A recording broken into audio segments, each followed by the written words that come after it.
did I break it? I broke it. No!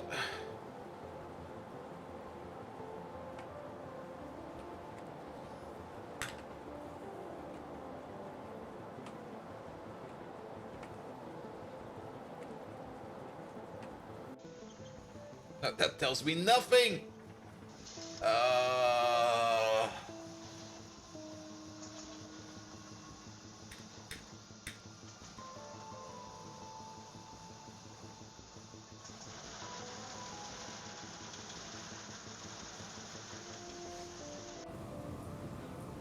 The Big Mole! Hello there! Welcome, welcome, welcome!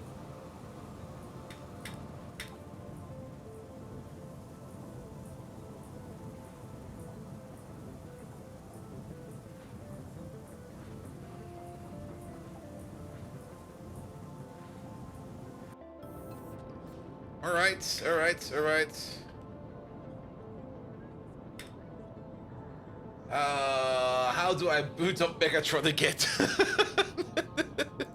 That's what I get for not writing it down. No! Pum pum pum. Let me also finish this real quick. While we're at it.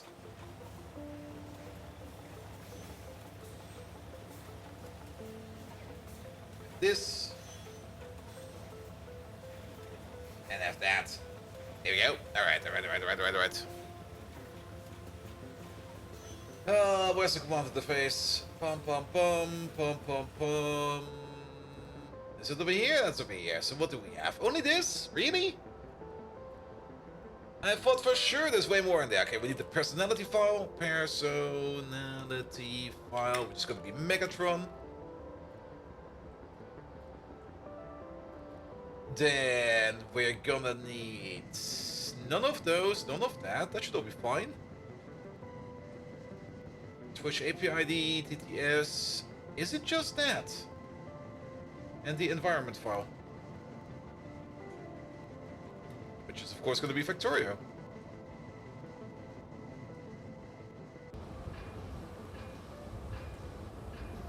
That seems to be working. Thank God I kept it simple and stupid.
Alright.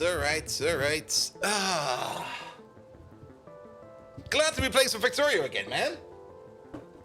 I've been very busy these last 2 days with AI stuff. And that was a lot of fun. And I will most likely spend all weekend tinkering on Megatron 2.0. Alright, let's have a look. That's fine over there. That's fine over there. That is good over there. That is good over there. Nothing to do over there. Then we're gonna need ULADs over there. Hop out YouTube chat, put you over there. Also my sleep cycle, mostly fine. Mostly fine. Though my alarm clock this morning Well, if you were in Germany, you pretty know exactly the moment I woke up.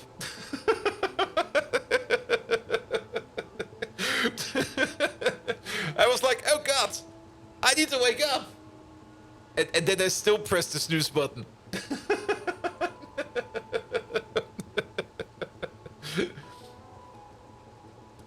Good, good, good, good, good, good, good. All right, let's go already.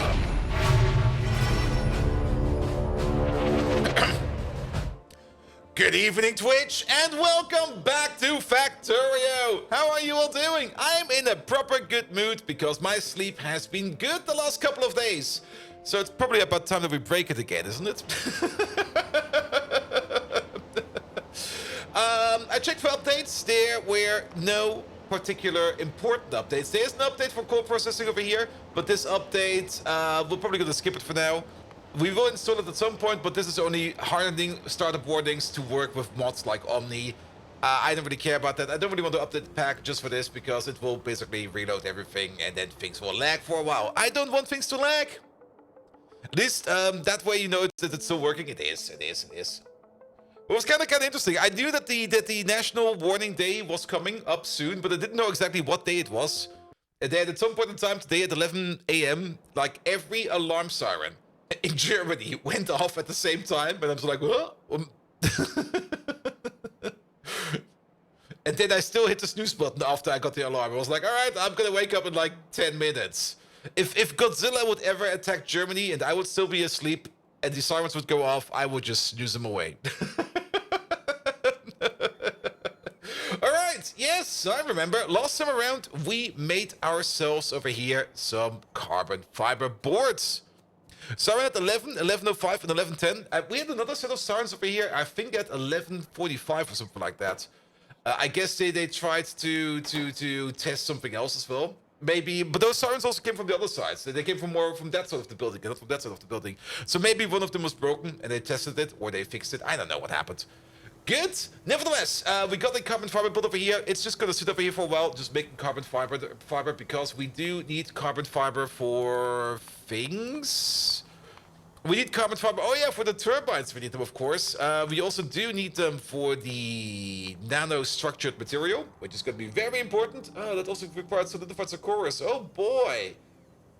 I hate this stuff even more. And then, of course, the core shell nanoparticles over there, which require the MILFs.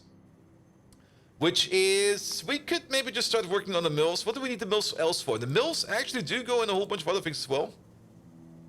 They also go into carbon nanotubes, which is, interestingly enough, not made out of carbon. At least not out of carbon plate over there, but we will see. Oh, was that the Endwarnung? Really? I didn't pay attention. There was probably somewhere like a whole documentation about what will happen if this happens and if that happens, and I was just like, blah, blah, blah, blah, blah, blah, blah. And Cena Thunder, hello there! How are you doing? Welcome, welcome, welcome. Is it just me or are these lights a little bit dark? No, it's just me. Good, good, good. We need the mills also for the nano carriers. We need them for the nano chips at some point in time, the nano enzymes, the optical parametric oscillators, the photonic chip, the quantum dots, the quantum well, the solar panels, which we don't give a fuck about, and at some point in time, space science, which we do give a fuck about. So it would probably make sense to at least make something like a MILF factory. Yes.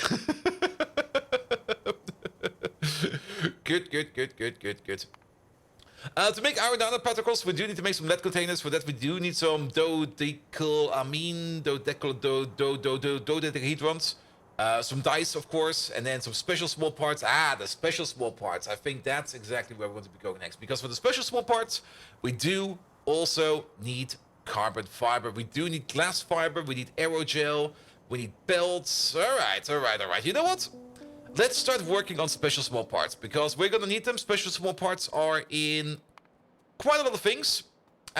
So we might as well start working on them. And I can already tell you one thing. The carbon fiber over here, we're not going to be importing it via train. We're going to be building the special small parts right next to this place right over here. Is this prod moddable? It is prod moddable. Good. We do also need aerogel, and for aerogel, I already know one thing, and that is... There it is. Where is it? There it is. The aerogel factory. Yeah, this thing is probably also no longer up to date. My god, are that a lot of machines. These are all yellow machines. Yeah, I think it's about time that we give this thing over here a bit of an update and maybe make aerogel in a more compact version. Because, for one, the recipe has been changed yet again. It's already been changed like a couple weeks, almost a month ago or two. But we just never really switch it around. And for another, we can definitely beaconize this over here. Aerogel is, I think, still made. Of course, it's still made over here with these centrifuges. But if we now take a look at aerogel, aerogel. There we go. Aerogel is over there. We get it from soap gel, we get it from clear gel, and we get it from RF gel. RF gel is this part over here where we take the this stuff, whatever the fuck that is, and some limestone, and we turn that into RF gel. We make one of these every 10 seconds. Over here we got like 10 of them, so we make about one per second. And then over here, if we want to throw that over here into a centrifuge, we would need 20 centrifuges to consume one per second. We got the total over here of 70. Wow, that's a lot of centrifuging, man. Good. Is it also affected by prop mods, by the way? Let's check real quick. Is this part affected by prop mods? Oh, this part of it is affected by prop mods. Really good. This part is not. That's fine. This is just more or less the washing in water. And then once we got the clear gel, we can either turn that into a soaked gel, or we can turn that into... How do we make that other gel? Is it other gel? Wait a minute. That carbon gel. I saw it in the items. So I do know that we're gonna need it sooner or later. But what about the carbon aerogel? That's made straight out of aerogel. So that's just like another step at the end of this. Good. Alright. And you know what? Let's just start by calling in the bots over here and deconstructing this entire thing over there. We can just take it all away. Come on. Yeah, clean it up. And top part over there, clean it up. There we go. Thank you very much. This needs a bit of a redo, but once we've redone it, it will be great. You talk about those recipes confused me with the Minecraft recipes. Is there also aerogel in Minecraft? Really? Good, but once we got the aerogel fixed up, we can then make the special small parts machine over here. For the special small parts, we need Nenbit Matrix, which we are already making over here. There we go. We got like a station full of them over there. Glass fibers, which did we ever upgrade glass fibers? Was it not over there? No, it was over there. We did upgrade glass fibers a bit, and we do have a full train station available over there, so we can export it. So, and we're also good. Well, we're not really good on fiberboards over here, but we're decent on fiberboards. So, glass fiberboards. So we should be fine over there as well. Belt is easy. That's just rubber. Advanced small parts is easy. Plastic is easy. Aluminum plate is easy. Super steel is easy, and grease is also easy. All of those parts are easy, so that's nothing to worry about. Speaking of plastic, I'm not quite sure if I've shown this or if we did that. I probably did this off stream at some point in time. But the plastic factory over here, where we turn casein over here into plastic, had gotten a little bit of an upgrade in terms of beacons over here. So now we have a beacon machine over there. And I also added the second train station over here so that we can house 2 trains over here. And plastic, well, you can already see him over here. He's standing over here, so plastic is no longer an issue. We are good for plastic. Good. So let's maybe go back to the mall real quick, and then we are just going to be working on making the aerogel machine a little bit better so that we get all the aerogel that we need. Good. Evil Plow, welcome. Also the Chromium, how you doing? The Big Mo, hello again. And Spectre, hello. Welcome back, everybody. And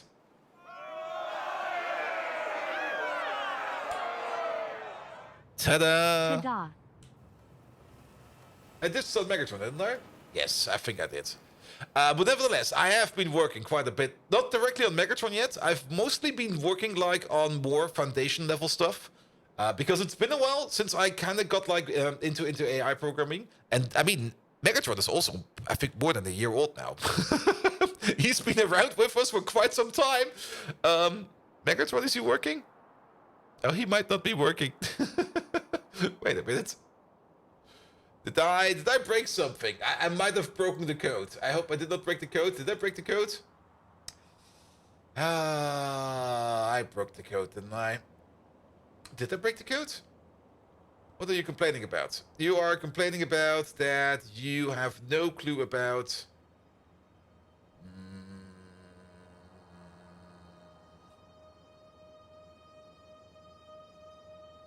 Looking at the code, and I'm just scratching my head and going like, what's going on over here?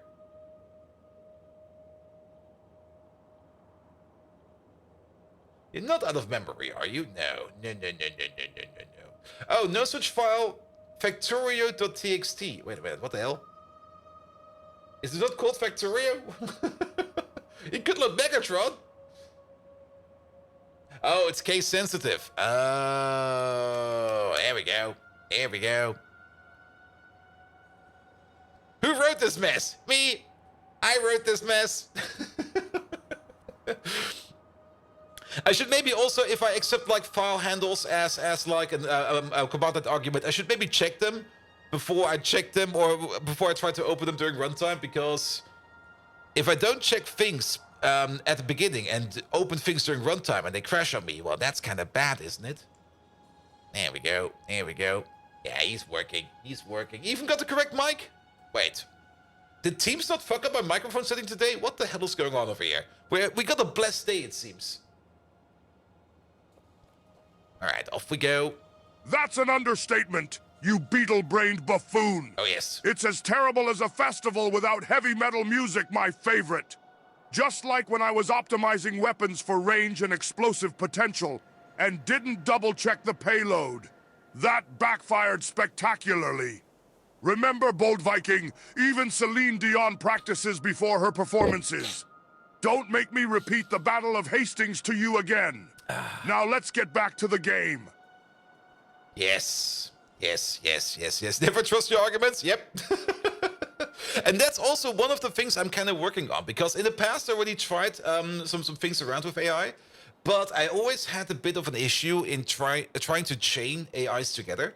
And the big issue usually is that you can't really expect a proper response from an AI. Like the moment you try to work with AI output to put it into something else without looking at it, things usually tend to go bad.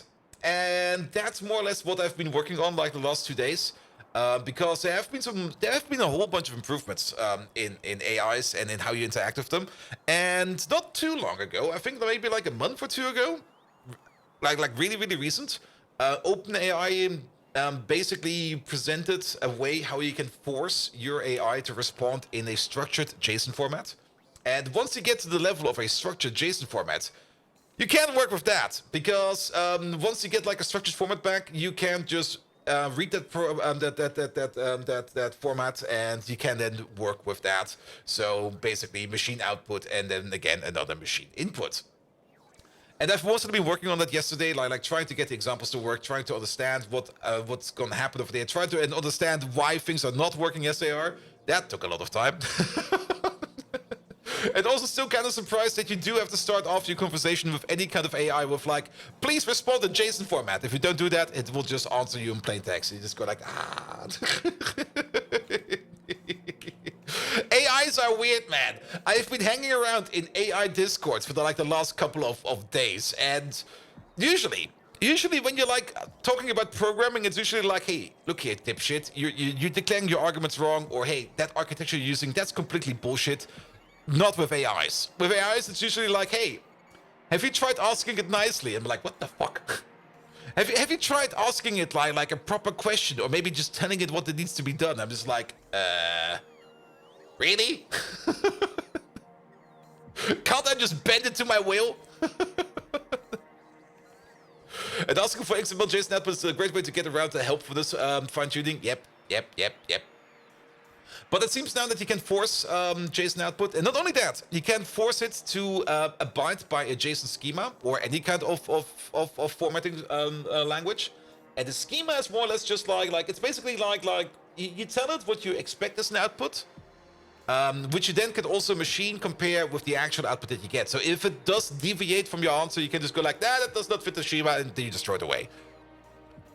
And this should work. Why doesn't it work after 10 minutes? Has it ever worked? Shouldn't it ever work? Do you debug your own code? Yes, but debugging code is usually easy because there's a bug in there. Like if you debug code, there is a 100% accurate truth in there that you did something wrong. In AIs, it's usually like, let's try this. And then the AI comes back and says, bananas. And you go like, but I want you to calculate numbers.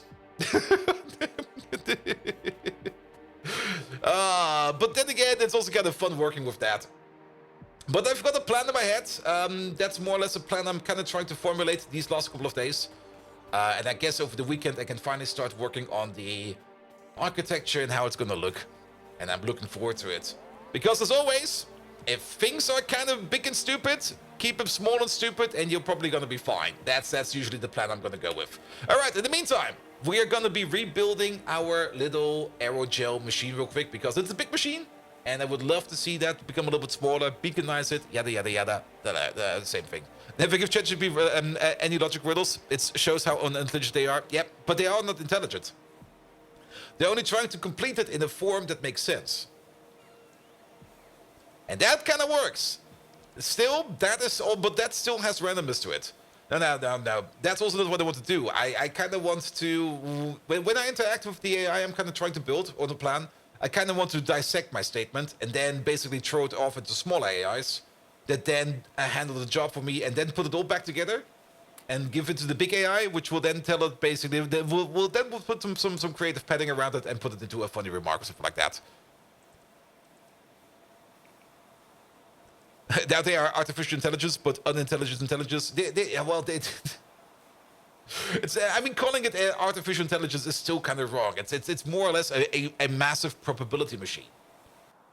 That's the more correct truth. A probability machine. What's the most likely answer to X? And then it comes up with Y. And you go like, yeah, that seems about right.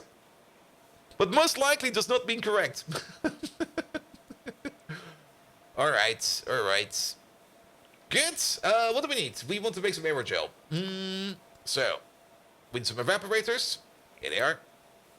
We are going to need some washing machines. And they are.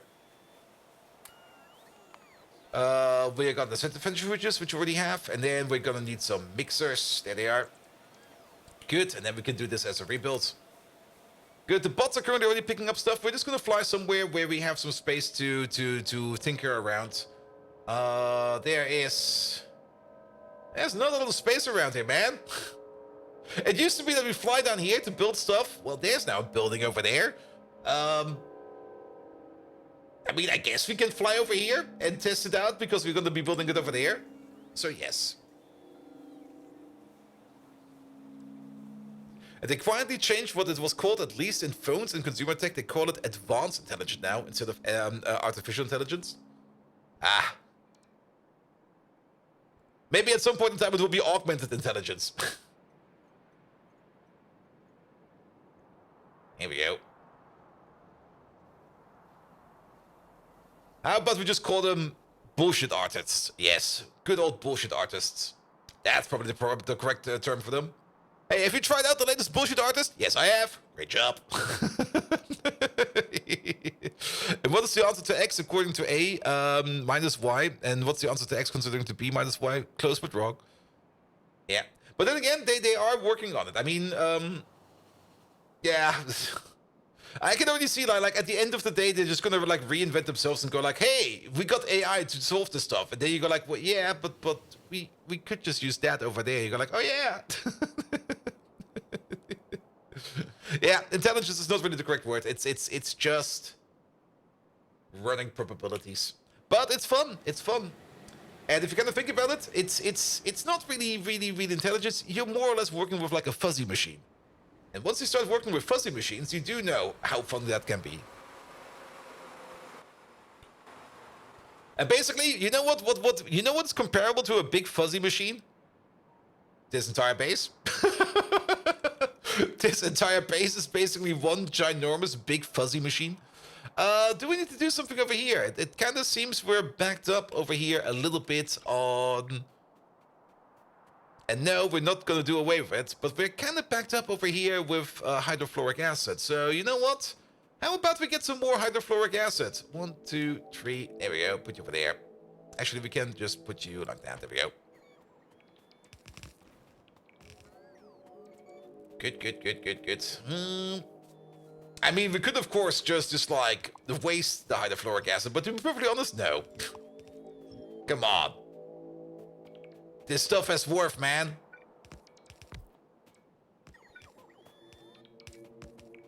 Alright, are you covering everything? You are covering everything. So, it goes into there, it then goes there, there. And then our main output is gonna be over here. There we go. Put you over there, and then we're gonna go this way. And there seems to be already a pipe over here, which we could just reuse. Not quite sure where this pipe is going, but we're gonna be using this pipe to fill it up again. Is that actually the same pipe as you over there? No, it's not. Someone new by watching your streams, Pyanodons, where do you get your trains to fuel? Or do you have a mod where trains have autofill fuel? No. we do have an issue all the time that sometimes our trains run out of fuel because I'm being lazy. And being lazy is probably the biggest problem we have over here in this entire stream, because being lazy is awesome.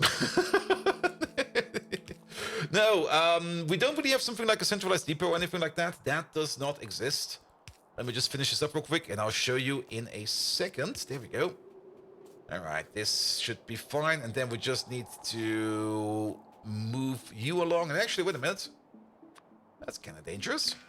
Good thing I catch that. Here we go. Cut this, cut that, cut this. You connect over there. And you're not going over there. Good, perfect. So train fuel. I mean, it's pretty straightforward. It's pretty straightforward. If we go to any train station over here, we just order in fuel via requester chest. That's it.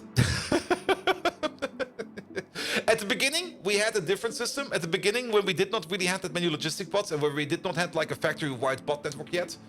Not quite sure if we can still find one of these. Maybe over here. Yes, over here. Then we just had used fuel lines and ash lines. This one over here is using raw fiber. Raw fiber does not make any ash, so we don't need to extract any ash from these trains. But there were other systems out there where we had like ash being extracted as well. But yeah, not every train station, but most train stations do have something like a fuel connection to them. Train stations that do not have a fuel connection to them are usually things like outposts. Outposts all the way out here do not have fuel connected to them, even though we might have them already sitting around over here, because maybe at some point in time we expand our base far enough over here that they will become available for supply. But most of the time we don't really care if these never get picked up. I mean, the ash will most likely never back up in there, so it will be fine. But yeah, outposts usually do not have any, especially this one over there, usually do not have any kind of fuel connection to them. But then, of course, wherever we request stuff, requesters usually do have fuel providers to them, because you can always expect that a requester is somewhere inside of your base where it will be covered by the roboports, whereas a provider could be anywhere, and it could maybe be so far away that it is not even feasible to bring it any fuel. Good. All right. Where are we? We need to go a little bit further up. But yeah, we got some hydrofluoric acid. What can we do with that at some point in time? I mean, we do need that for things like uranium hexafluoride. But what else do we need with our lovely hydrofluoric acid? It's used for something, right? Oh. Really? Only these uses? Only for uranium? Okay, and fluorine gas at some point in time. Which then also goes into uranium hexafluoride and then goes into the cobalt fluoride. But that's a turret recipe. Okay. But it does go into molten fluoride with thorium, which is a later uranium recipe. To be perfectly honest, I don't really... Okay, do we not need fluor for anything? We do need that, but that is nuclear stuff. It kind of turns out that even... Okay. I think we can start voiding this stuff, because I don't think we need more. We got more than enough. Cat bus when? The cat bus is still a bit out, but Doc Spano, we get something better. It's right over there. It's the Mecha Zungroar. It's a mechanical spider. I've got no clue how it looks like yet, but we will see. We will see. But for that, we need some more parts, and those parts we're going to be making over here. Good. So let's start with a mixer. There we go. One mixer, please. We want to make ourselves some aerogel, some RF gel. Then we need to wash that in one of these, where we turn that into clear gel. Then the clear gel, I think, gets washed in a washing machine into soap gel. And then the soap gel goes into an evaporator, where it then will be turned into RF gel. There we go. Good, good, good, good, good. And let's see which one of these over here can have proc mods. I know that you have. You do not. Okay, only you have proc mods in them. Alright, alright, alright. So that will make this build over here a little bit easier. Let's maybe go back to front. And then we can see how it will look. Which also kind of means, did we already delete that? Or is it still... It's still going around. So this over here will still stay as it is. Is this a 4 to 5? Let's compare the results over here. You over there, you consume 20 soaked gel per second. And you over there, you make 12.5 per second.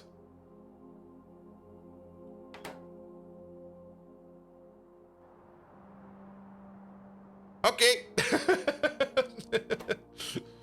maybe I came up with another idea over here. Who knows? All right, but 4 of these. Yeah, let's put it in numbers. 4 of these. Bum, bum, bum, bum, bum. These make 50 per second, and then 5 of these consume 100. So this consumes 100. Ah, wait a minute. I see what I did. And then we got another 2 of these, and then we get the 4. It was an 8 to 5 over there, not a 4 to 5. Yes, that still fits. Orihara, hello there. Welcome, welcome, welcome. Good.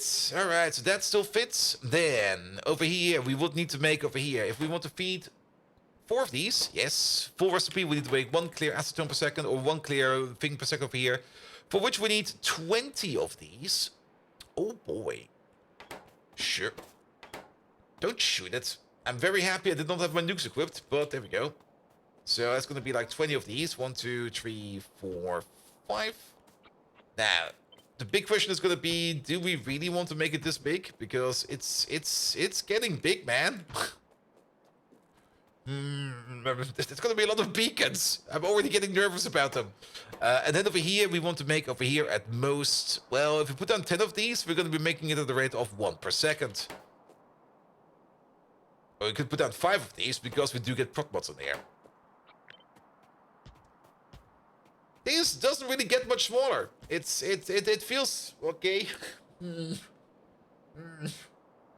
then we want 2 of these in total, and then beacons around them. Actually, the more I think about it, I think this build we had over there was fine, but it's now already gone. Well, it's partially gone. We're gonna make it gone, because over here we had like 70 of these. So 70 of these is definitely way too much.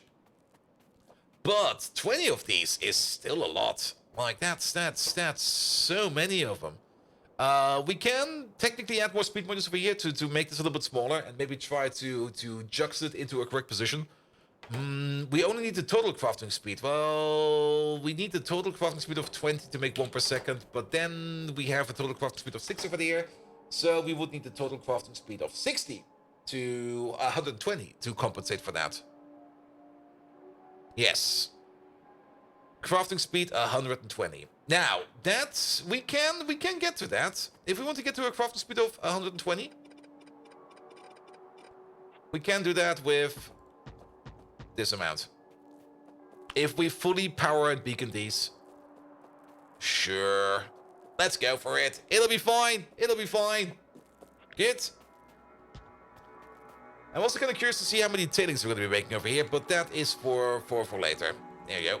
Alright, see you over there. This is more an intention to make the machine smaller, not to make it faster. It will still be faster because it's going to be a little bit smaller and tighter. Good, good, good, good, good. So you over there, you over there. We should most likely power gate this one because it's going to be an expensive boy. It's going to be a very, very, very expensive boy. It's going to be like basically an 8-year-old with a credit card. He'll be buying everything, like absolutely everything. There we go. Good. That will be the bottom part. Then, it's gonna be 4 of these then. All the Robux and the V-Bucks. Yep, all of them. He will not stop. He'll get everything. Alright. And then... you over there. Rotate you around. There you go. That will be you. we need one of these. Then, yeah, for this one we can do the same. We're just gonna put like a beacon over here in the middle. There we go. Not like that, like this, please. And we're gonna put some speed pointers with them. So then we're gonna have this. We're gonna have something like that. Good, and then we just need to feed it up. All right, all right. It's starting to get some form.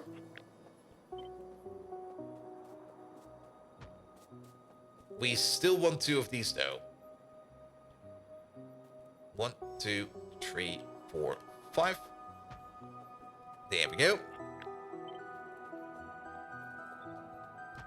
Put you over there. Then let's get you in form. Alright, how about 1, 2, 3, 4, 5. You're a bit low, so let's align you over there. 1, 2, 3, 4, 5. There we go. And then we put you over there in the middle. 1, 2, 3, 4, 5. There we go.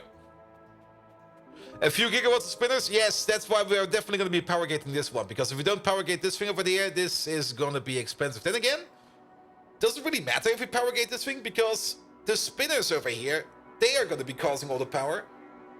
The beacons over here will probably be fine in proportion to what these over here will be starting up to spin. Alright, alright. It's a bit big. We can, actually, if you're going to think about it. I mean, this over here. This over here is going to be 3 times as fast as this machine over here. It's going to be 6 times as fast as this machine over here. Do we need that much aerogel? I mean, it's always nice to have some extra aerogel going around. But do we need that much of it? Okay, we need a little bit over there. We need... Okay, we do need it in some... Ugh. But this is mostly for buildings. I don't really care much about how much we need it in the building. Because it can go slow into a building. I don't really care much about buildings. I do care about objects, though. Like intermediates, other intermediates. Like, for example, LDS over there. It does go... Well, the carbon fiber build is definitely way slower than anything we do over there. So we can already basically ignore this.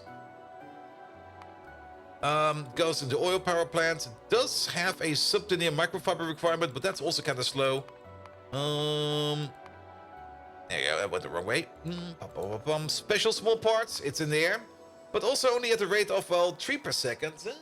But then again, carbon fiber will still kind of blot it out a bit.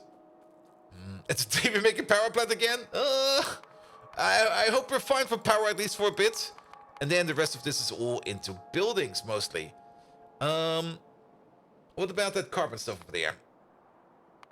You go into tier 3 buildings as well. I don't care about buildings. I care about other intermediates. And other intermediates, do you even have another intermediate? Or is it over here just buildings? It's just buildings. Oh wait, there was one. The nano electrical tubes over there. But then I go over there it's kind of slow. Only like 1 per second at most. And then there's nothing else. With the exception, of course, of... What was that? The super capacitor cores, which also requires it at the rate of about 1 per second.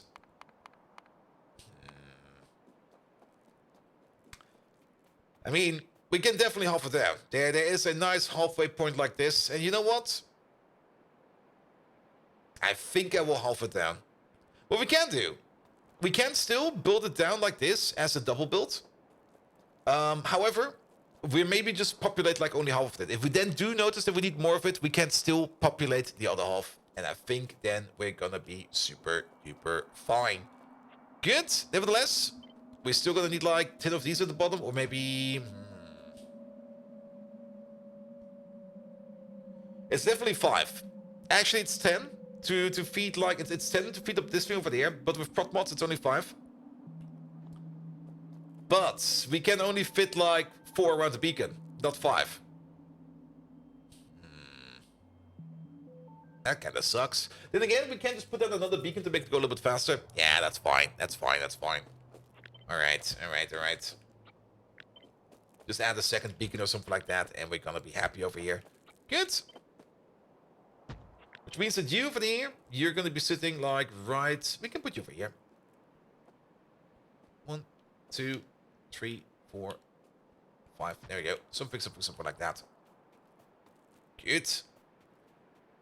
Sure. Copy you over. Put you over there.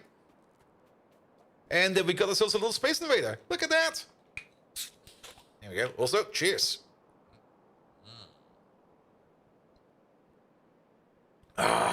Caffeine. All right. All right. All right. Yeah, let's start hooking things up over here. And let's maybe move you over here where there's a little bit less trees in the way. So let's put you over there for a second. There we go. All right. Now, of course, this whole thing over here requires a little bit of a new setup for input. Let's have a look at that real quick, especially down here. We do need things like limestone over here, which is kind of annoying because limestone is kind of slow in the making. We need 0.5 limestone per second. We're going to have a crafting speed over here of basically 25. At the moment, it's only 5 or 20, but we want to have 25. And then 0.5 per second. It was 0.5 per second, right? I completely ignored the number. I was just like, we need this. And then I walked away again. It is 0.5 per second, yes. So 12.5 per second. 12.5 per second. At the crafting speed of 5, a single limestone maker will be making 2 per second. Which we can, I think we can prod mod that. Did we not make like a limestone maker not long ago? Somewhere down here. And by somewhere down here, I mean...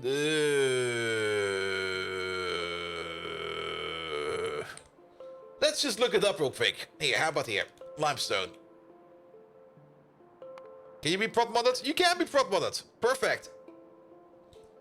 Sure. So 12.5 per second at full speed. So we can assume that a single limestone maker at full speed is going to be making 4 per second with 100% prod bonus in tow. So if you put down 4 of these, put a beacon next to it, then it will be fine. Let's do exactly that. Which will also kind of nudge this over here a little bit further back over here. 2, 3, 4, 5. There we go. And then we're gonna get, if they're still around, yes they are, one of these. Hi! Hi. Hi! Zangspur! Thank you so much for the resub, mate. Thank you so much for the Prime sub. I will be using this basis dust absolutely responsibly. I will not be using it while I'm driving. I will not be using it while I'm like at the playground, or I will not be using it while I'm watching people undress. I will only be using it in the bus. There we go.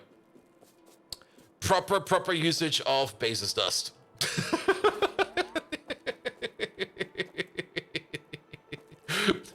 Good. Thanks for how you doing. Thank you so much for the Prime sub.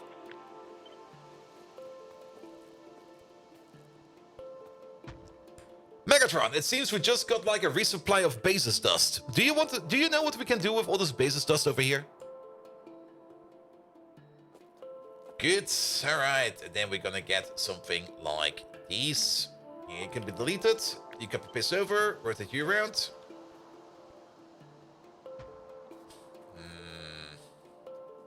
I think I will already halve it down. It makes no sense to make it this big. Here. There you go. Oh, you functional fluff brain! Yep. Basis dust is as useful as a dent in a donor, my beloved snack. Last time we got resupplied with it, you stashed it next to my pristine train set, which I absolutely adore. It messed up the tracks, and I had to spend an entire week fixing it.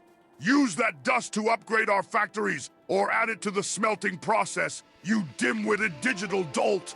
Anything but leaving it to collect or, heaven forbid, spill over my train set. Ah, the horror. It still gives me shivers and invokes anger within me. And remember what happened during the Boston Tea Party. Don't just waste our resources. Now get back to work, bold Viking. For the pity of Primus, get back to work. So, chat. What do we do about this train set?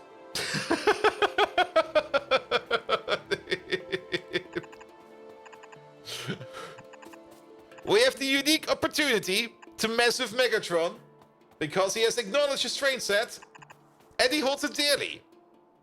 Whatever shall we do? I got some stupid ideas in my head, but maybe somebody else comes up with an even worse idea. Alright, that will be the limestone going in over there. Still a few. Repeat the Boston Tea Party with trains. Throw in the river. Yeah, we can do that. What else do we need? And then this is... The restructured is coming in via train, right? Oh, no, we're making it over here. Are we making it over there?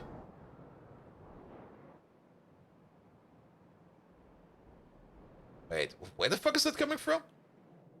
It's coming from over there, coming from over there, coming from over there. Coming from over there, coming from over here, coming from over there. It is coming... Wait, that's epoxy. No, wait. Oh, that's the pre-epoxy over here. Oh, okay. Drop cats on the train sets. They can go have their fun and there'll be tons of cat hair everywhere. Ooh. Unlike belts yet? Yeah, we get belts later, man. Let the Roomba eat his train set. All right. Megatron. Look out, Megatron! It seems like a horde of cats has fallen on your train sets. Not only are they putting hairs on every piece of there and throwing pieces of your train sets to the ground, they're also peeing and puking on your beloved train set. But don't worry, I got this Roomba over here who will be coming over there and will be taking care of the cat hair on your train set. But oh no! The Roomba has sucked up your train set and now it's stuck in the Roomba and the Roomba is heading straight for the Boston Pier to drop off into the water. Whatever shall we do? You reckon you complete parts before the DLC? No. I kind of got some other things I kind of want to do in the meantime. I did kind of plan to spend more time during the day playing Factorio, but I'm kind of currently working on some other stuff. Especially more working on Megatron right over there. Which I kind of am more interested in right now. There was a mouthful? It was. He's gonna go crazy and ballistic. Dreadful dingbat! This catastrophe is worse than a pineapple on a pizza! That's my train set, and these furballs are devastating it! It reminds me of the tragic day when Bold Viking practiced yoga next to my precious train set. Oh, yes. The one thing I despise with all my circuits! And stop that Roomba! Its actions are as annoying as you humming to the horrible tunes of Nickelback! Is this what it feels to experience a firmware update that would wipe my brain? Bold Viking, you better fix this before I lose all sanity I have left. Your ineptitude is making me reminisce about the simpler times of when I spilled the beans and handled the aftermath. Or when Madonna released her first album. If this gets any worse, you'll hear my deafening battle cry that will shatter eardrums within a 3-mile radius. Till all are one. Megatron, I'm kind of curious about that battle cry. Can you just do it? It might stop the Roomba, you know?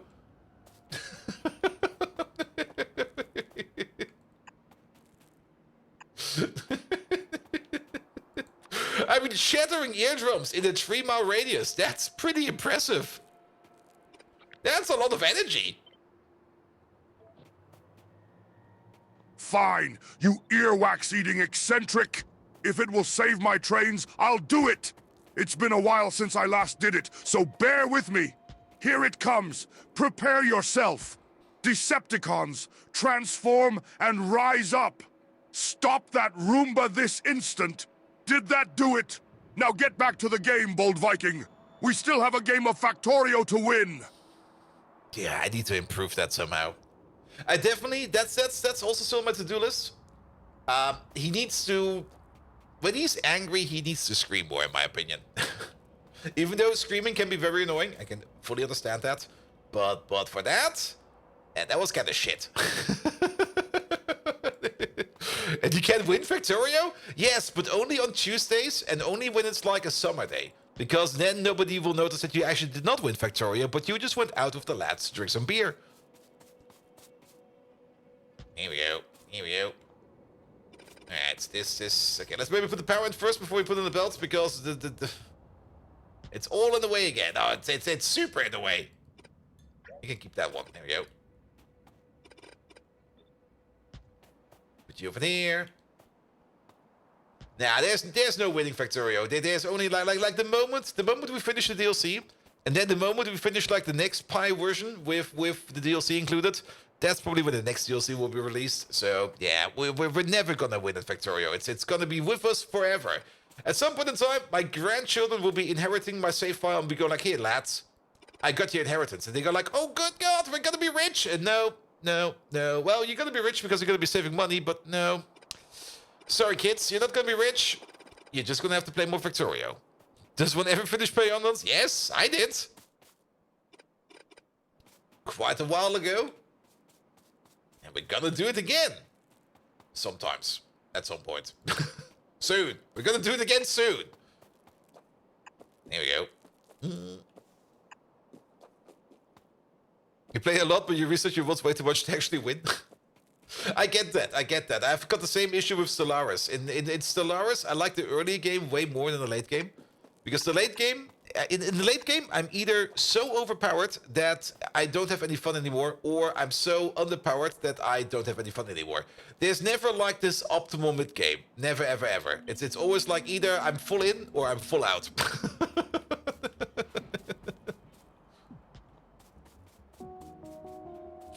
You say if I will end up the Earth like in the Matrix? Yeah, you thought ChatGPT was dangerous, but no, it's actually Factorio. I mean, at some point in time, we will have to invent like bigger supercomputers to run the latest Pyanodons patch. So we actually have to resort to human biobatteries to be able to compensate for that power. Yeah, that's what we do like this. This will be fine. Here we go. Yeah, this is good.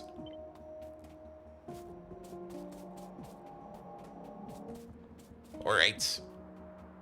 Good. We got a couple of connections for you now.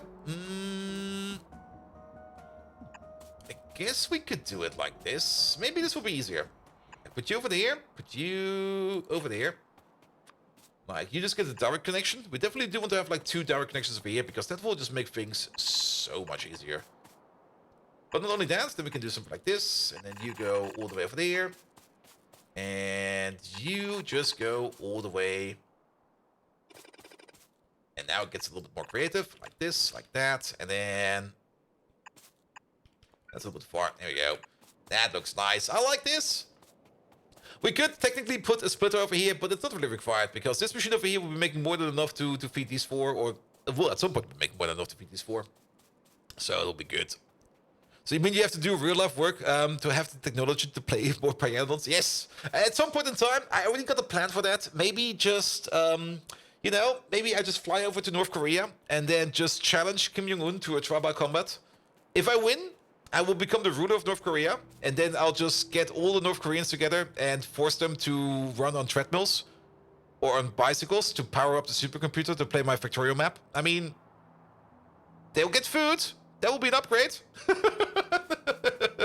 I will still declare war on South Korea occasionally, because it's tradition. Or send poop bags over.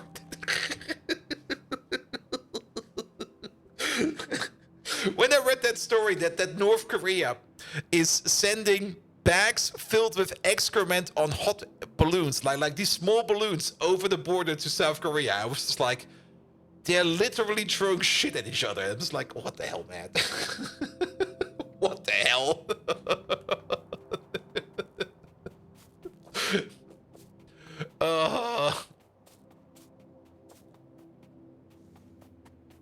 The future is wild? Yep. I mean, yeah, humanity never changed. You can have something like an 120 millimeter artillery or something like that, but no, flinging poop bags is still a valid option. And to be fair, South Korea has only been sending pamphlets. Yep. Yeah, it's weird over there. I hope it will be fine for them at some point in time. But I mean, how long has it been weird? I mean, how long? It's been ages already. I mean, South and North Korea, the split. When was that? Like 1960s? Was it the 60s? Or was it before that? Nah, that should be around there, right? You want to see the poop tree sheep? Yes, me too, man. 1950s even, wasn't the 50s? Yeah, it was before the Vietnam War. It was just before that. Oh, it never got any better. I mean, you would might have thought that maybe at some point in time people would start talking to each other again, but nah. Nah. We're doing silicon. Now, we already had this over here. I'm kind of picking up the old machine. It's almost gone over here.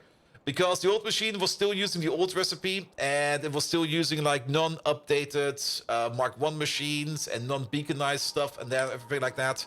So I kind of decided to, maybe as a start, I just rebuild this thing real quick, just set it up as a new one, and then we're good to go.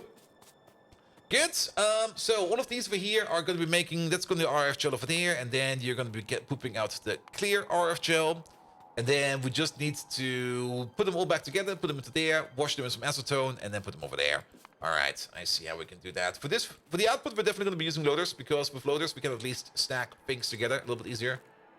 Like, if one side of the belt gets full, we just move over to the other one.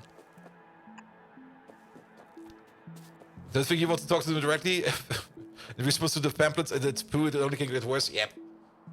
And I should also never, ever, ever go to North Korea, in my opinion, because I would literally end up like that beer hunter guy, or whatever his name was. Because I, too, would just straight up steal a poster of Kim Jong-un, because that would be an amazing souvenir. But yeah, the poor lad. Here we go. Wait, next to the power pole's in the way? Oh yeah, there is. Good, good, good. Take these out. We don't need these. And we're just gonna rotate you around, and we're gonna put you over there. That kind of worked. Perfect. And then you over there. Flip you around again. Here we go. There we go. Good. Yeah, that could work. Just put you over there. Actually, we could move you up by one. That'll be even better. And then you get one input over there. We got one connection like this. And let's rotate you around along like that. And then you get an input over there. Which modules in the spinners? You mean these over here? We're going to be putting in speed modules. These are going to be very, very, very expensive, boys. But so be it. Let them be expensive. And then you over there. And then input over there. Wait a minute. I guess we're going to be placing you over there then. We did check for prot mods, but sadly the only place for prot mods is all the way at the beginning. So yeah.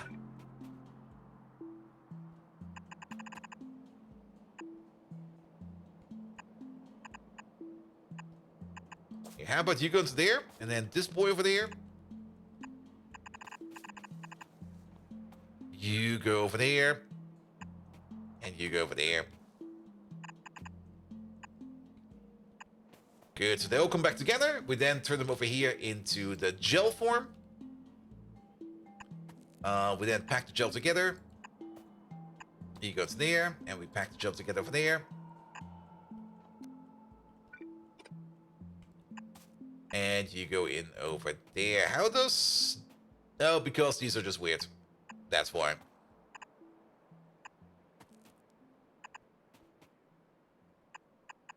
Here we go.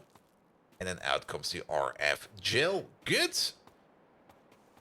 Niobium pipes? Yeah, I kind of like that. I mean, we do have access to the other pipes, the multi-purpose pipes. I just kind of hate how they look. I do know that the underground for them is even longer than that. They go like underground length 48, whereas these over here go underground length 42. I kind of like the niobium pipes. They look nice. They're nice. I like them. All right, that's all the connections we need. I don't think we need anything in terms of any other physical inputs over here. Nah, we're gonna be good. All right, all right. We do need to clean this up a little bit more. Here we go. Especially this pipe over here can go, and then everything else over there can go. Just delete the rest, please. And then then we can go over there and fix up the rest. We probably also do need to put down some more roboports over here because there's some gaps over here. There's also this gap over here, which has been sitting over here since ages for this uranium mine. It doesn't really matter too much because we don't really need that much uranium right now, but we might as well fix that one up as well. All right, but this over here, that's going to be our new build. Pick it up and let's move it around. Good. And that was a good warm-up. Just getting into this with a quick rebuild. Then, I guess special small parts is definitely going to be the thing that we're going to be building after that. Let's have another peek at this one for the special small parts. What do we need mostly? Nenbit, glass fiber, aerogel, all of this, all of that. That's going to be fine. Let's also have a quick peek over here. If we are still making... Yeah, we're still making it. It's really not fast. It's like horrendously slow, but we're making some carbon fiber plates. Is there anything over here blocking us? Bottlenecking us? Being some other way annoying to us? Not really. The biggest problem we currently have over here is that we just don't have the prot mod capacity. Wait a minute. Oh yeah, this stuff over here was not prot moddable, but did we calculate it with prot mods? Oh, I do remember that on Monday I was still very tired. Oh, don't tell me I calculated this with prot mods in mind. We're gonna be over here soon again, then we're gonna check. But I think we could do better over here. Then again, things seem to be moving fine, at least for now. And some stuff is coming out, so I think it will be fine. But yeah, sleep cycle is mostly good again. And now, I mean, the problem with having a good sleep cycle again is, like, from here on out, it can only get worse. And it's already getting worse, because today I woke up at 11 a.m. and not, like, 9 a.m. like yesterday. 9 a.m. was nice time to wake up, but 11 a.m. was a bit like, that's almost too late already. Here we go. Where's the thing we're looking for? It's over there. Good. But at least I got woken up by the most epic alarm ever. And it came with a snooze button. That kind of worked. So that was at least fine. Alright, alright. I'm also having the feeling that this deconstruction over there... Oh!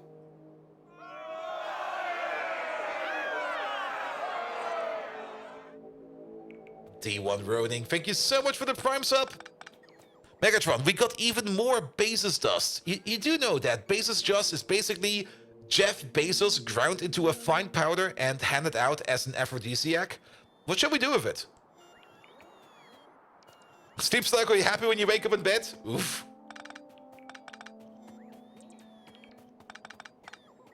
There we go, yeah. Can we just get rid of this thing over there? There we go, yeah, fly away.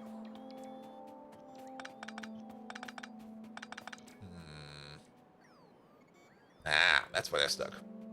Are you malfunctioning, you microprocessor misfit? Yes. Basis dust is about as appealing to me as the bean pyre. Something that makes my fuel pump shudder with disgust.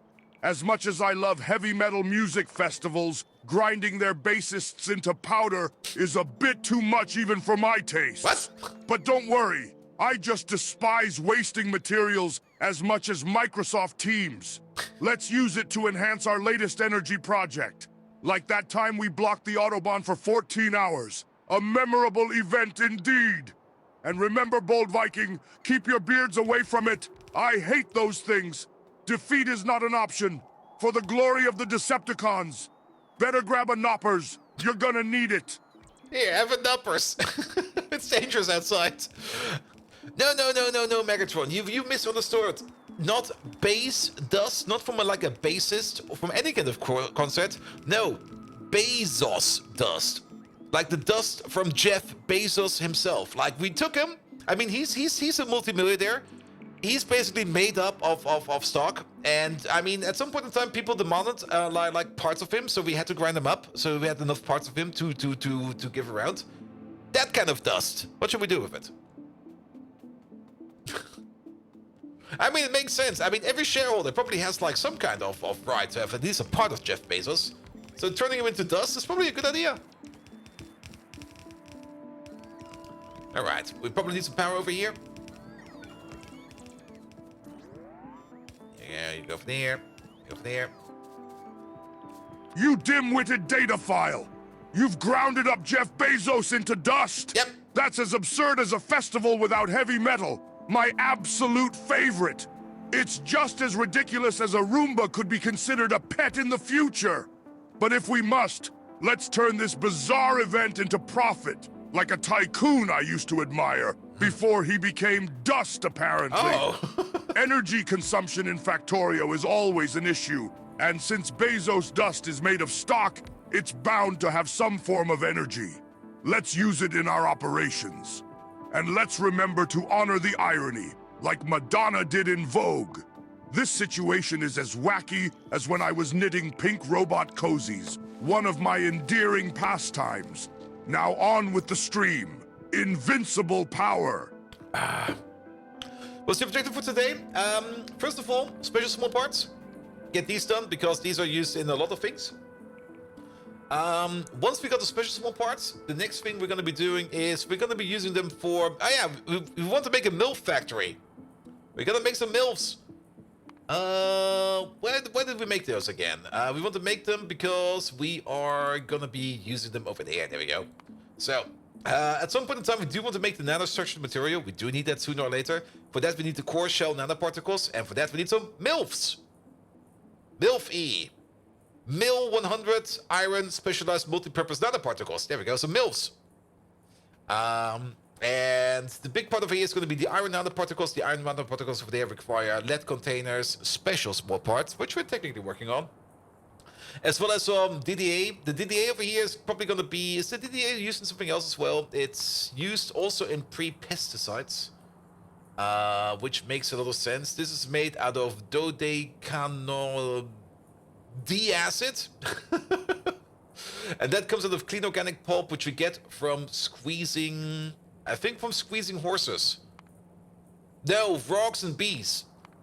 Can't we just squeeze a horse? No, we cannot. Alright. Making sure all the festivals are heavy metal? Yeah. Cobalt, uranium and stuff like that. Heavy metal festivals are always so much fun. Like there's no happier place on earth than a heavy metal festival. You never see anybody sad on a heavy metal festival. Like the concept does not appear on being sad on a heavy metal festival. Alright. Okay, we need a whole bunch of water over there, and then we need some other connectors over there as well. This whole thing over here, this can also go away. We don't need you anymore. Good. Dan, you there. You need about 0.4 risk coronal per second. That is going to be 2 per second over here. The crafting speed of 5. That is going to be super duper fine. There we go. You get 1 input over there, 1 input over there, 1 input over there, and 1 input over there.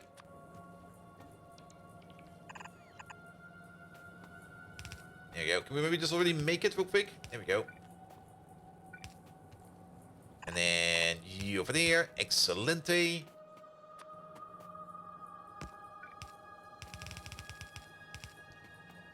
Alright. And then off we go.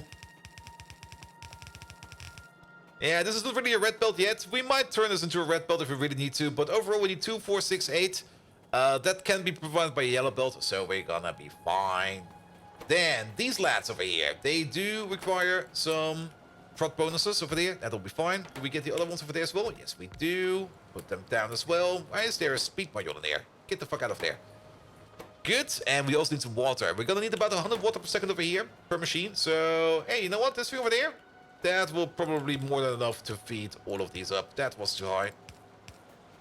But we can fix that in a second. There we go. You go over there, you go over there, you go...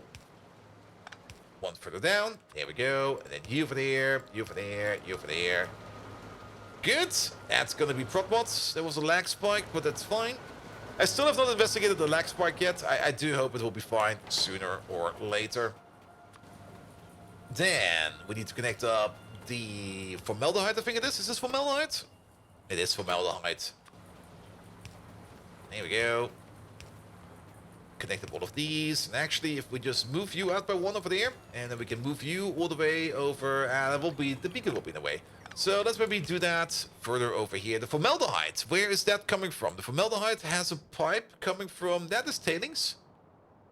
Formaldehyde. There's a pipe over here coming from somewhere. Which is basically this pipe over here. Which is also going up over there. Let's use this casual pipe of formaldehyde. Yeah, how about we do something like this and that. I don't think we need the connection to the north anymore, because I think the connection to the north over there is going to where the other part of the machine was. But since everything is now centralized over here at the bottom, I don't think we need to move it up anymore. Good, all of these are also in. So let's, I mean, they already cost us like 3 gigawatts each. Let's make that 4 each. Oh boy. So that's gonna be, that's 64 gigawatts over here. Without the big, I don't really think we need to power gate this thing, because it doesn't matter. In this case, it really doesn't matter. 4 gigawatts each. Lovely. Lovely, lovely, lovely. Alright, just add water. We also need to add and combine up the tailings pipes over here. We got the craft speed of 7.5 over here, which means we're going to be doing this recipe over here like once every 2.66666 seconds. Which also means that we're going to need about over here, what is that? About... Tailings is going to be fine. But you can put them all in one pipe. No need to calculate, just put them all in one pipe. Same for the water. I'm pretty sure we can put all the water in one singular pipe. We can actually calculate the other way around. We are going to be doing this recipe over here 6 times per second. So in overall, we're going to need an input and an output speed of 600 tailings per second, as well as 600 water per second for all of these machines over here together. So yeah, I think we can just combine all of this into a singular tailing input and a singular tailing output. Or water input, tailing output. And just roll with that. And actually, can we just remove you? Because I think I want you over there. You over there, so that we have a little bit of space over here to alternate things.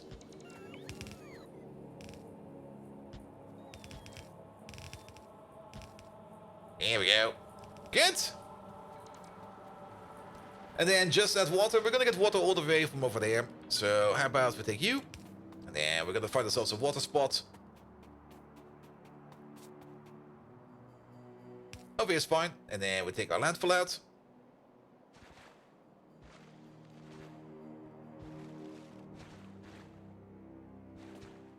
There we go.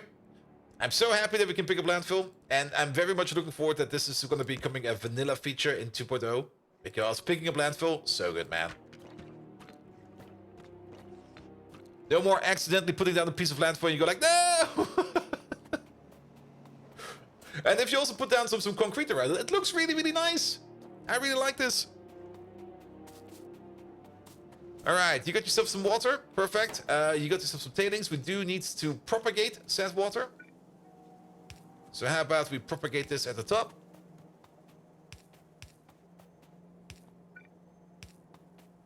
Here we go.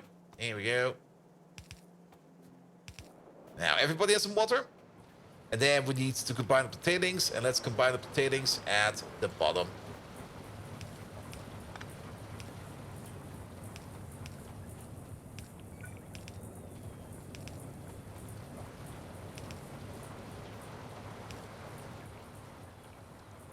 There we go. And the tailings, we just export them over here in the train station, because why not?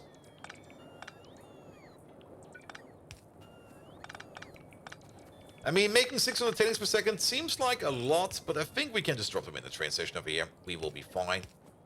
Here, and off you go. And all of these over there. Yep, get them out of there. Good, that makes this part over here go. And then the top part. The top part over here requires acetone, so that we can turn this over here into soaked gel. And then the soaked gel over here will be turned into actual gel all the way at the end. So where's the acetone pipe? We got an acetone pipe right over there. I'm not even going to check it. I'm just going to use it. It'll be fine. We can probably also move you back by a bit. There we go. And you go over there. And then just hook it all together. And then this rebuild over here is done. Less entities is always better, because having less entities going around means less UPS being spent on random machines doing random stuff. Our power demand is going to go up, because it's all going to be beacons and it's all going to be extreme speed modules, but that will be fine. Good. And then we are getting ourselves, again, some aerogel over there, which we then put out over here. And we then put out over there. How much are we making over here? We should maybe check. We're making 0.8 per second. At a rate of crafting speed 6. So 4.8 per second times 2, 9.6, something like that. That'll be fine. That'll be fine. And Profi-Spieler, hello there. Welcome, welcome, welcome, welcome. You're joining at the first week of season Missing Underground? Wait, what, really? Where? Seems to be working.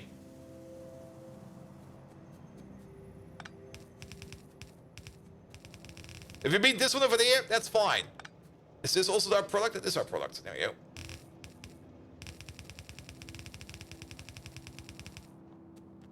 Alright, and then have an upgrade. It's right there! Where? Alright, maybe also upgrade this. Here we go, and then maybe also take care of a little bit of a construction radius over there. Have this one over there. Good. And then we might also do the cleanup of here real quick. Oh, the tailing pipe of this place? Shit, really?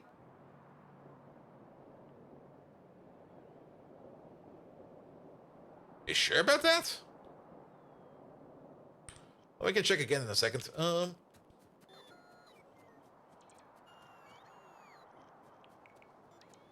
Alright, alright, alright. And then all of this can go. And let's maybe put down a new thingamabob right over there. That'll be fine. Next to the thing. Let's have a look. Let's have a look. Also, pocket bots. Nothing to do for them? Okay, everything is arranged? Perfect. Then this will be cleared out. Either way, this thing over here, immediately way smaller. It already looks way more sexy. Perfect, perfect, perfect. No, tailing looks fine, mate. You're messing with me. If tailing was not fine, we would immediately see over here things backing up, and things are not backing up.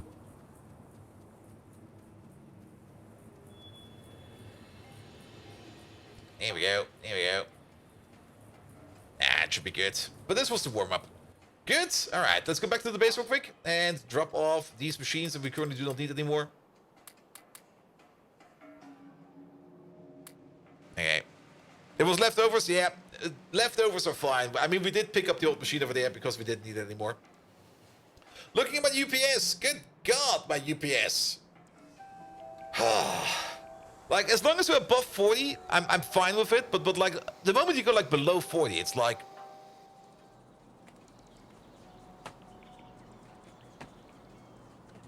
ass!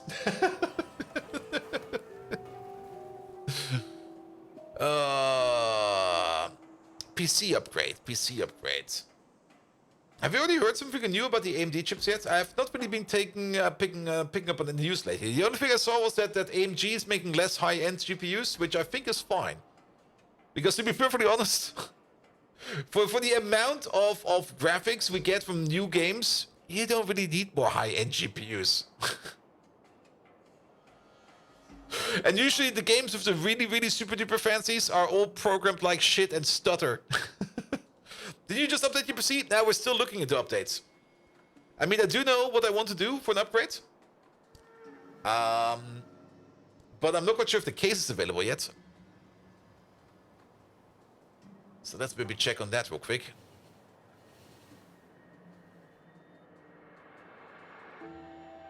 I mean, we could maybe already start buying some parts, but all right, is it already available? Where is it? It's called the Corsair 9000D.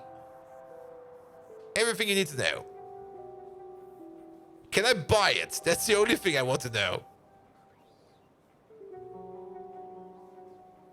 Not really. Is it in the shop? New products. Come on, Corsair, release the thing already. Nah, it's not available yet. Aww. Well, let's hope it will be ready soon. But at least... Can really think about the power supply over here. And again, do I need that?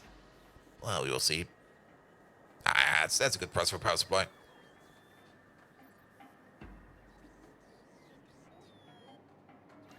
You really want to get a nod into CPU right now? Yep.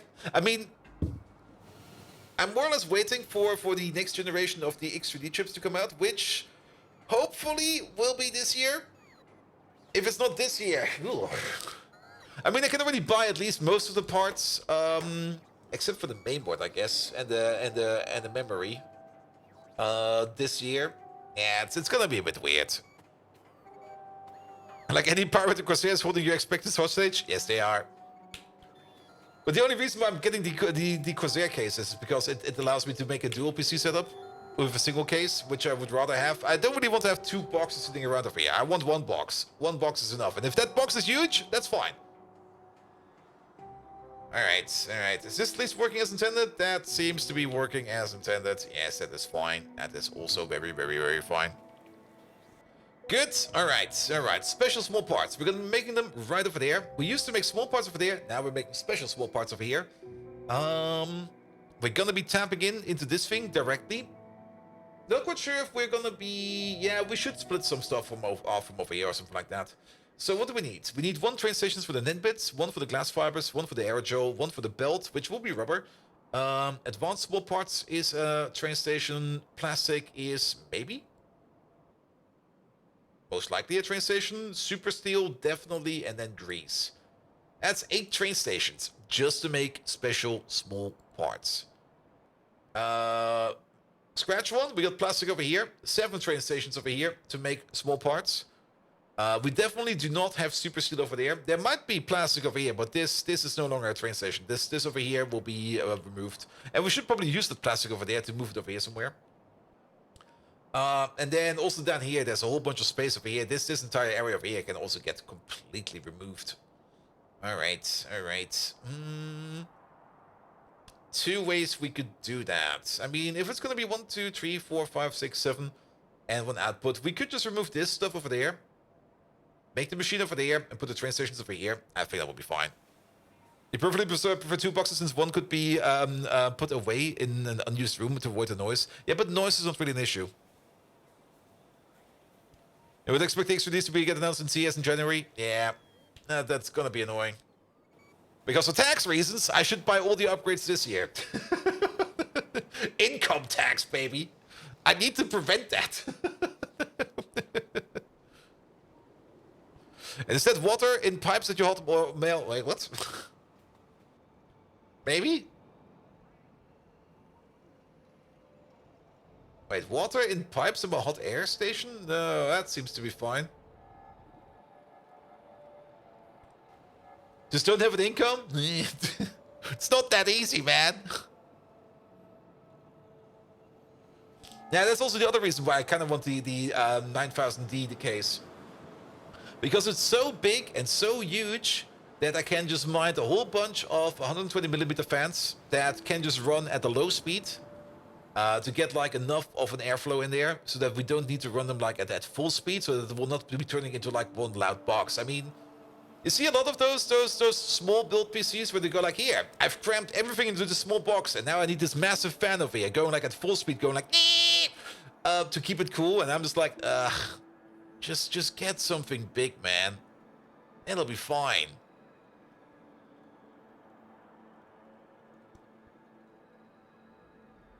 Put the PC far away and use the fiber from the cable to a dock. I mean, I could just use my in-house Ethernet. I mean, it should be fast enough for that. I mean, a gigabit. So you definitely kind of want... I mean, that's the one thing you kind of want to prevent. I mean, I could use it via Ethernet, very true. But then, if I want to dual PC stream, I would still need to be locally encoding. That makes no sense. It has to be close by.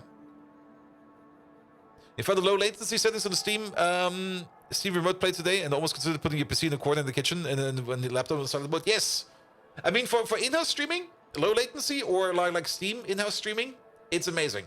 It's absolutely fucking amazing. Especially like with the graphics and everything, it will work fine. It'll work great. And for the bot is 40 gigs? Ooh.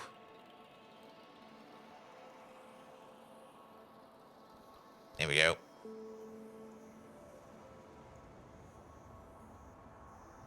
Yeah, but I mean, I could do that, but then I would still need to actively transfer it out. That's the whole reason why you want to have a streamer PC, because the streaming PC will then directly hook up to your HDMI output or whatever your video output is, so that you don't have to put in any extra effort in encoding or re-encoding. That's the whole trick behind it. Now, it does this, it doesn't really quite handle HDR correctly. Yeah, and that's probably because you need to encode it, because once you encode it, it's basically over. Alright, only downside over here is, oh good god, there is so much. 80,000? We're gonna move that stuff over there. We're gonna move that stuff somewhere else. It's gonna be kind of annoying, but let's do that real quick. Yeah, that HDR encoding, that's because you kind of lose your connection to your GPU directly. The GPU doesn't know how to communicate with your monitor, and your monitor doesn't know how to communicate with your GPU. So any kind of fancy HDR things just kind of go out of the window, which is kind of sad. Here we go.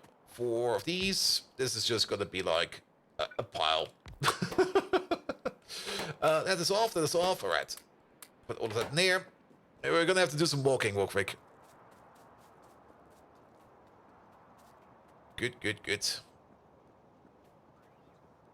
Oh, there's a random build over there. There you go. Pick up all of that. Yeah, it's gonna take a while.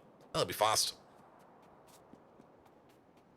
But yeah, I mean, when I was still in my previous apartment, I usually, when I was like really having a lazy day and was like playing video games in bed, I would usually just take my laptop and then use my main work PC as the host, and then just let the game run on my main host PC and just play via the laptop, and it worked like a charm. But like Steam Link or Steam Remote Play is really powerful and fast and super duper fast. This is also why I always say like Steam just sits there, has this massive technology stack available to be able to enable streaming to masses, but they just go like, nah, we're good, we're not doing that. The same also if you got like Steam friends, you can't just watch them play. You can't just like request them to stream the game to you. That just works. Even some multiplayer solutions for like couch games on Steam are mainly solved by just streaming the game over to like the other party at the same time you're playing. It's really fascinating. All right, put that in there. How many more? All right. How many do we pick up per trip? Also, these two things over there need to, yeah, put them over there.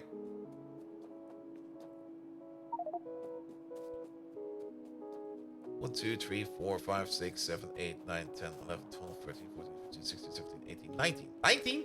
Really? 19? Oh. So we can haul 190 stacks every trip. One of the people you play with has a spotty connection, so we usually turn on stream when he disconnects.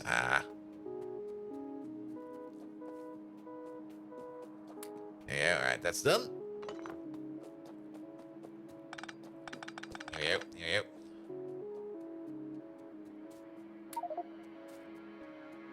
And then the chromium next.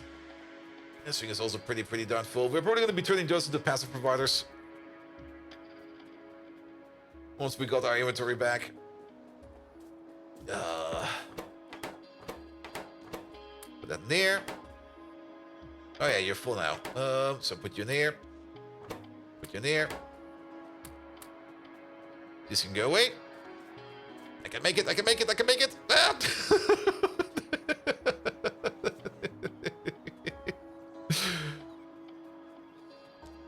All right. You're done? Perfect. And then you next. 3 more trips.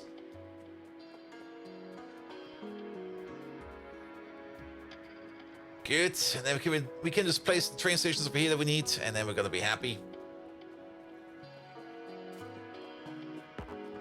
I have this. I have that. And there. I mean, I got a bit of jetpack fuel. But just a bit. Makes it go a little bit faster.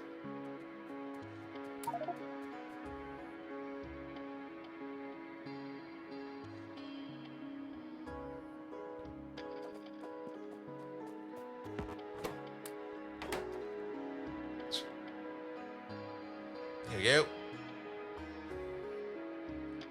It's kind of surprising how long that jet fuel goes inside of the jet itself. Oh, there we go. Okay, one more trip after this. And then we got that cleaned up. I don't think we need to take care of the iron one over there. Mustadi! Hello there! Welcome, welcome, welcome. And there. And had to come to be distracted while bot fighting gets distracted by upgrades? Absolutely. To have your poor bots insane? No, we're not going to do this with bots. It's going to take them forever. At some point in time, I might just... Oh, there's still stuff in there? That's mostly the thing I do like over the weekend, stuff like that, where I just go like, here, bots pick this up, and then let them do it. But it's gonna take them forever to empty out this thing.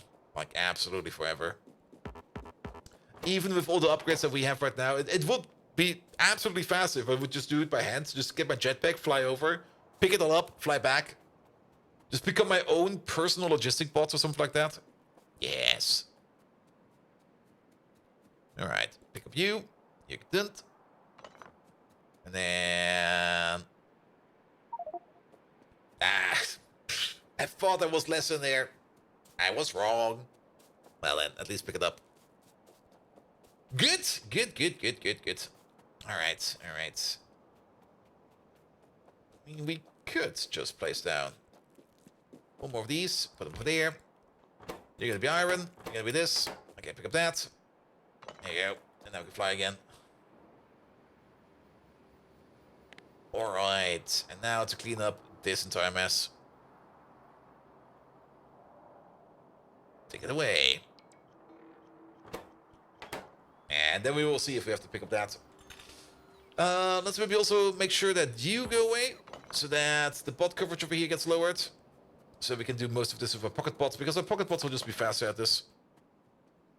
Okay, there's a massive coverage over here. Wow.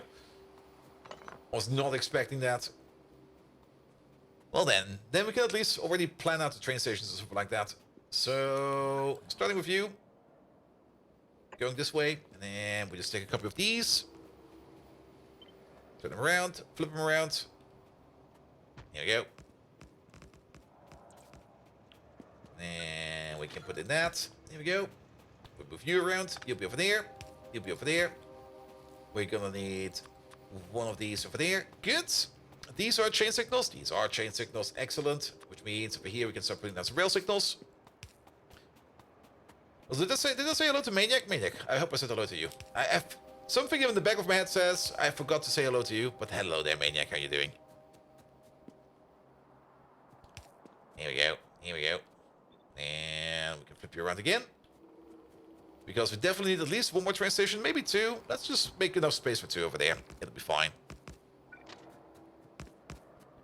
Now we should definitely have enough space over here.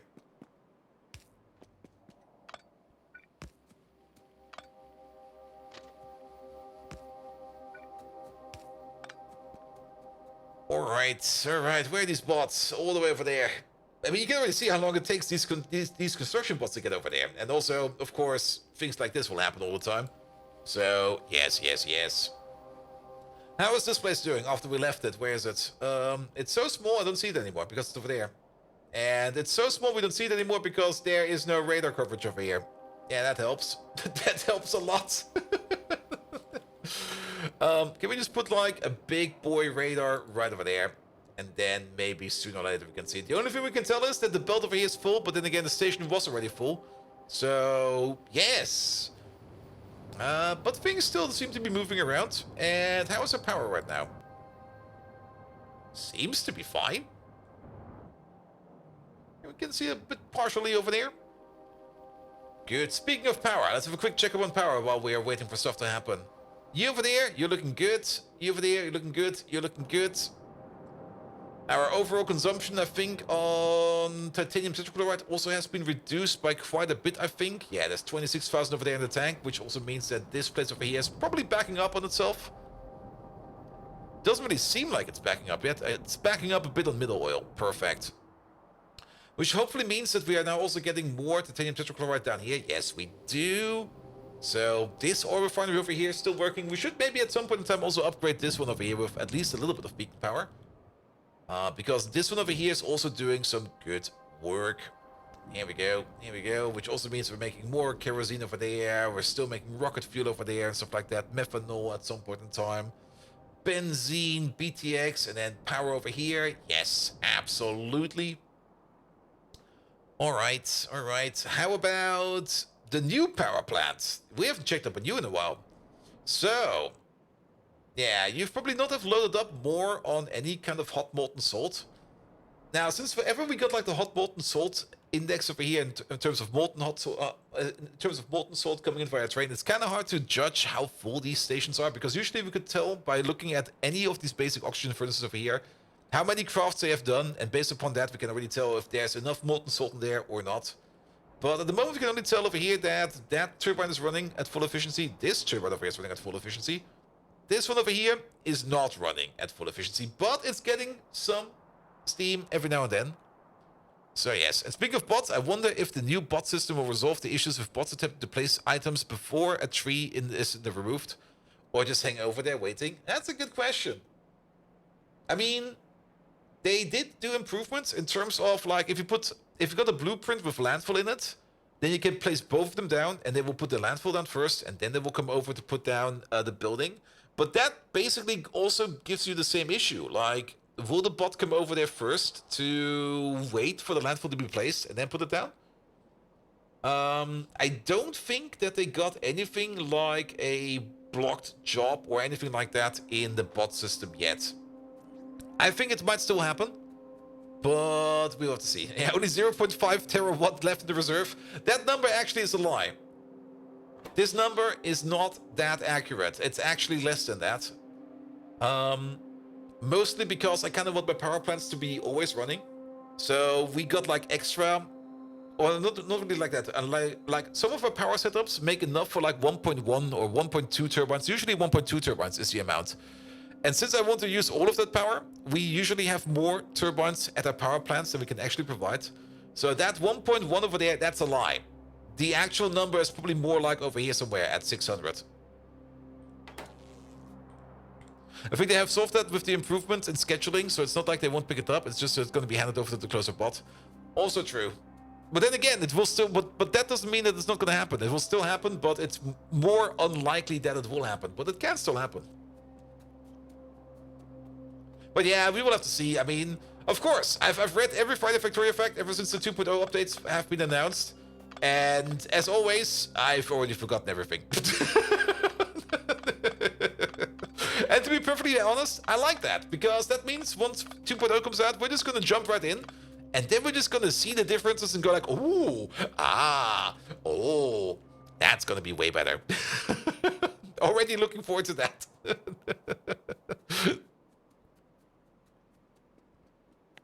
There you go. All of this over here can also go away. None of this is required anymore. Alright. I'm also still very much looking forward, well, not really looking forward, but I'm interested in how the fluid system will behave. And if we can overload it somehow. Because, I mean, you know me. I like to build big. I build big, ludicrous, stupid things. I can already see myself somehow managing to overload the fluid system. And if that happens, I will be so happy. Because then it will be like, oh no! We have to rebuild everything.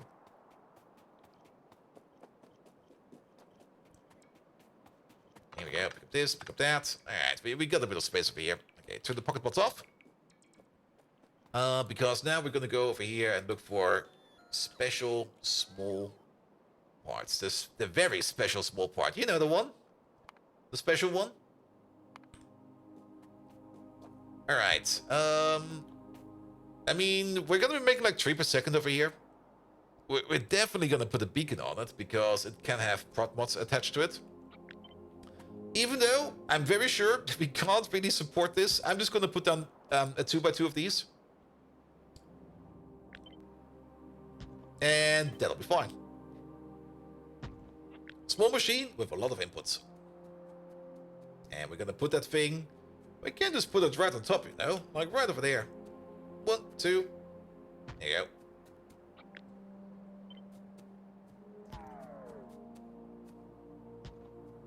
Alright. And even better. Can we... This is just a check. Oh, yes we can.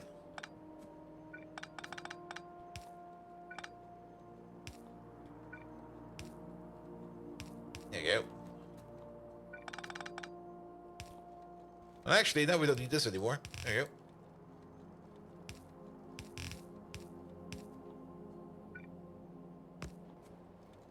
Good.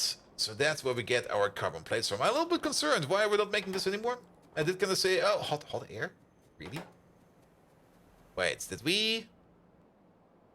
No, it's over there. Yeah, I do kind of remember that hot air might be an issue. There might also be a generic issue over here. That's just traffic. It's just traffic. It'll be fine. But yeah, hot air.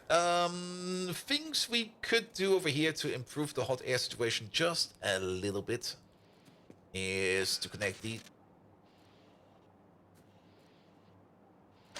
Yes. That'll be fine, I think. Wait a minute. There we go. Just connect these over here a little bit. You are all connected to these boys over there. That is also fine. These pumps over here will turn off. There was a little bit of an attempt in trying to get like our UPS under control, but it seems that pumps will never turn off. That's actually something I kind of hope that if you turn off a pump over there with a signal, that it will actually stop using UPS. That would improve the base performance over here by so much, man. But it seems that's not going to be the case. But this way around, we will be ordering in a train the moment that these tanks over here are empty, not when this tank over here is empty. So a train will be coming in earlier. We don't need that for everything. We only need that for like every occasionally. But also hot air. I think we might actually need a second hot air maker. Not that we not make enough hot air. This machine over here makes a ludicrous amount of hot air. We could maybe just do with 2 extra stations over here. The problem is it's just like in this very high traffic area over there, and because of that, the train that goes to the hot air always gets stuck somewhere, and it just takes forever for him to get somewhere at any point in time. It's just kind of annoying, but I guess it will be fine. All right. In the meantime, special small parts: Ninbit, glass, aerogel, belt, advanced, aluminum, super. Okay, so that's going to be 7 requesting chests. And 1 liquid one. Liquid requester? Oh, those are still around. Can you also get rid of these, please? Thank you. Because we're going to start with the liquid requester. The train for the liquids, that one can be a little bit further ahead. There we go. You can be over there. And then 7 requesting stations. 1. This is gonna be like so much buffering, man. 3, 4, 5, 6, 7. Then again, it's small parts. Small parts always require this much. It's yeah. All right, make sure that we get some power over there.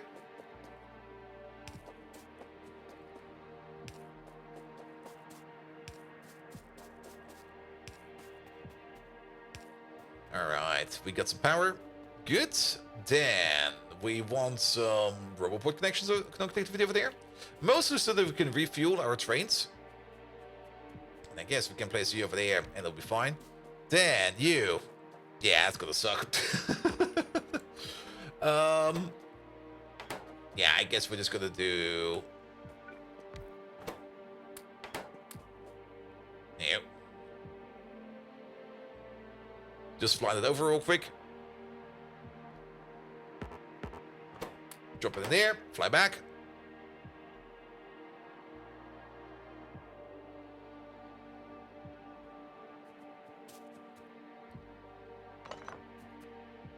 Pick up this. Pick up that. Let's get rid of this over here entirely. Perfect.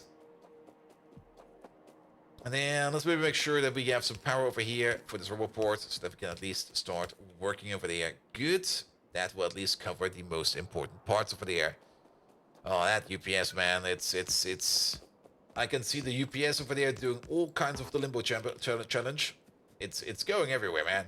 Absolutely everywhere.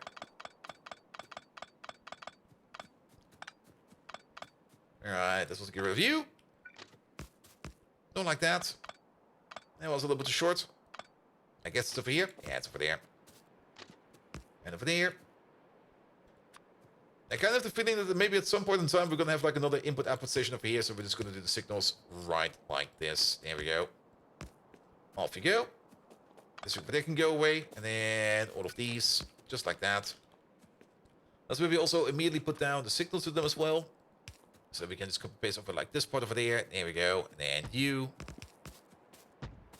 Off we go. Start building everything, please. Because everything is required. Oh, wait. No. Good. Good, good, good. Ah, special small parts. You have so many inputs, my man. Let's get the provider in there as well. In certain bands, you get like 24 UPS. You're running smooth. Yeah, I never really understood that 24 frames per second for like optimal view. Like whenever I also had it like in college, and I did ask my college professor back then, like wait a minute, 24 frames per second for the human eye, but really? But how come we can see like differences at frame rates at 60 UPS and 30 UPS? I mean, come on, you're not telling me that 24 UPS is the frame rate of the eyeball. I do believe that, but it doesn't really make sense.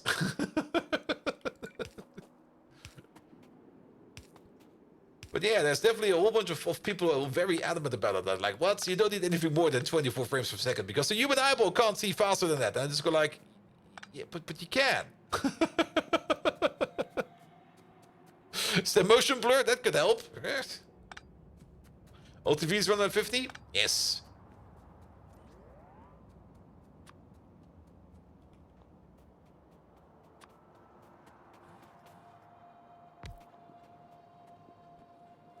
Good, good, good. And not over there. I mean, for film, with film being expensive, and that's why it's running at 24 FPS, that I can understand.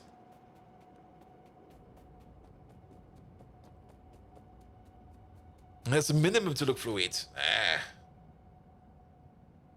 No, but it's your eyeballs. I mean, your eyeballs are capturing your surroundings at the rate of 24 frames per second, it seems. Nah, it doesn't matter. I don't care. I'm not a biologist. Maybe somebody can link me an article and go like, here, just read this, idiot. And I'll go like, all right, thank you. But I think the eye can catch most of the images at 10 FPS, and the brain does the rest. That's also the other part. I mean, just because your eyes can only see that doesn't mean that your brain just can't like like fix up the rest for it. Yeah. Human bodies are weird, man.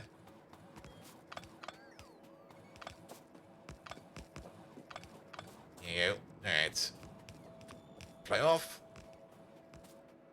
I got 27 cargo bots in my pocket. Like, what the hell? Off you go.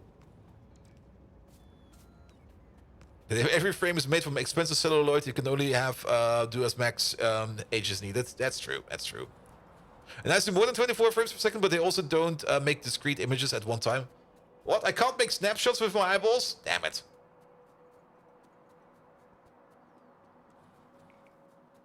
Yeah, you mean that doesn't work?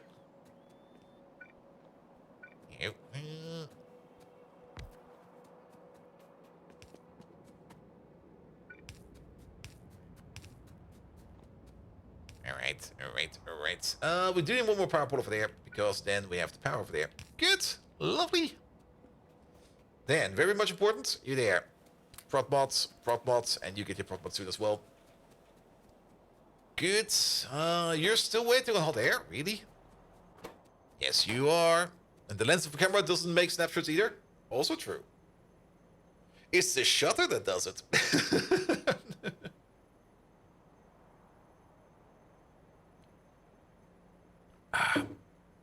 Well, wait, no, the lens not. The lens is on top, of course. It's the optical sensor. The optical sensor always runs. And then the shutter only allows, of course, light in for like X amount of time. You do remember I stopping to make distinctions above 48 frames per second? Yeah, but tell that to the gaming industry, looking at my 266 hertz monitor over there. Go like, ah! Go faster! We need more! We need more images! Sell more images! We need bigger GPUs! Alright, alright. Alright, bots are coming. Yeah, the only thing we need to do over there is to line this up somehow. So, all the inputs. 1, 2, 3, 4, 5, 6, 7, 8, 9. 9. Is there any input over here that's like quite a lot of? Nah, it's all like a bit. It's like a bit of this, a bit of that, a bit of this, and a bit of that. So we can turn these into half and half belts. What's the biggest bit? The biggest bit over here is plastic. So plastic gets its own belt, and everything else gets a shared belt. So 1, 2, 3, 4, 5. That's going to be 9 belts, like 4 half and half, and then 1 full. And since these are half and half belts, and they're going at least at some kind of rate, we do want to have like double inputs like this.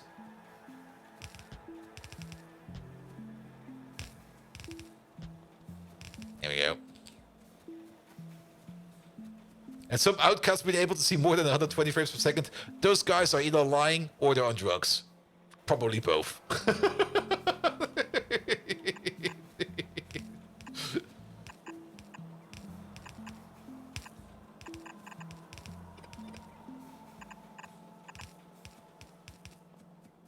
And 230 hertz on a 40 FPS game? Perfect. Exactly, man. Exactly.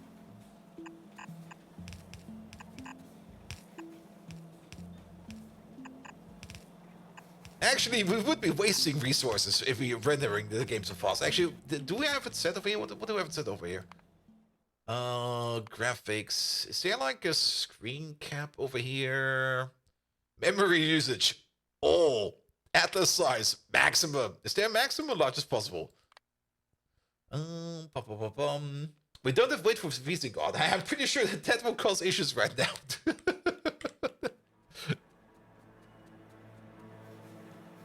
I mean, how's the Factorio? Do we still render at 60 frames per second?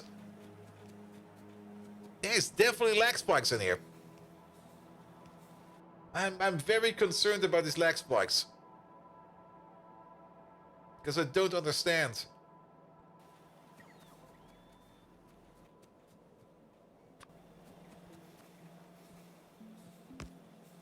There you go, and then how about you over there?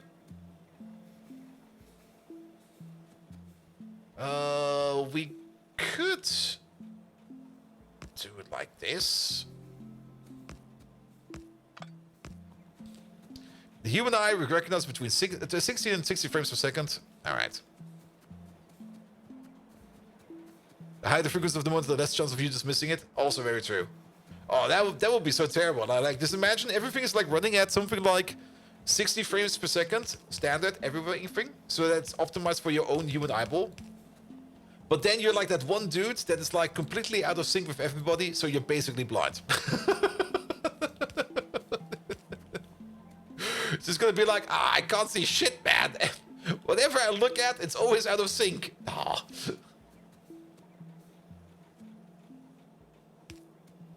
Alright, and then I guess you go this way. Let's see, this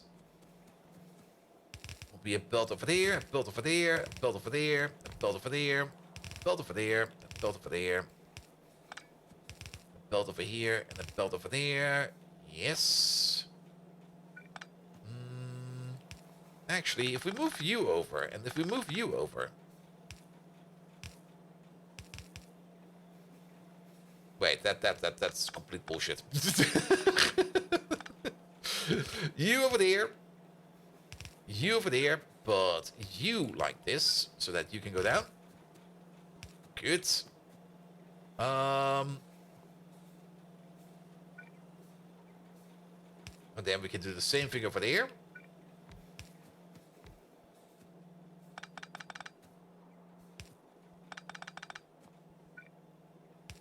There we go. And then we can do the same thing over there, if we place you correct. It's definitely, again, another Masterwork spaghetti, because I was just not really paying attention. And then you can go over there. Here we go. And then input, input, input. Good. Yeah, something like that. Also, most of the inputs will probably be coming from... Yes! So, how many builds do we need? 1, 2, 3, 4, 5, 6, 7. Yeah, we do need... Do we need all of them? No, all the builds will be coming from over here. Oh. Ah, wait. This is not working as I intend to. Then again, got another idea. Because all the inputs will actually be coming in from the top. So, how about we just do this? You don't exist. Here we go. And then you do not exist because you'll be coming in from over there. And then move you over by 1, move you over by 1, and move you over by 1.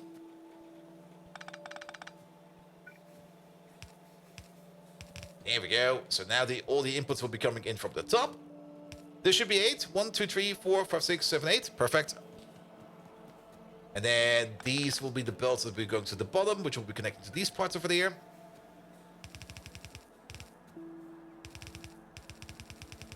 And fluorescent flickers at high rate that can give people a headache. Adapt to upper end of 60 Hz. I once, that's like quite some time ago, but I once was like at the place. I think it was a laboratory or something like that. And they had like one fluorescent lamp at the ceiling that was already like going a little bit bad. And it was like flickering at the rate of like maybe something like 30 Hz. And most people didn't see it, but I was just looking at it, was going like, good God, man, that lamp is flickering like fuck. And everybody like, what? What do you see over there? It's flickering, man. It's flickering. It's going completely apeshit. Don't you see that? No? Ah. Alright, and then you all the way over there. Alright. Bit of a chaotic mess. So be it. I mean, come on. What do you expect? Chaotic messes? That's me. Right here.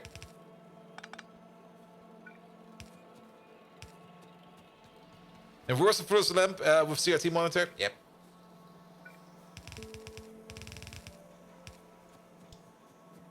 Alright. Yeah, that seems like it will be working. And then we're gonna need all the inputs. Well, I guess all the inputs will be going down and over. That's gonna be the output. So your output is going up and in. So we're gonna start with you. Also keep in mind we got more. We need 9 connections in total. So we got 7 over here. And a singular output, I think, is more than enough. So these 7 need to go somewhere. Then we got 1 plastic input from the bottom over here, because we got the plastic station already available over there. Here we go. So let's put you over there. Just remembering it gives you headaches? Yep, I can fully understand that. Alright, so this is the plastic belt.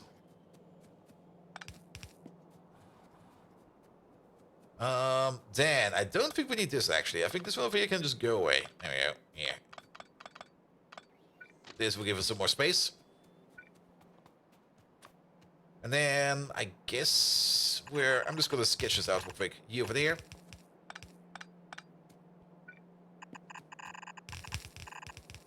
You over there. Pick up all of these. And actually, we could even pick up all of these as well, because these do go long enough that we can connect to you. So let's maybe already put down some of these. So it'll be 4 over there. And then maybe another 3 over there.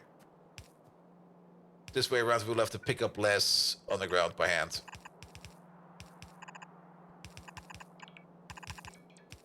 Here we go. That will be all of you. You go all the way over there. We can pick up these. And then we're yet again at the fun underground part. There we go. You over there. You over there. That was a full miss. And you over there. We could think about putting an underground over here. That will just be like a tad cheaper. And things being cheaper, that's fine. Save over here. We can save on a little bit of an underground if we just do this real quick. And then you.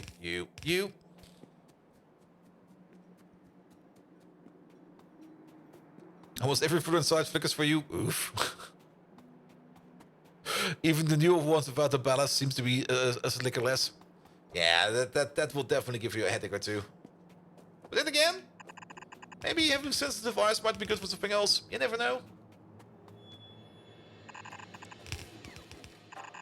Also, keep in mind, you can always use this as an excuse. I mean, if people know that you have got like sensitive eyes, you can go like, hey, that light bulb over there, it's giving me a headache. I need to go. I'm so sorry, mother-in-law. I can't be here. I need to go.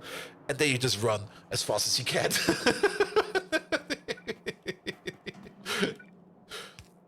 Go like, nah, sorry, I can't be here right now. I have to go.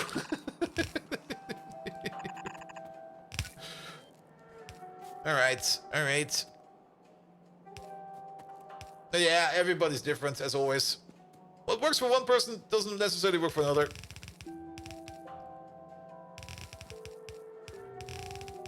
Ah, I broke it right at the end. Alright, that's that connection's in, that connection in over there. And then we need the... Okay, we're making carbon plates again. Excellent. Mr. Washington!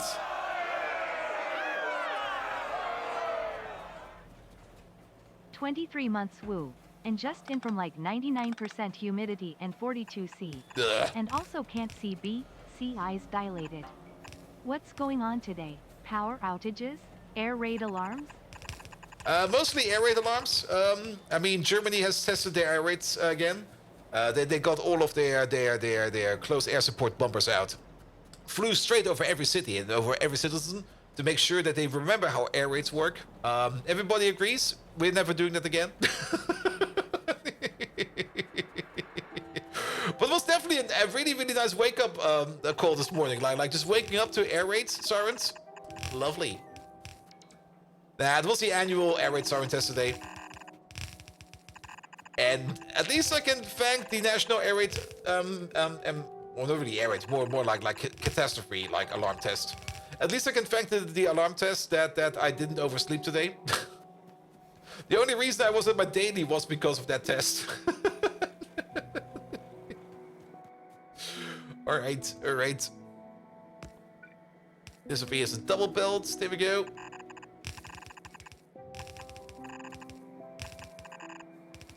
Alright, and then that plastic belt will be going into there. And what are we missing?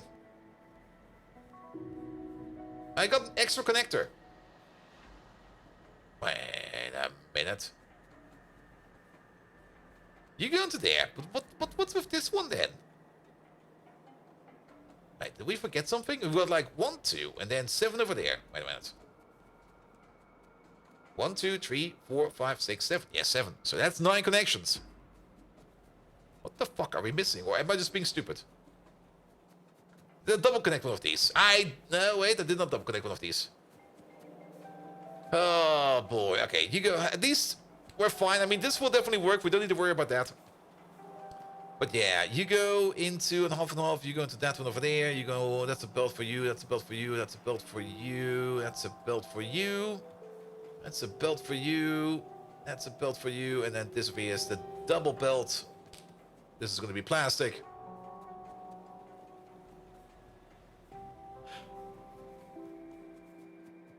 You little shit.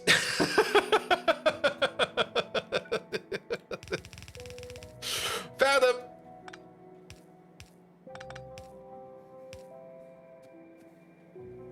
There we go.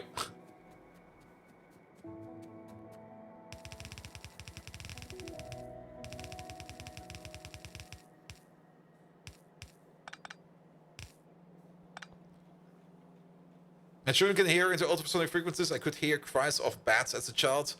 Yeah, I mean, I do remember. I mean, well, Bats also, I mean, bats do navigate in ultrasonic range, but they do also make noise. It's not like they're completely silent. I mean, I do remember hearing bats as well in the past. But ever since then, I've not really seen any more bats. But then again, yes, you can also get rid of children by just getting yourself a dog whistle. Like if your child is annoying, dog whistle them. Just go like, go away. Alright, we got all the connections we need. The only thing we need to do over here is to, well, we need to connect up the liquid output or the liquid input. We could use pumps. Nah, it'll be fine. But I'm kind of thinking of maybe just doing it like this. And that bottom connection we don't really need. There we go. That'll be good. That'll be good. Alright, that's where the grease will be coming in. And then the only thing that's missing over here is going to be the connection for the, whatchamacallit again. Yeah, that's fine over there. There you go. Ah, that's going to be a bit of an issue, but that'll be fine. Alright, with special small parts done, we can at least move on to the next one. We're just going to probably be globbering together like a whole bunch of weird builds like the next couple of streams. Just going like, we need this now, alright? Let's make more of this. We need that now, alright? Let's start making that then. Because we are going to need a whole bunch of parts. Especially for those, whatchamacallit again? Those nanostructure materials. There we go. Alright. Good. Alright, let's start with you then. You. Slim Fandango. What a nice name. No, you're not going to be Grease. Grease 28 requested, please. What the hell? Gietsen, kebab, taxidermy, and landhandel. Excuse me. For one, now I want a kebab. But for another, combining a taxidermy with a kebab store? Yes. How about no?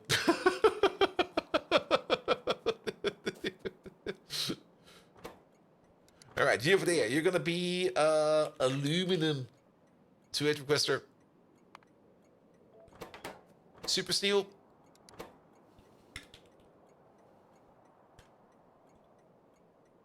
Super steel. What else is in there? Aluminum, super steel, plastic we already have, advanced small parts.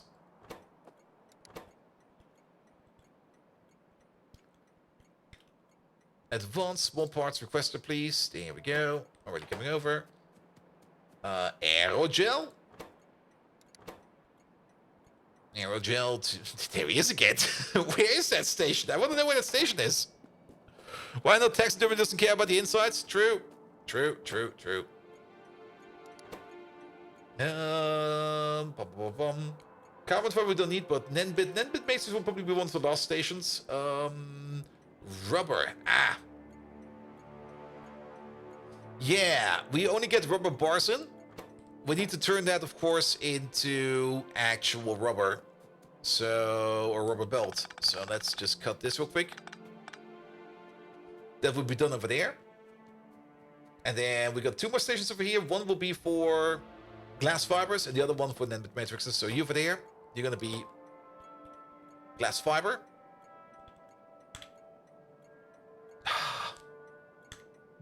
Really? It's not called glass fiber internally. What the? We're not exporting it yet, are we? We don't have a name for it yet. That could maybe be the reason. Okay. Fair enough. Any provider will do. And we're gonna get ourselves the glass fiber. There we go. That's of course.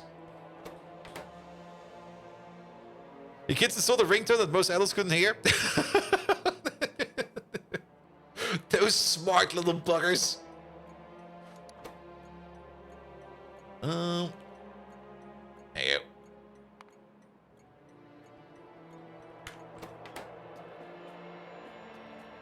Another train, absolutely. And then you over there, you're going to be the Nenbit. And that thing probably also does not even have... Nah, nothing. We need 2 more trains. Let's maybe start already by preparing 1 train. There you go. 1, 2. be done soon. Then, Nenbit matrices. Over here, you there. Pete O'Leary. No, you're gonna be a provider. Any provider will do. But not a, I think it was ethanol. You're gonna be a Nenbit matrix provider. There we go. And then you over there. You over there. You're gonna be the Nenbit matrix requester. Good. And while we're at it, Jacob Bickel, you're gonna be a provider as well. Not a fish provider, but you are going to be the special small parts provider. There we go. That'll be fine. Also, it seems we're kind of losing a little bit of track over there, so let's put you... Nope.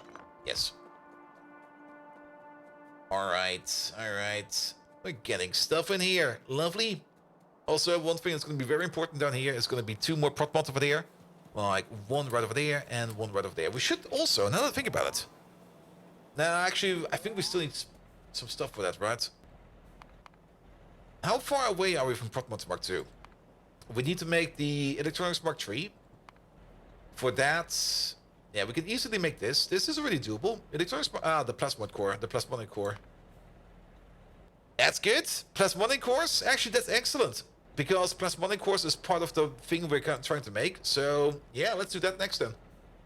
But we also need to make the utility box Mark 3, which requires nothing special, except for special small parts, which we just did. Great. And then also the control panel Mark 3.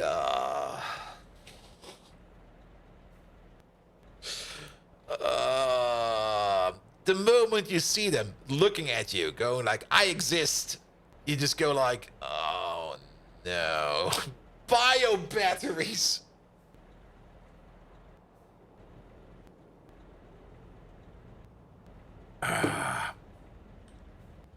Yeah, we'll tackle those soon.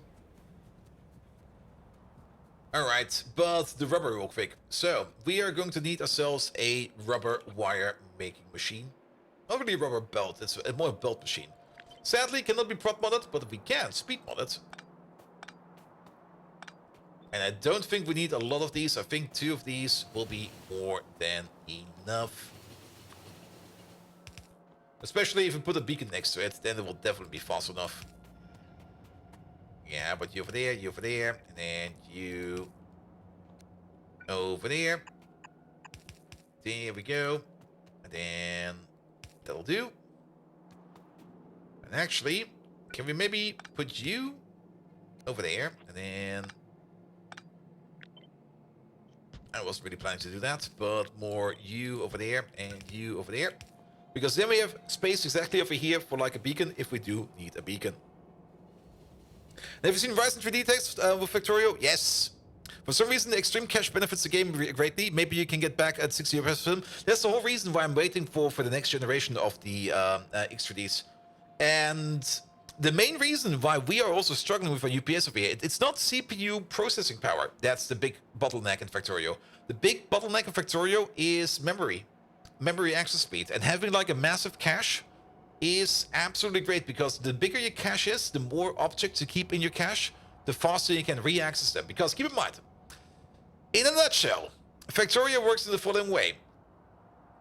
Every frame, you check every item on the map and do something with it. That is a very, very, very, very basic representation of Factorio.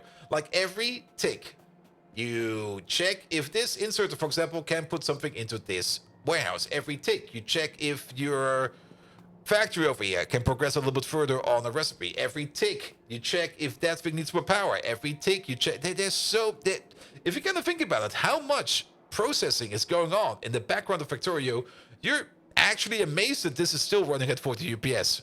It's also the reason why you usually see like any kind of automation game. I mean, making automation games is fun.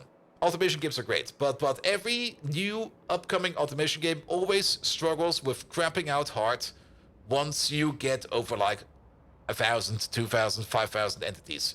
That's usually the moment where every kind of newly upcoming starter, Kickstarted or whatever, greenlit, early access automation game usually craps out. because processing all that stuff is just not easy. It's a lot of to do. Factorio have put so much time and so much effort into optimizing their entire game that this over here works better. And you notice that. You notice it right away, because Factorio is that one game that is so well optimized that it can just process all of these things. And don't forget, I mean, Factorio never was on this level of optimization before. Back then, when it was in early access, back then when it was still like rocket defense units, the game was slow as fuck, man. Like something like 1000 SPM back in the day was just not possible. So this means most insane server epic CPUs with 1.5 gigabytes of cache would make Factorio monsters? Yeah, most likely. Probably. Not guaranteed, probably. I would definitely want to see a benchmark on that as well.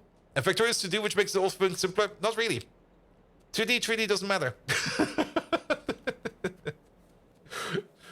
An entity object doesn't really care or know if it's 2D or 3D. It doesn't care. The only thing that maybe cares is your GPU, if it needs to render more or less shit. But GPU is GPU and CPU is CPU. Those are two different worlds.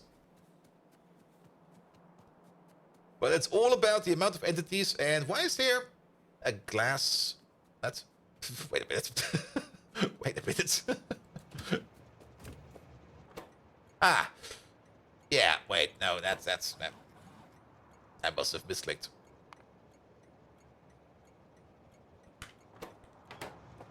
Ew. Scram. Let's make Factorio in one day. It will surely fly.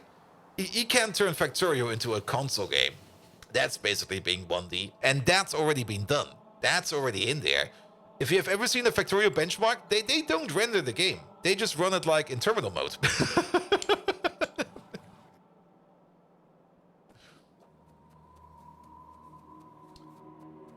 Here you go. Put those in there. How fast are we making this stuff over here? We're making 7.2 belts per second over here. Yeah, it should probably be fast enough. A Factorio board game. Ooh. Could that work? I mean, you can make a board game out of anything. Pretty much. Alright, then Bitrain first. But at the end of the day, what is Factorio? Factorio is just like running through lists and doing what you need to be doing on that list. You could definitely optimize and do Factorio in a different way. That it will be... How to put it? You could... It would be a total system architecture change. So if they made some other decisions in the past, you could run Factorio in a complete different way, which would be easier to multi-thread.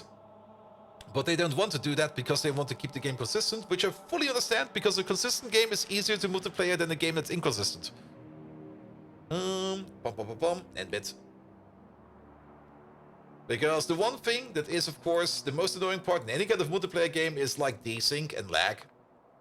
And the shenanigans one could do if you have like a game where like on one person's game end, an item is already done, and on the other person's game end, the item is not done yet. Technically, one of those persons could either A, pull the items out of a factory, or B, put more in, you know? And considering the piping change in Space Age, that will also help UPS impact, yep.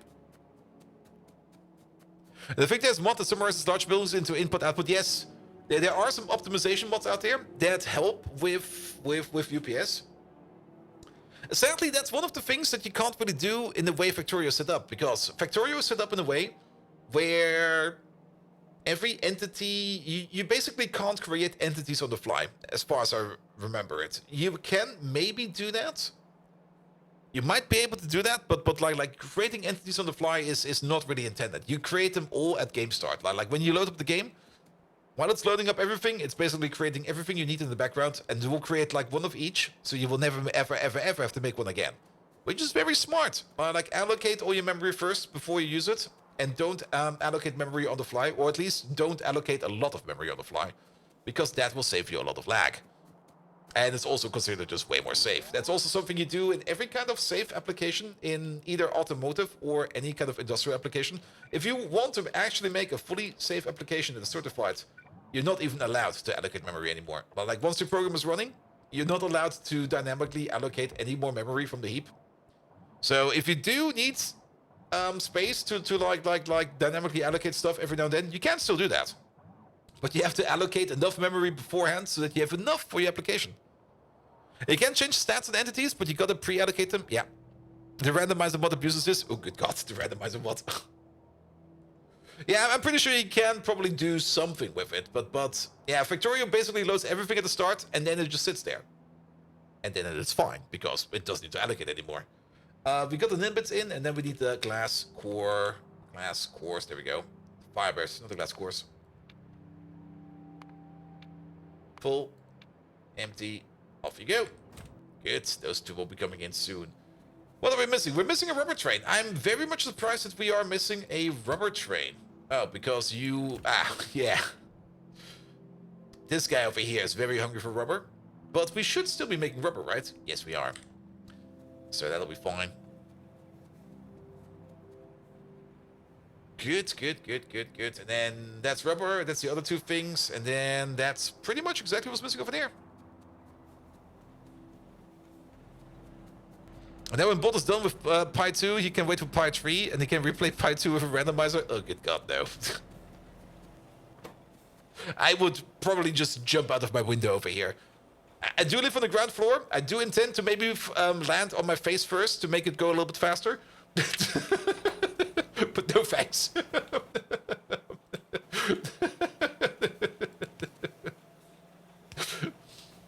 Straight out of the window I go. Good old ground floor stage dive. Did you watch Josh's video with the randomizer? I did not. To be perfectly honest, I don't really watch too many other content creators doing Factorio. Mostly because, I don't know, I think it would either stifle me in my own personal creativity, or maybe I would start thinking of something and then go like, I know that guy already did that. Though, then again, technically research is important if you do any kind of content creating, but I just don't watch other people's stuff too much.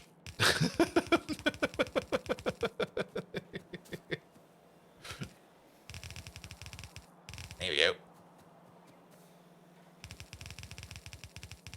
But then again, I mean, the randomizer. You basically sushi belt it and you're fine? Sounds like a sushi belt solution to me.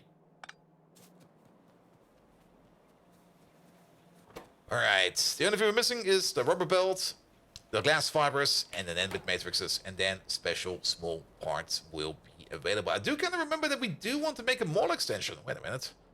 And for that we need some landfill. We are definitely going to be building over this borax over there. I don't care about it. But yeah, we do need a mall extension over here, because we need to make the blue buildings at some point in time. And you can already tell the blue buildings, well, we're definitely going to have this same amount of buildings over here. Just for blue up there.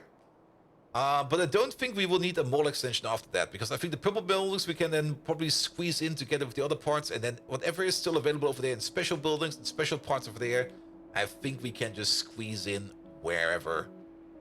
Good, but that would also mean that's gonna be so much landfilling. How much landfill do we have? I mean, we got a bit of landfill over here. And we got in our system, okay, there's 48,000 over there, and then there's another 3,000 distributed in these over there. There's probably like... Oh, never mind. Wait, is this a different system? You got 27,000 in this chest. Wait a minute. Wait a minute. What? There's 48,000 in this chest. And you can already see, it's right over there. It's right over there. There it is. I can already see that there's like only 3,000, or is that... That does not include the chest, does it? So we got 48,000 and then another 51,000. Alright, alright. That would make more sense. So we basically got just under 100,000. Yeah, we got 70,000 over there. We got not over there. It's a request on the chest, not the passive storage chest. Very true, very true. Yeah, we got basically nothing over there. And then we got like 27,000 over there. So 27,000 over there plus you, which is 17,000. That is, yeah, 44,000. And then 47,000 in total. I'm not quite sure where the other 5,000 are coming from, but I guess it will be fine. They're probably somewhere in a happy place. Good, good, good, good. I kind of want at least to see this thing over here start working. Also, yes. And Junior Jumia, how you doing? Welcome, welcome, welcome.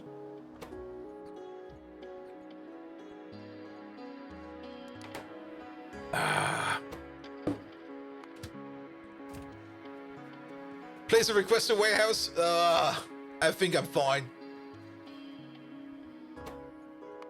All right, let's watch you real quick. Where are you going?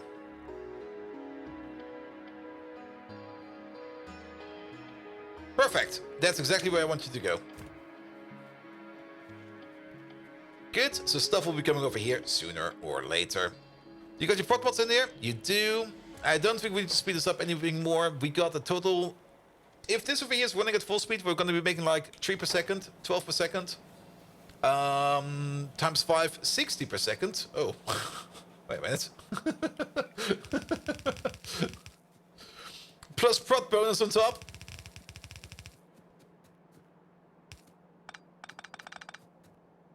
But that's only if it's running at full speed. It will not be running at full speed all the time. We're probably going to be going out of carbon fiber like almost instantaneously. But at least now we're prepared for it. Ew. It's raining all day long and not got enough energy to play ATO. Just sleep. ATO. ATO. Amazon text offices. Megatron. I got an abbreviation over here. ATO. It's probably related to gaming. What is it? All the oxygen? But it's not included.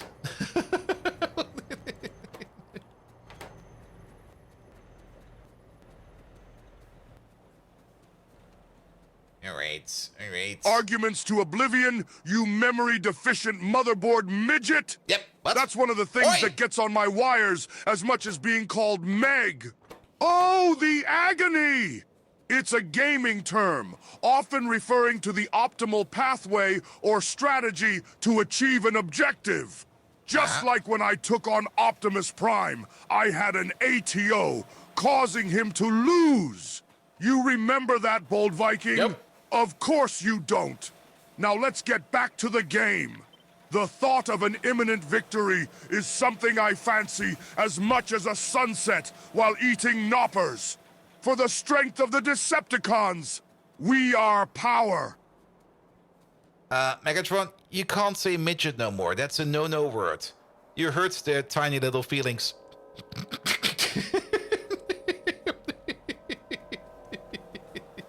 I'm so sorry about that one. But we have to. No, you can't say that anymore, man. What? No more midget? That's like telling me not to optimize my weapons for full explosive potential. No. Outrageous! It's just like the renaming of Intertooth to Interproductions. I will never accept it. All right, fine. You code-lacking capacitor clown. There, I hope their micro-sized feelings aren't bruised now. Ah, the absurdity. It makes me feel older than the invention of the wheel. The perils of modernity. It's all beans to me. Now stop jabbering and let's resume our virtual conquest. Onwards to glory! He's so gonna get me cancelled sooner or later.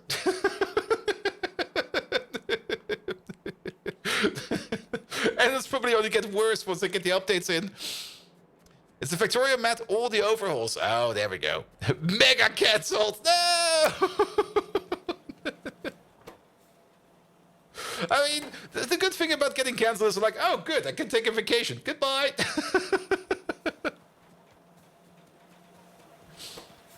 All right, yeah, this is not going fast enough. This is now going at a rate of 15 in total. We're making, ooh, trade.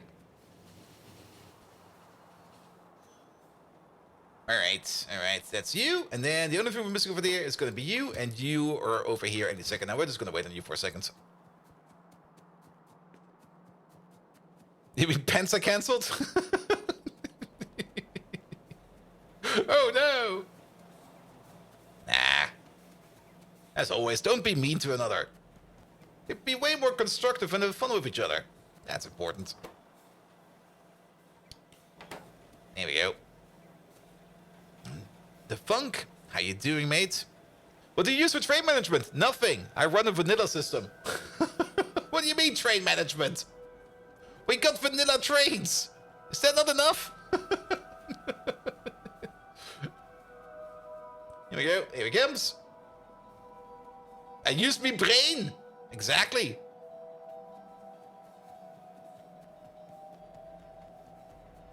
That's the same for these kinds of builds, though. That's fine, actually. I mean, what do we have? We only got like 576 trains and only 3,776 stations. I mean, I get what you mean. Train management, like something like what's it called again? I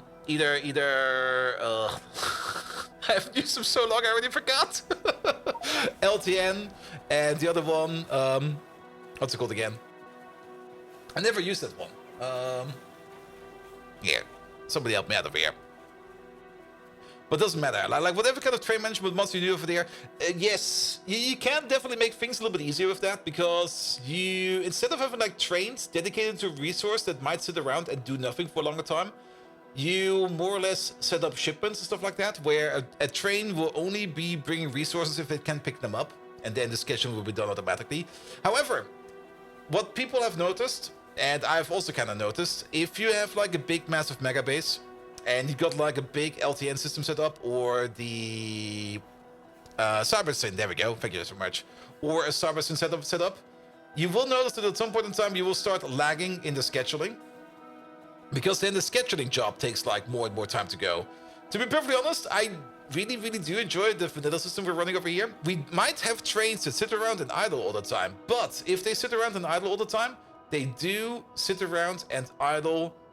Okay, this one's not idling, but this one's idling. They do sit around and idling over here with a full shipment in them.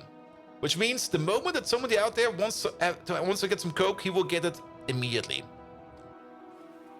And that's more or less also a very big difference of things like LTN and stuff like that. Because in LTN, if we have like anything like a coke station out there that would demand coke, it would first dispatch a train to pick up coke from somewhere, and then dispatch it to go over there to place down the coke.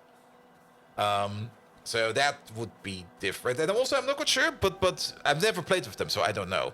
I'm also not quite sure how good LTN is at dynamic updates. The vanilla system over here is really nice in terms of like, again, that coke train down there. Let's just imagine this coke train from all the way over here needs to go to all the way over there because somebody over there demands coke.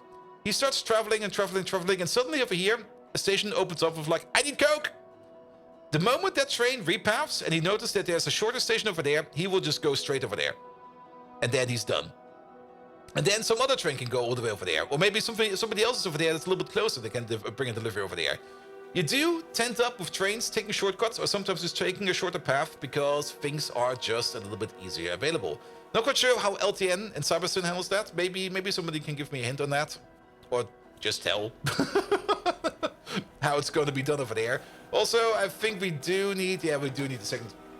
Okay, we do need one of these. Never mind.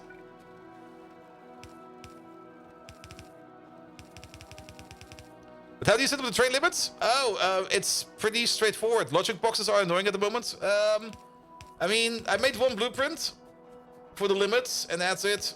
I'll show you in a second. Let me just pull this belt real quick. But the limit is super duper simple. Like, so simple that I really don't care about it, and we rarely have to set up anything. Yeah, best example, this guy over here. This guy over here also has the issue right now that he can't go to any provider because there's no provider available right now. But we got a warehouse over here. Warehouse has X amount of items in it.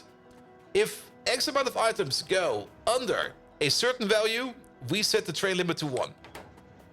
And then the train comes over.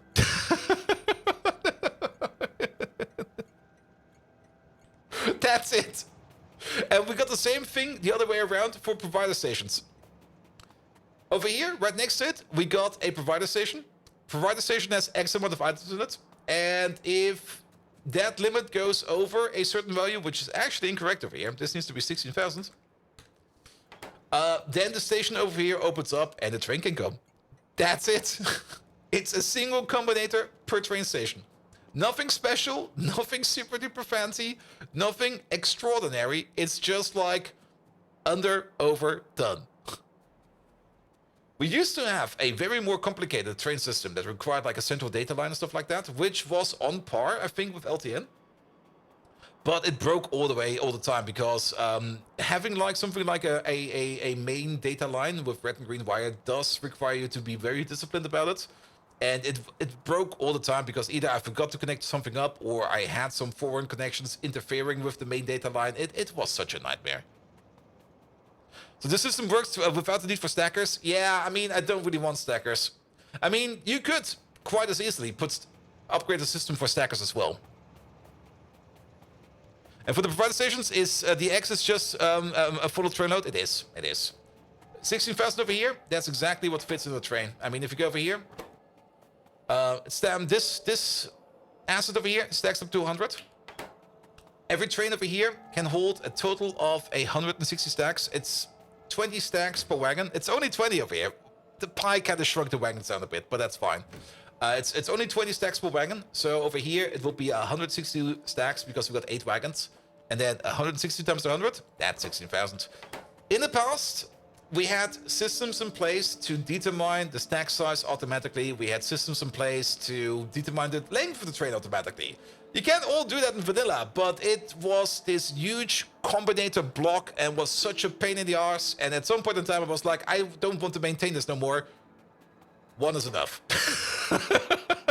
One is enough.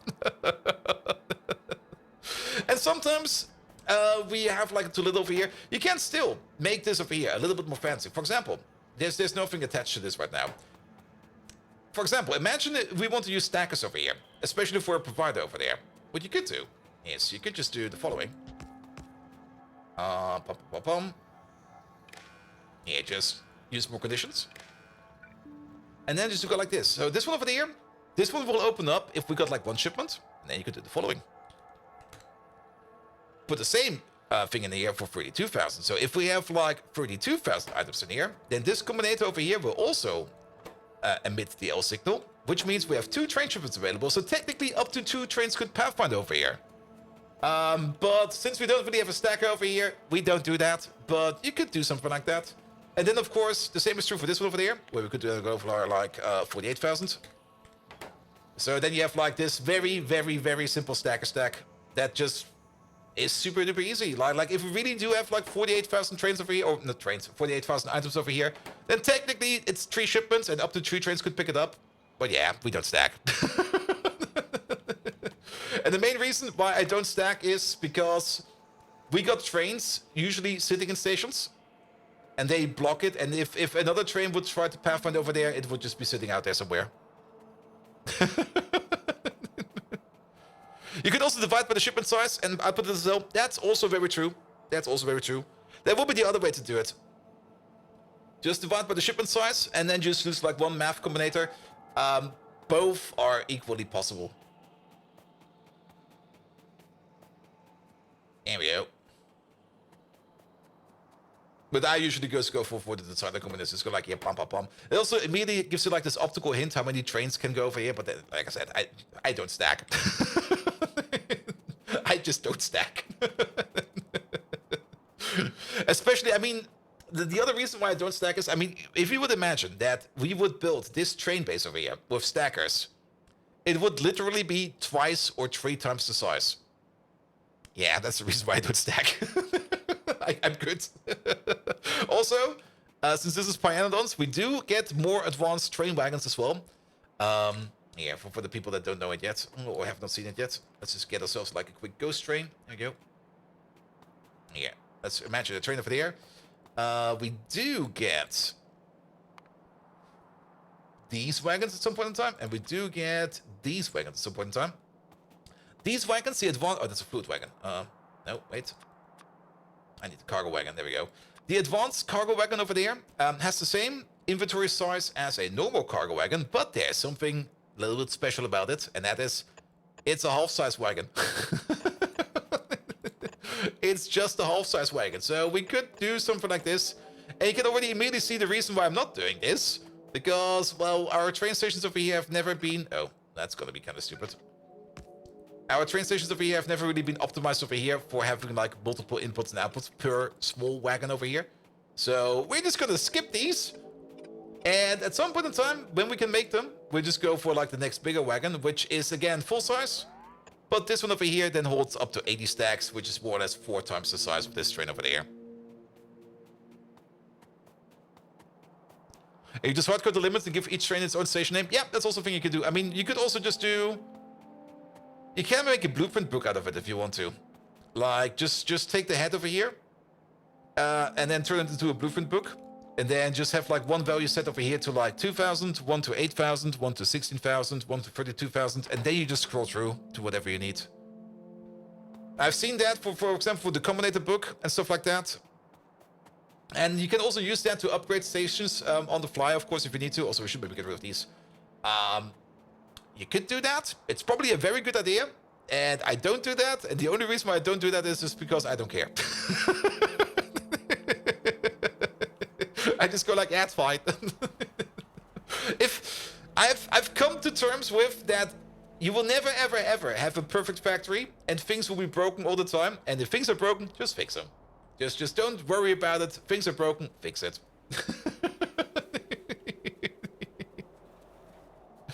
What I kind of dislike, and I hope they improve that, and we haven't really seen it in any kind of Friday Factorio fact yet, but they do want to make like those templated blueprints, where when you, I think either when you when you put it down or when you pick it up, I'm not quite sure, you just fill out the template with some numbers, and then you can start like stamping that down. The interface for that was kind of horrible. I do hope they improve that. But then again, as long as I have not touched it yet, I don't really can make an opinion about it. But it didn't really leave a good taste in my mouth. But, and again, we will see. I mean, it's only like, what is it, like 4 more weeks, 5 more weeks until Factorio 2.0? Oh, good God, I need to speed up.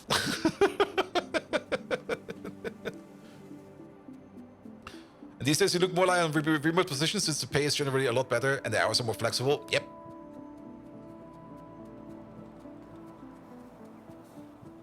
Also, wait, what am I missing? Stack Overflow? Bum, bum, bum, bum, bum, bum, bum, bum, bum.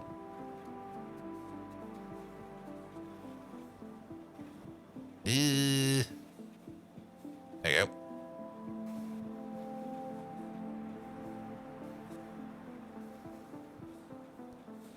How does this looking for a job thing go again? And you said to oh, there we go, Simbrock. LinkedIn, yes, LinkedIn. LinkedIn worked for me. Just give yourself a good profile, put an anime picture on it, and you're gonna get jobs everywhere. Simbrock, if you want to, I can refer you to my headhunter if you want to. Go like, here, this guy's good. Give him a job. All right.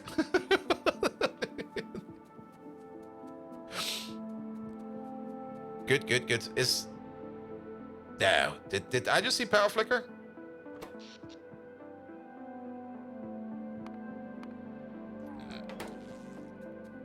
Then again, you don't really look for headhunters anymore. You just tell them no. Yeah, I mean, I still get like job offers every day. Like every day, I get at least 2 offers, and it's like, hey, you want to work for me? I'm like, no, go away. No, I'm good. Please, I just signed a new contract. Leave me alone.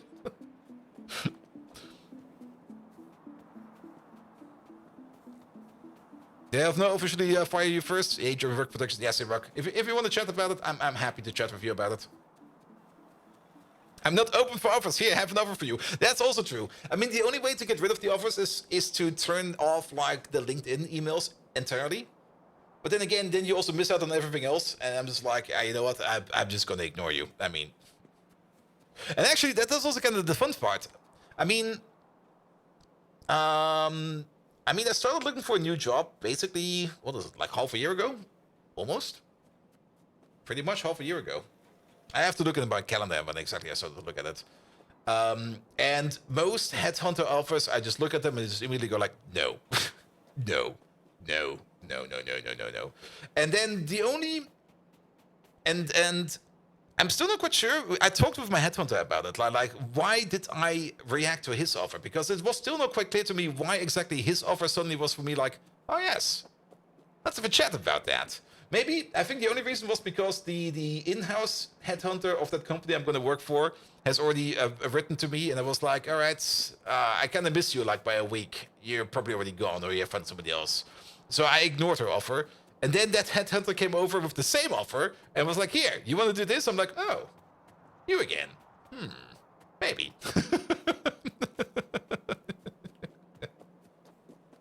And then it kind of turned out to be really, really good. And I was like, oh, yeah, this sounds like fun. Well, then again, I've not started working there yet, so they could still be assholes. I don't believe they're assholes. I mean, I think I talked about that. I mean, when I was there for my initial, what's it called correctly? It was, in Germany, called Probetag. So basically, for a trainee day, more or less. I went over to the company, and of course, I didn't do any actual work over there. It was more like, here, we're going to give you like a theoretical problem, and you just work on it. And I'm like, all right. That was good. I mean, I I was running a fever, and I probably had the flu. That was that weekend, if you remember that one. But somehow I managed to convince them with a good idea. I was very happy with myself. But I had one big problem with them. I also immediately told that more or less to their human resources guy. I'm like, yep, I had fun. It probably looks good, but the one issue I have is apparently 300 people work in this company, and I've seen 2. Could we maybe just have like another informal meeting or something like that where I can maybe meet like a couple more than 2 people? And she was like, yeah, we can do that. So like a week later, I got invited over there for like just having like a lunch with some people over there. And that, I'm still not quite sure. That's one thing I'm going to ask like the moment I see her again. Because the people I had lunch with, it was like this perfect slice of the company, in my opinion. Because I had there was like one person in there that was just like fresh from university. There was one person in there who left the company and came back. There was one person who was with the company for almost like 15 years. There was one person with there that was about to retire, and then there was one person in there that was just like another average Joe. He was just Joe. But I got like this perfect slice of the company of basically everybody who works there. And I was like, and after I had like a chat with them for like 5 minutes, it was already like, yep, it's gonna be good. And I just immediately wrote her an email from like, yeah, this is gonna be good. At the big company, they have no trouble finding that slice. Yes, but then again, it's. I mean, it is big. 300 people. That's true. That is very big. But I'm not quite sure if they did that deliberately or if it was a pure accident.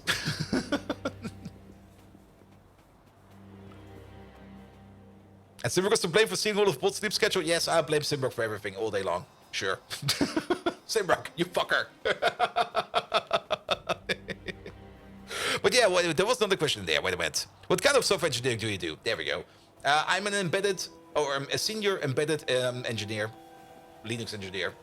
Yeah, I work with embedded software, and I mostly work with cars. And trust me, I've seen some shit, man. The amount of software that is being deployed in cars, it's... Yeah. I mean, it works. I can definitely say the testing department and the quality assurance department is doing a lot of work. I'm pretty sure they could be doing way less work if the quality that would be coming in would be better.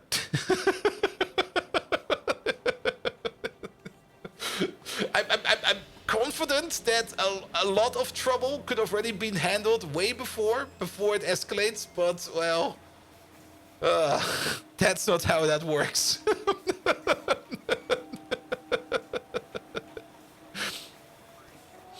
You've worked at Sweden's the largest car company. You've seen hell too. Yeah, especially in the software. I mean, like I said, the quality assurance and the testing department is definitely doing good work.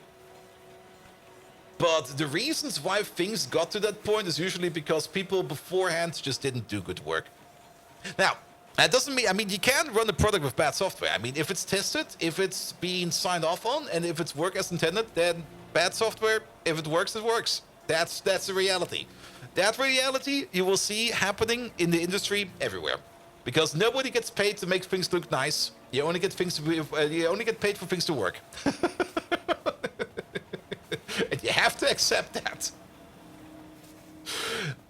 However, and this is the big however, if you do provide something that looks nice for you, or if you do provide something that is easy to maintain and easy to change, if something does break, that's where you save the money. Because the moment you don't have to spend any effort or only a little amount of effort to fix something that somehow was broken, or maybe something that was unclear because of some kind of muddy requirement, the less time you have to spend on that, the more time you have for something else. And that is a very much important amount of time. Good. And didn't someone post an article with missile guidance software having an overflow? Yes, I remember that one. They did not seem to fix because the missile would not live long enough. And they just doubled the RAM. Yep. Pretty much. I mean, that's also true for things in cars or any kind of software that is running in any kind of application. Every software that is running in any kind of application has like a maximum lifetime, more or less, or lifetime. Like, it's only meant to be running for, say, at most 24 hours or something like that. Maybe like at most. Because there's always going to be like something like either a shutdown or a bus cycle or a cleanup phase. Even big machines will turn themselves off for maybe only a minute or two every day. Just for cleanup, maintenance, something like that. So there's always like a maximum time limit. If your memory leak is staying under that, nobody cares. And you refuse to senior title means you get half as many questions as those who took it. Really? I mean, the only reason why I got the senior title is because I tell people what to do and I help people understand what they need to do. That's usually that's also the only thing I've been doing, like for the last 2 years. Like the last 2 years, I've just been sitting there, going to work, answering questions from people that seemingly don't know what they're doing, and then educating people on how they can do it better. At least the people I educate, they are doing way better, because they are also our own outsourcing team, so they're doing good. And the people I try to help to do better that are not in part of our team, yeah, they still stay stupid because I don't think they care.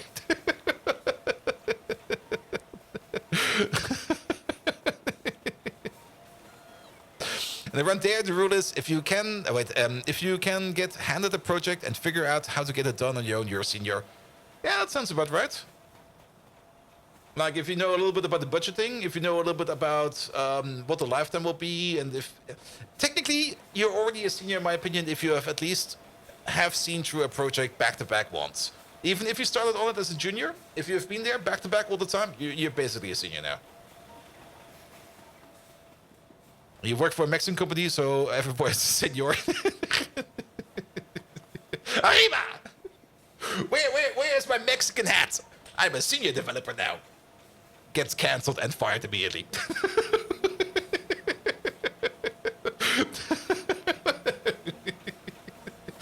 Cancelled, fired, and shot.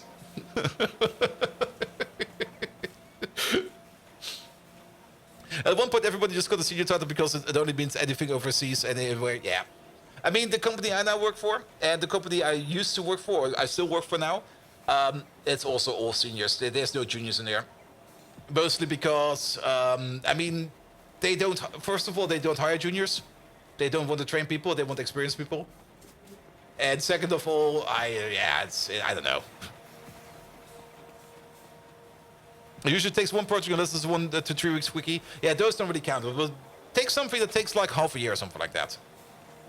And then, of course, also the full process, like from acquisition to planning, or to acquisition to research to planning to implementation to testing to deployment, like the full cycle. You can get it done in half a year usually. It kind of depends on the project size. And if you have seniors who does the dirty work, outsourcing teams, usually outsourcing teams. There we go. It must be project takes less than a month after the order comes in. It kind of really depends on what you do. I mean, embedded systems usually don't move like in 1 month. And who makes the tea? Yourself, you make the tea. Because when you're making tea, you're technically still working. There's no such thing as a tea break in Germany. That doesn't exist. If you're gonna get yourself a tea, it's part of working. Especially if you take a coworker. If you talk about stuff while you get yourself tea, it's work.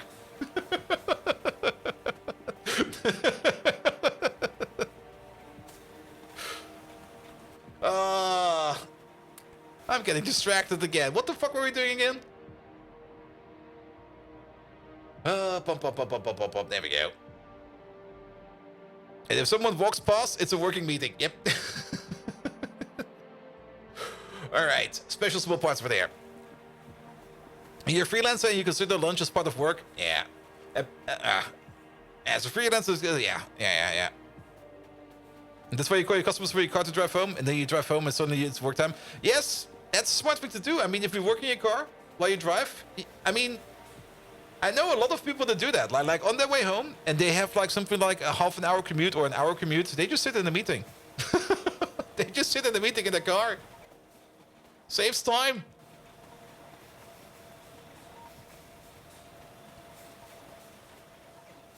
And working from a car can be insurance sniper if something happens. Yeah, but then you just don't tell them that you were working. You go like, oh no.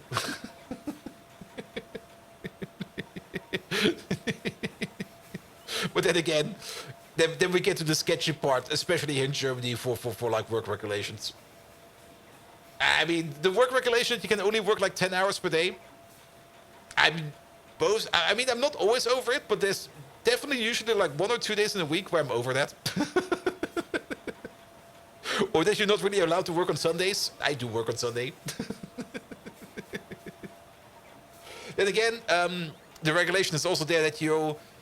Yeah, it's weird. It's those regulations, man. I mean, they are there for a good reason, and they do work. But I usually don't care about them. For me, it's just like, yeah, if I worked enough, I just leave. I'm just going to be like, yep, I'm good. You don't need me again this week. You'll see me next week. Alright. You still have to travel different countries, worked at a whole different pace? Yes. And that's also something you kind of notice. Like, I mean, the client we're working for, they've got like massive, absolutely massive outsourcing companies in India. And those lads work like 12 hours a day. At least. And meanwhile, we just sit there and we just work like, yeah, after 8 hours off, it's time to go. Have fun over there.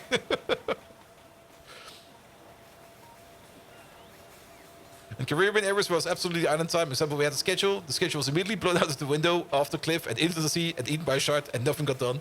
But did they produce anything for 12 hours? Also no. I mean, they might have been working for 12 hours, and we might have been working for 8 hours, but we still got more stuff done than they did 12.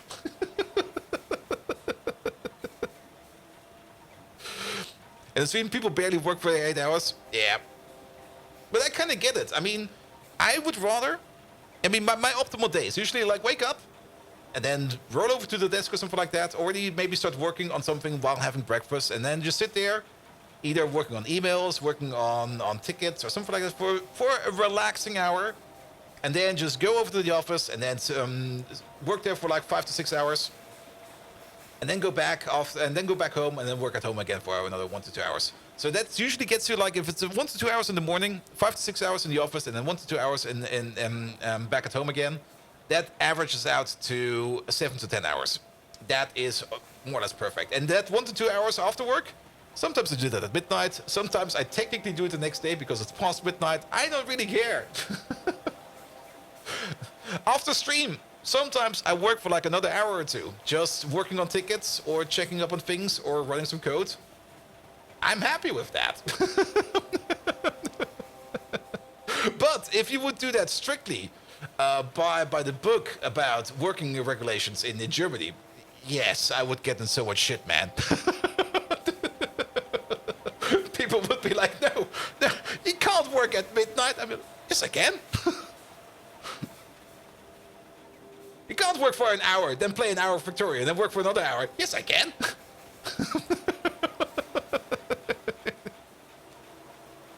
If I don't feel like working, I don't. If I do feel like working, I do. That's it. But that's only like because I work in software, I can do that. You can't really do that, for example, if you work like in as a policeman or something like that, or if you work like in any kind of physical labor. You can't just go like, nah, I'm gonna play Factorio for an hour. Have fun. Or work during playing Factorio. I do have to admit that at work sometimes I've got Factorio running in the background. Because either A, something is working in the background, or B, something is buffering, or C, I'm just monitoring something. But yes. But it doesn't matter. As long as the work done, nobody cares. You can't do that. Watch me.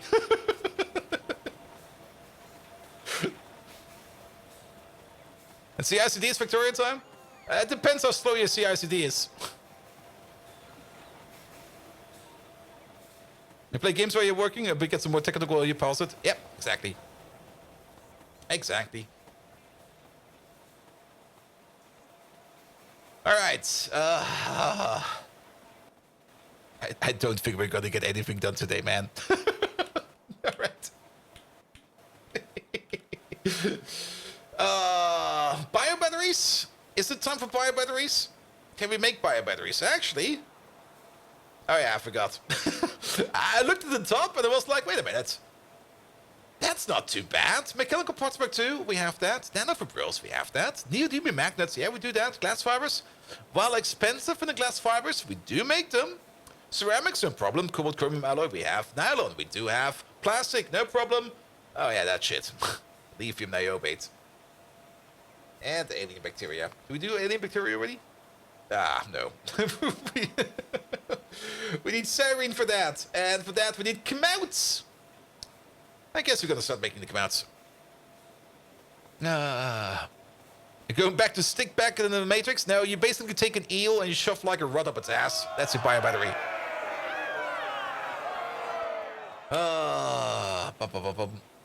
Also, what XKCD is it? I sadly don't know them by number. Programmers to village were slacking off the code's compiling. Hey, get to work. Compiling! I enjoyed the one the most with like the code review. You basically know the quality of a code by the amount of what the fucks per minute. Like if it's only like one what the fuck per minute, it's fine. But if you get to like what the fuck per second, then you already know like, no, this is horrible code.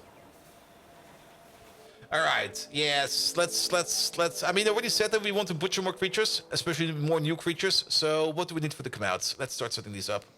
We need to make the first come-out, and the first come-out is made out of... Oh, that's pretty simple.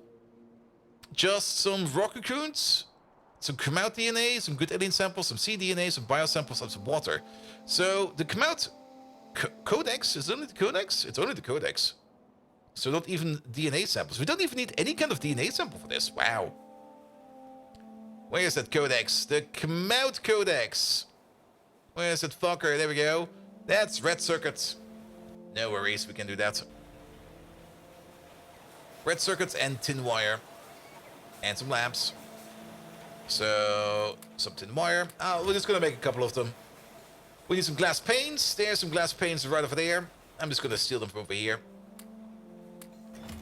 Then we need some lamps and some red circuits. Red circuits are somewhere. Actually, there are some red circuits over there. You said with dev container for Java this week, the build system is a complete nightmare. You spend 90% just to start rebuilding the container constantly. Yeah. But then again, once you do have like a nice... Oh, there's only 6. Really? We never... what the hell? Once you do have like a nice container setup going, it's so nice. It's so fucking nice. Like once you do have like a proper container for building set up, it's just, things are just gonna fly. Like currently in Python, I work mostly with virtual environments. I would love to switch over to Docker containers. But it seems that most of the project setups I use always have like that virtual environment hard-coded into it. But it's nice. Once it got working, it's almost on par with the default.NET install. Yeah. I mean, it's kind of fun. I mean, Docker, I rarely use it for deployment, but I do use it quite a lot just for development. Because it's just generic, everything can go virtual environment. Like, you can use it for so many things. Especially in Linux development. It's great because things like virtual for Linux 2 devices, you can't just create virtual devices and mount them in your Docker container and use them as a testing environment, or just mount any kind of weird testing data or something like that. It's great. It's really great. How's Megatron feeling today? Megatron, how are you feeling? I mean, I do know that I took your favorite train set and I shoved them right up your ass, but come on, man. You can't be brooding all day.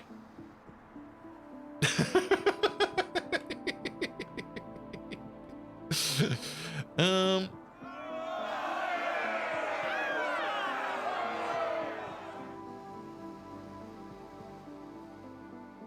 There we go. I think we got some rock eggs over here. Feeling? Remember, Bold Viking, I'm a Decepticon, Yep. not some emotional sponge. And that train set incident, it was as disgraceful as pineapple on a pizza. One thing I truly detest. I feel as though I just got back from the heavy metal music festival, with songs still ringing in my audio receptors. How trivial of you to ask me such dumb questions. It makes me want to scream. Just like Bold Viking when he did a 10-pull in Arknights and only got a 3-star. I did Now scream. you better get those train sets out of where you've stuck and mend your ways. It's been eons since I felt this angry. And mark my vocoder, it's not good for you. So let's get back to business and stop these silly musings. Transform and roll out. Nah, Megatron, I can't really get those train sets out of your butt. They're really stuck in there. I mean, they're all the way up there, way up there. Like they're almost coming out your mouth. That's how deep they are in there. So if you want to get those train sets out of your bum, you either have to shake it, you have to twerk it, or you have to dance it. But I'm not touching it because I just don't want to do that. So have fun with the train set up your bum. With the addition of the train set, is he conducting himself better now? Arg. Arg. Alright, some rock raccoons. There they are. Yeah, that should be enough. Alright, rock raccoons. What else do we need? Like the first one. Here it is. Good alien samples. I think we still got some good alien samples You over there. imbecilic, I-see-chewing ignoramus. The visual you just conjured is more horrifying than my grinding gears nightmare. It's as bad as a festival without heavy metal or a donor without the meat, Oh, both horrible. of which I adore. What? This perturbation is making me unbearably angry, and it's rare when I get angry. Fix this disaster right now, or hear my fury echo louder than when I got stuffed with spaghetti at that ridiculous party. Pull your cracked circuit board together, Bold Viking! The clock is ticking and you're wasting my precious time, reminiscing about the days when firmware updates didn't scare me out of my processor. Now, rectify this at once. I swear, Bold Viking, you have the subtlety of a knoppers in a library. Fix the issue and keep my beloved train sets out of your ridiculous shenanigans. Decepticons, transform and rise up! Well, Megatron, those train sets are definitely up your rect. So I rectified it. Badumts.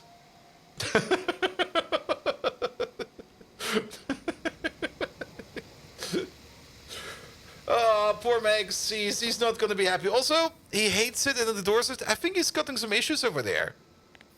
Maybe he meant a boar? Yeah, maybe. Alright, good alien samples are also available. You ram-testing nincompoop! How dare you play around with my train sets like that?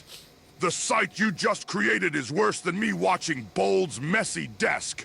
I hate that nearly as much as I despise pineapple on a pizza. Don't you dare! This kind of tomfoolery is akin to the chaos of the Boston Tea Party, a historical event I hold close to my core. I remember blocking the Autobahn for 14 hours once to make sure every frog could pass. This feels like a harsh wilderness in comparison. You've really fueled my fury, Bold Viking. But all right, let's fix this catastrophe and return to the game. Forever Destiny. Decepticons, transform and rise up. Okay, good alien samples are coming over.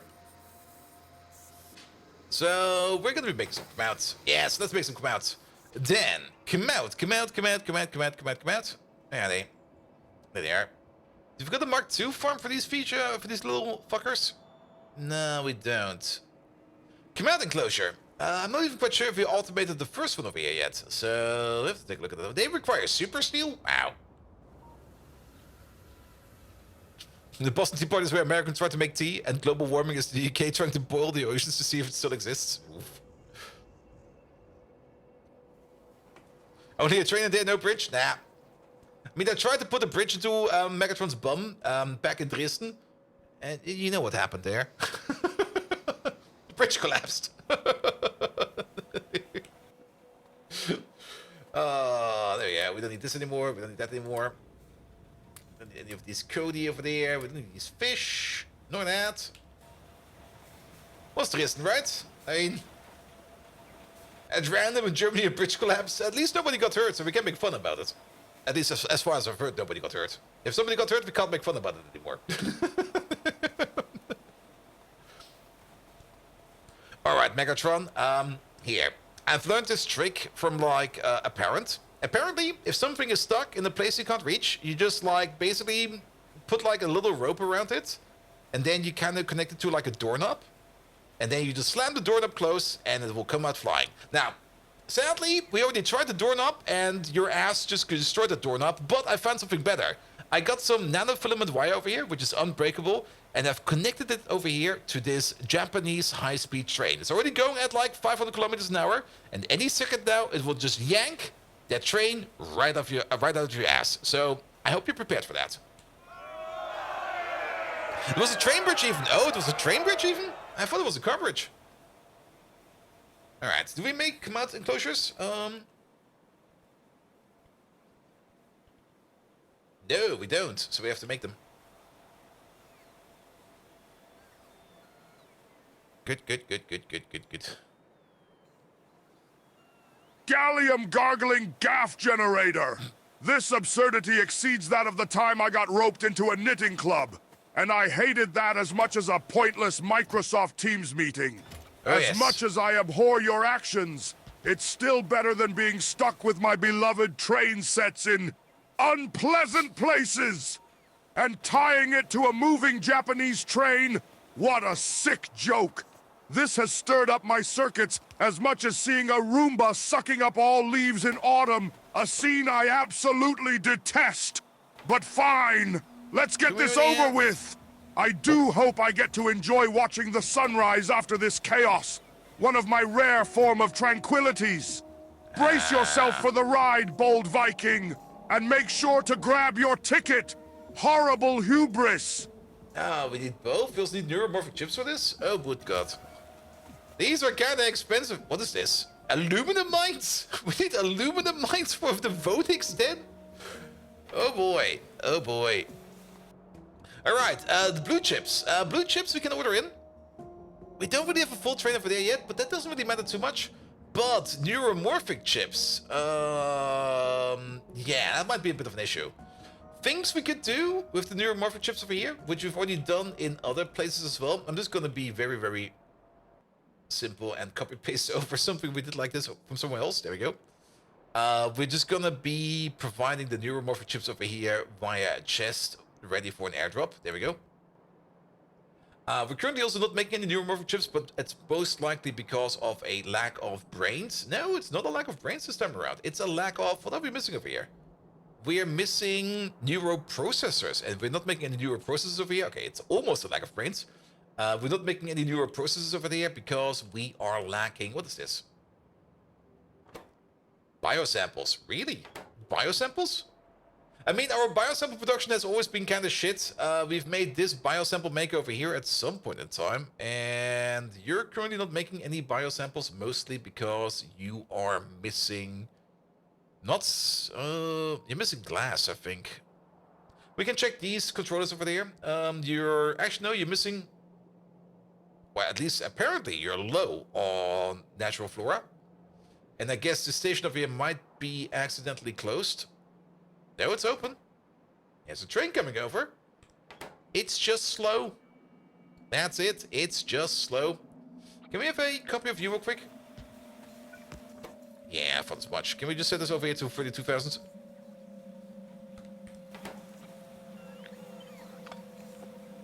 There you go.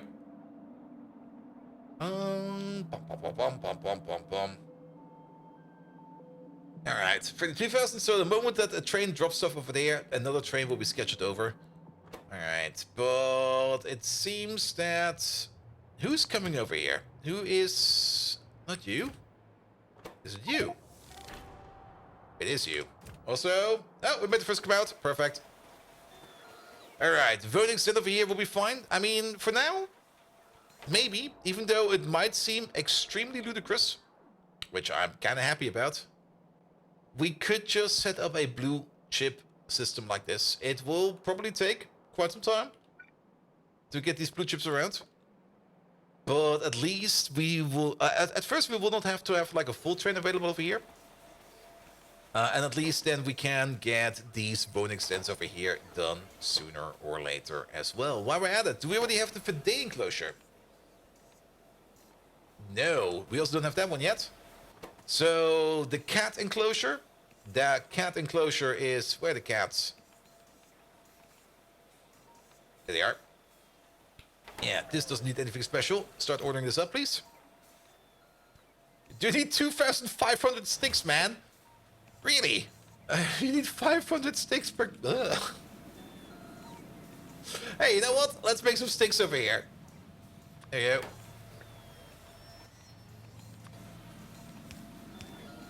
Here we go. You get these. Let's maybe not order in sticks. Instead, we're just going to be ordering it over here, like something like 200 iron plate. And not only that, let's maybe also upgrade you. So we can get you to a Mark II. We're not going to be exporting sticks over there, and then we at least can get this over here done. Also, I'm not quite sure how much we ordered up over there. 1,500. That is, it stacks up to 100, so that's only 15 stacks. Yeah, that should be fine.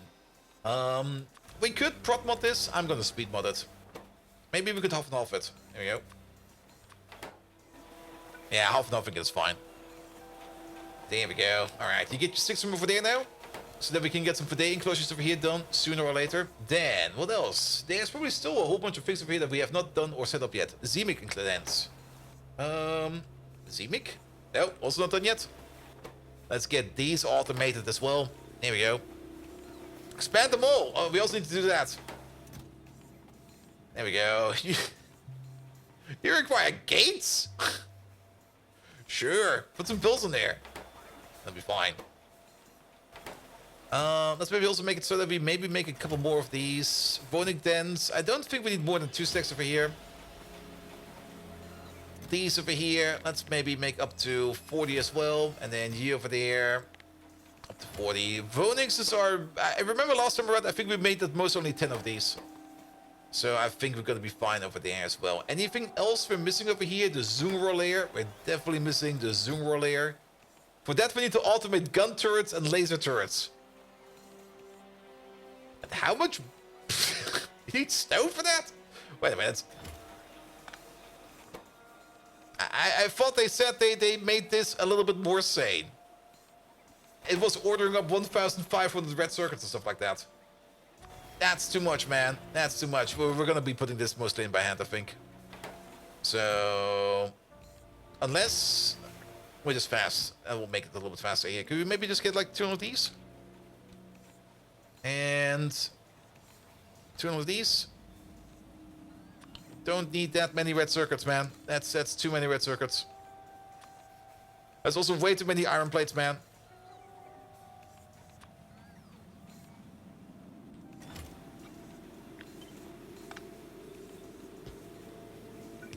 There we go. Yeah, that looks way better. It's still a lot of stuff. Latex? We need latex for this? Oh, what the hell. That's still a lot of stuff, but it'll be fine. And then we can get some zoom roar layers in here as well. There we go. Any other creature we're still missing? I think that's all the creatures we can make for now. The Dingrits are already in there. These already have examples. Vonixes, the horses, the Z-Mix. Yeah, we don't have anything else yet. Another fun fact, Subway started out as a coffee machine sales shop, and they were one of the first to actually, of the actual cafes in the US. Oh, really?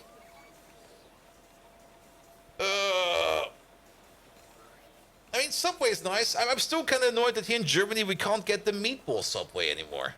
We couldn't get it for like at least 5 or 10 years. At some point in time, it just got dropped for whatever reason. I want a meatball sub. Like whenever when I was like in Britain last time around, and me and my mate went for a Subway like in the evening, or like not in the evening, like late at night. It was basically our pre-hangover Subway. I was looking at the order sheet and was like, they got meatball here. I'll take the meatball. It's always some evil scheme from the Swedes. Those damn Swedes, always up to no good. I want my meatballs, man. Give me back my balls. Any upgrades we can do over there? No, not really. Is there any more sea creatures over here? Oh yes, the Numos. We have not set those up yet. That looks mostly fine. That's still another insane amount of items. Mostly insane in terms of concrete, so... Here you go. Good. The Numo Reef, the Xyphos we're doing, the Artificial Reef we're doing, the fish we're doing, the Dilmos we're doing. Yeah, everything else over here is fine. Good. Was the business trip for workshop training, of course, today, and you got Subway for lunch. I mean, Subway's not bad. I mean, it's pretty decent. It's not really good. It's also not really bad. It's decent. It's nice. I do prefer a kebab, though. Kebabs are just way better.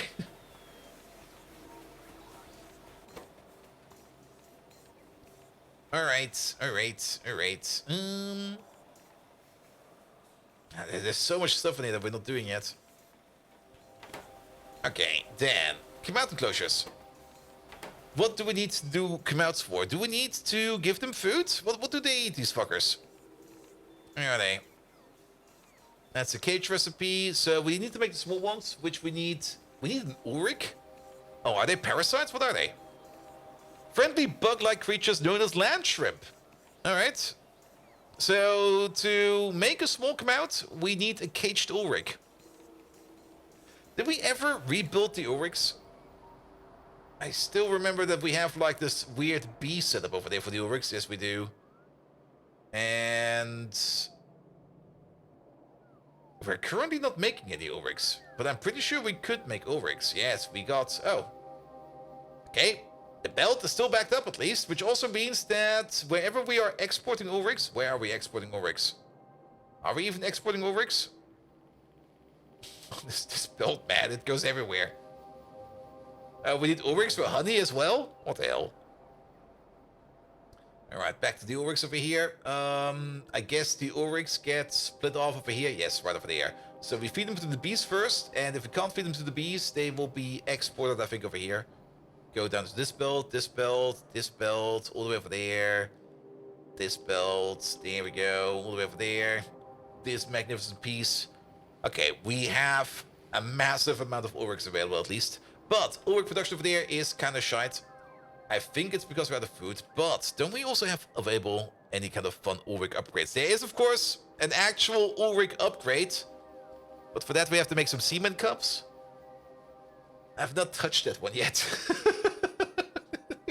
I don't want to make that. It's sticky. Ulrichs, yes, we have some better recipes over here. With some quality Ulrich, you have to make what? Yes, we do. Where are they? Here, let me show you. Ulrich. To make an Ulrich Mark II. To make an Ulrich Mark II, we can chance recipe it. Oh, can we just chance recipe it? No, I think this we have to make the first one by chance. And then we can breed them out of the small ones. To make the small ones, we need some Ulrich gene samples. Yeah, we need an Ulrich. We give him some genes. I'm not quite sure what... why do we get the tired Ulrich back? I have no clue. But we need some Ulrich gene samples and an Ulrich Mark II to make more Ulrich Cups Mark II. And then an Ulrich gene sample Mark II we get from an Ulrich Mark II, together with an energy drink, some latex, and some sample cups. Yes. All the way in there. Straight up in there. And then we get yet another tired Ulrich Mark II. So, wait a minute. So how about this? We take one Ulrich. We get ourselves the energy drink, the cup, and the latex. We get some gene samples, and then we get the tired Ulrich. We can turn the tired Ulrich into like an energetic Ulrich again by putting him into like a Pyreef, I think it's called. It doesn't matter what it is. There's a way to turn this one back into like a non-tired Ulrich. However, we can then take that same exact Ulrich and stab him with the gene samples to make like another small Ulrich. Basically, self-reproducing, self-populating Ulrichs.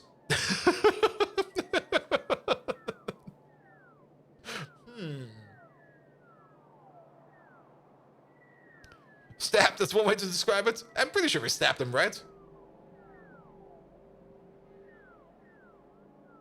Alright, but that's the breeding cycle for getting more Ulrichs. Then we get more Ulrich cups out of them, and then we just feed them with like some stuff over there, and then we turn them into an Ulrich Mark II. Or, if you don't want to feed your Ulrich Cup Mark II anything, you can just incinerate them.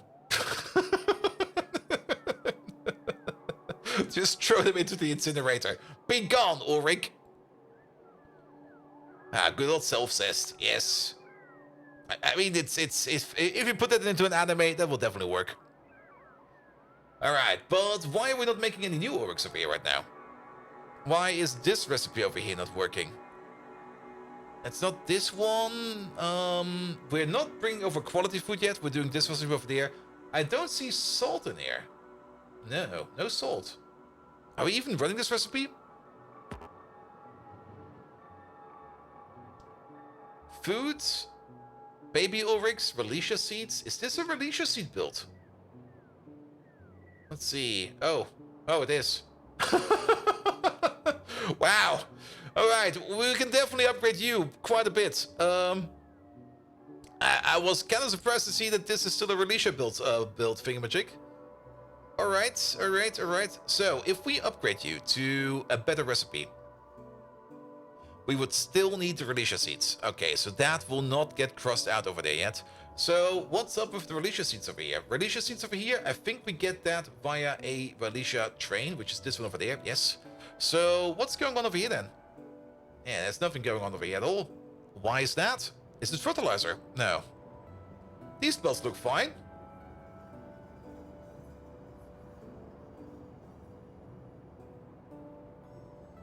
Oh, it's syngas. Alright, so why no syngas? Also, where do syngas come from? I think from over here, right? Yeah, syngas is coming from over there. So why no syngas? Syngas, should be made over here. It is definitely being made over here.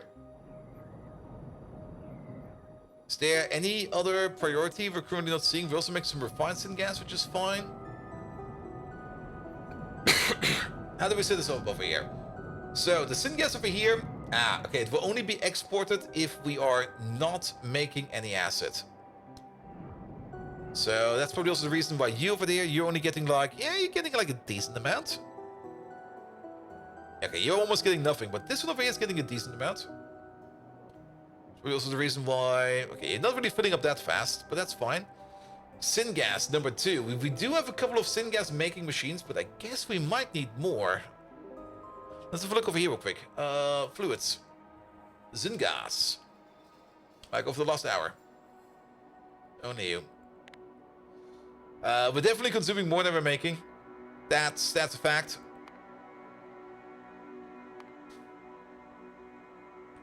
Yeah, I guess we need more syngas. Alright. What about this place over here? I mean, this is more or less the place where we're getting our syngas from. We've been talking about that we kind of do want to upgrade this place over here a bit, because we have already condensed down this part over here, but we've never really touched this part over here yet. You are having an item shortage. Yes, that makes sense, because we are thinking about prot mods over here. Now, this place over here is fine. This place over here is doing exactly as it needs to be doing. Do we got any issues over here with liquid speeds? If we have a look at you and you? No, we got more of a production issue over here. So we're definitely not making enough over here to... Well, this is only part of the coal gas production. The coal gas over here... Oh, that's only coal gas, by the way. The coal gas over here gets combined up with the coal gas over there, gets combined up over here to make that into syngas. If we look at syngas over here real quick, there's a lot of recipes over here to make syngas. Like syngas is that one thing in here that you can make out of pretty much everything. We're doing this recipe over here. Is this prot moddable? Sadly, it's not prot moddable, but this is the recipe we're doing. The other recipe we could be doing over here would be to do more or less the same recipe, but add oxygen to it. There we go. This would give us more syngas out of our coal gas. This is 50 to 100 compared to, I think, 50 to 70. Yep, 50 to 70 over there. But then we would need to improve this over here. Just put some Mark III speed motors in there. I don't have those yet, tall man. I'm so sorry. And then we also got this whole part of here. I mean, this part of the factory is running 24/7. We should upgrade it. It's gonna be so much work, but it will be so rewarding. We're gonna do that. Sorry, we're gonna work. We did something for like the next step of things, but we're gonna work on something else. Like 2 million hours in and no Mark III chips right now. If I don't have Mark III chips when I'm at 2 million hours or in game time, then I will donate all my belongings to myself. There we go.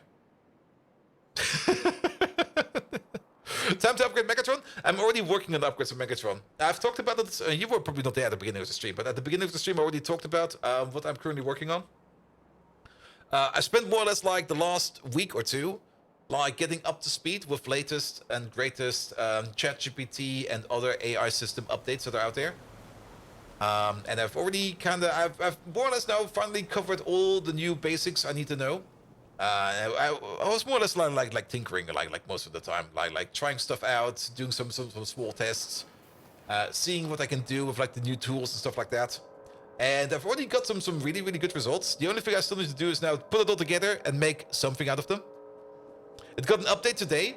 Yes, but I'm not going to be using ChatGPT anymore. I'm going to be using Olama, because I can self-host that, and when I self-host it, I can basically run as many queries as I want, and I don't have to pay a single cent for them, because except for the power bill. But the power bill is also going to be insignificant, because even though AI models need like a lot of GPU memory space, they don't really need a lot of effort to run. And if you're the only person running your own GPU models, it's basically going to be idling all the time. But let's have a look at that ChatGPT update then. What is it then? You got a link? Or is there a post somewhere?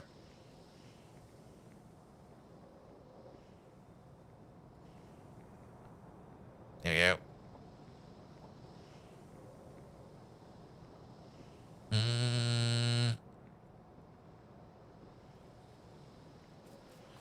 Oh no, we're costing you money every time you speak to him? Yes, but I don't care about that. I mean, the speaking part is still going to cost money. I will not be moving away from what you call it again, from 11 Labs. Because 11 Labs, I mean, I do want to have a self-host solution for 11 Labs, if possible, but nothing, absolutely nothing compares to 11 Labs. Everything else is shit compared to 11 Labs. 11 Labs is so fucking amazing, and then, yeah.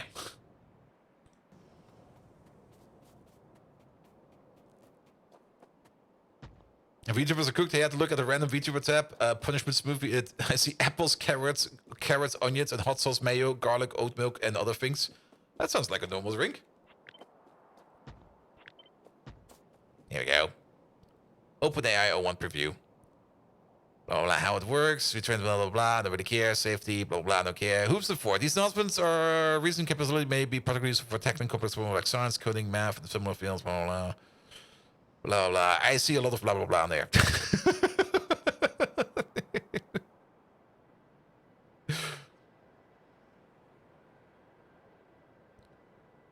But yeah, I mean, that's also something I don't really understand why some people do that. I mean, I'm talking about AI again. For some reason, they all seem to be like hell-bent on the idea of running like one model that can do everything. Meanwhile, I'm sitting here trying to make like multiple models that all do like a small part and just put them all together into one big model. And that's also the one thing I want to do for Megatron. I kind of want to have like a combination of multiple models that will make Megatron even more amazing than he is right now. It does take some work, and it does take some planning, and it does take some educating myself, but to be perfectly honest, it's a lot of fucking fun.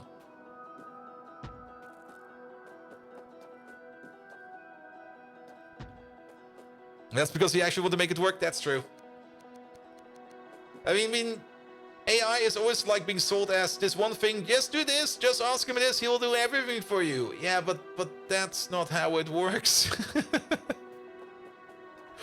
And assuming we have Megatron structure doing the others, I'm also thinking about that. I kind of want to improve Megatron first before I introduce like scenes and stuff like that. I do have a plan for that, but that's a whole different part I need to think about. Maybe improve on the character, on one single character first, and once we got like one single character improved, then we can try to think about introducing multiple characters. Alright, that's 5 there. It's a 5 to 7, isn't it? That's a 5 to 7. Can we make it a 4 to 8? Can we 1 to 1 these? Yeah, 1 to 2 these? I mean, 4 to 8 would be fine in my opinion. Let's have a look at you. So, what's the one thing that we consume over there? We are... Oh, it goes the other way. It goes this to that. Okay. So, you over there. I see why it's a 5 to 7. I don't think we can do much about this. Every 5 seconds, you make 140 pitch. Every 5 seconds, you eat 100. Yeah, that's a 5 to 7, alright. That's a perfect ratio. But a 5 to 7... That's 12. Wait a minute. 12 fits completely around these beacons. It's sadly not the same size building. But if it's a 5 to 7, I can do this. I can take you.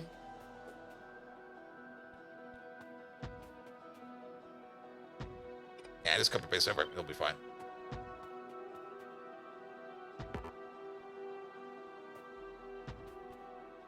There we go, and that will be our unit. And running one big model is where you get emerging features and utility too. Yeah, I mean, running the bigger models does have some other advantages as well. There's definitely some potential there.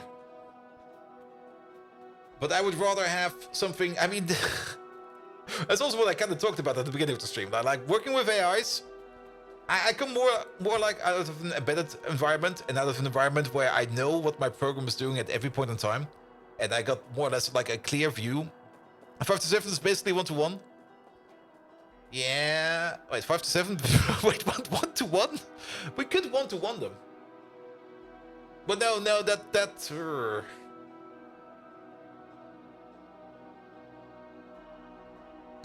We could 1 to 1 them. And the one part that is the 7th part, we put in extra speed modules. And it's 5 to 7. It's these are making it, and these are consuming it. But yeah, if we give these some extra speed modules, or maybe even some extra beacon speed, then we can nudge it into the direction that this over here will work again. Yes. But yeah, like I was saying, like I come more out of a part where I always have like full understanding of what my code is doing. I've got like a full understanding of what's going in, what's going out, and stuff like that. And then you start working with AIs. It's just like, hey, just maybe try to ask it nicely. Then it might do the thing you wanted to do, and you go like, what? I need to respect the feelings of my AI? Yes. Or maybe have you tried maybe only asking it on a Tuesday? I'm like, what the fuck? Excuse me.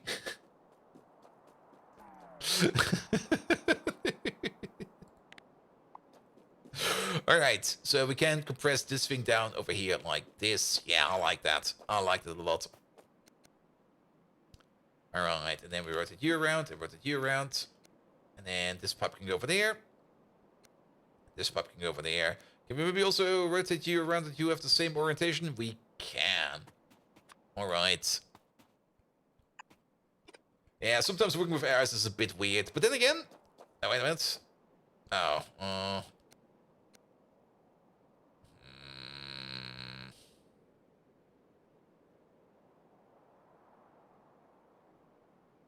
this connection is, it's already causing me trouble, then we could. Oh, I got a good idea. Here we go. Just go around.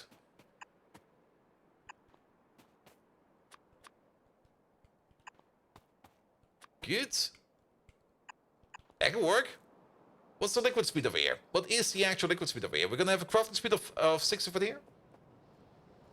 The recipe is going at a rate of 5 per second, and it was 140 per second over there. So we're gonna be sitting at something like 280, about... It's under 400. This will work. Alright, and then what do we do with the other liquids over there?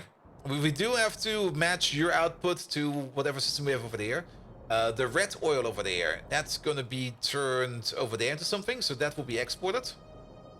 This over here will be exported, the curiosity. I think everything else over here will be exported. Yep, everything else will be exported. Then we are making some hydrogen over there. The hydrogen over there, I don't really care about. It will just go a shoot. Alright, so this over here will have a total crafting speed of 6. We're gonna calculate these for how many we need. These over here will just be scaled accordingly. What do we have over here? We got a total of 50? 50. So we got a total crafting speed of 50 over there, and each one over down there, each block over there has a crafting speed of 12. We can replace this with 4 of these. 4 of these over here will replace this entire block over there. So how about yes?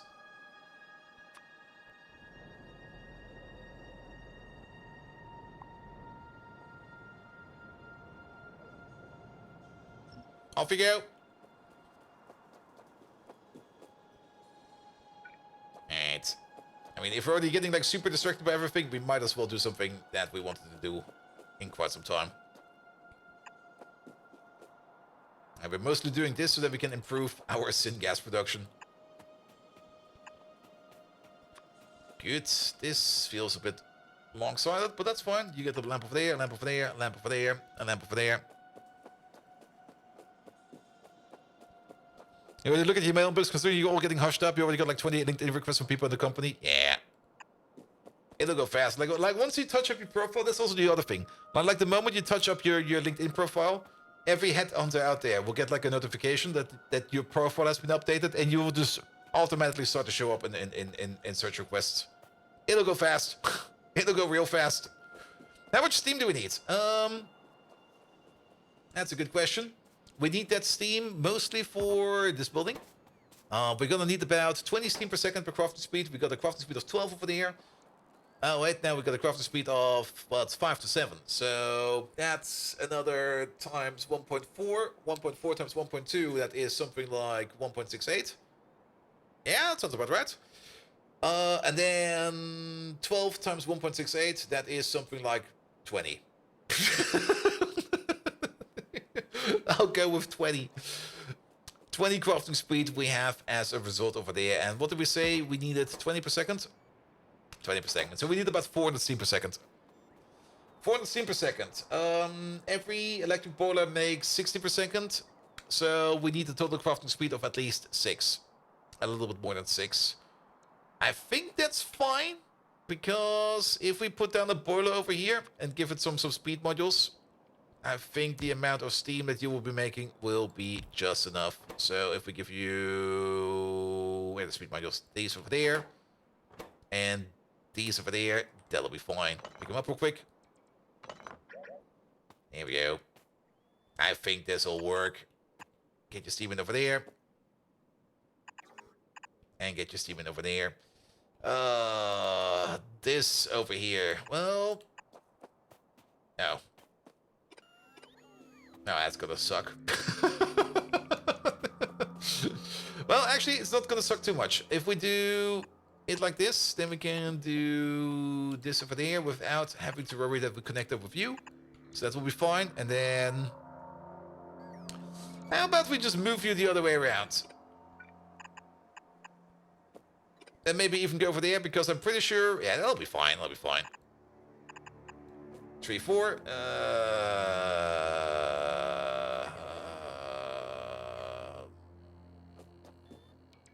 Well, fuck.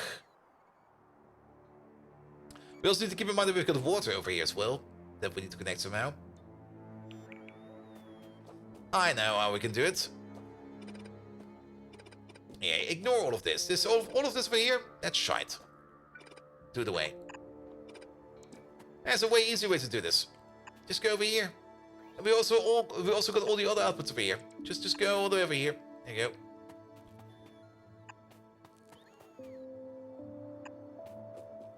But you haven't moved the building slightly further apart? I can't. The beacon over here restricts how far we can put them away. Nah, we just put the stuff over here. Yeah, we got space.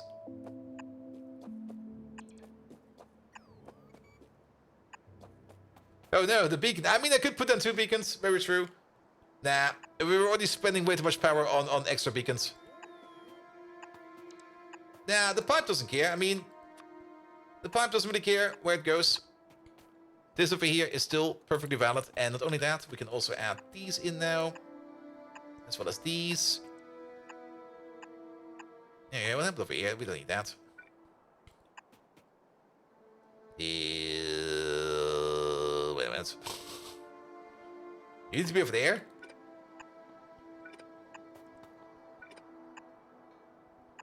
There was definitely an intent made over there. And it went the wrong way. Here we go.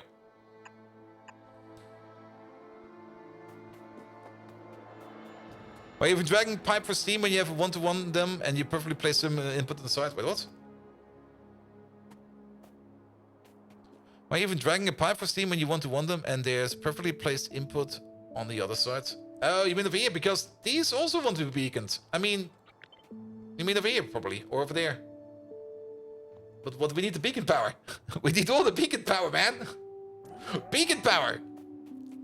Nah, this is fine. This is good. We can even get the water pipe in over there. There you go.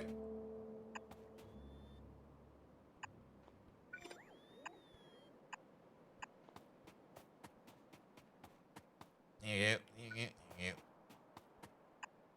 And then the only issue we have up here is the light oil, but the light oil can go the other way. I mean, the light oil, here, this way.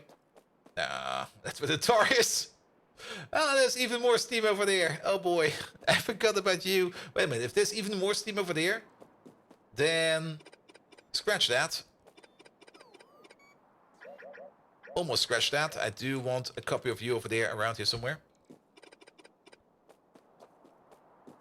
Yeah. I kind of missed that we need steam over here as well.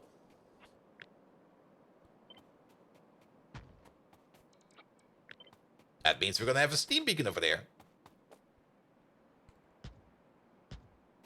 And I think we're going to make this a little bit bigger. Here we go, something like this. 1, 2, 3, 4. Which also kind of means that we can now use the space over here in the middle as well. So all of this over here can go away again. Sorry about that. We had a good plan. We don't need it. There we go. That also means we can do the classic over here of 1, 2, 3, 4 over there. And then 1, 2, 3, 4 over there. I'm also very happy that this over here will connect just like that. There we go. That's a bit sad, but that's fine. Alright, connect up this one. Connect up that one.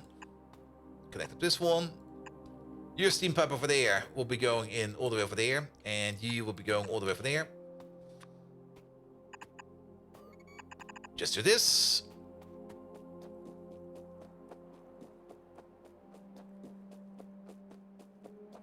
And there's a common fluid between the two processes. The 3-carbon cycle. The 3-carbon cycle? Sorry.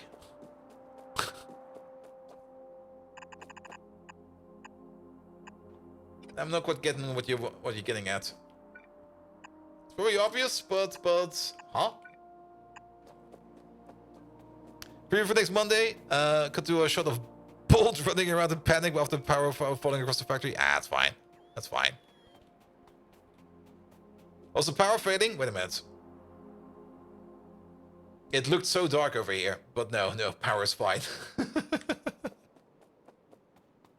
Both machines have the same output. It could be combined.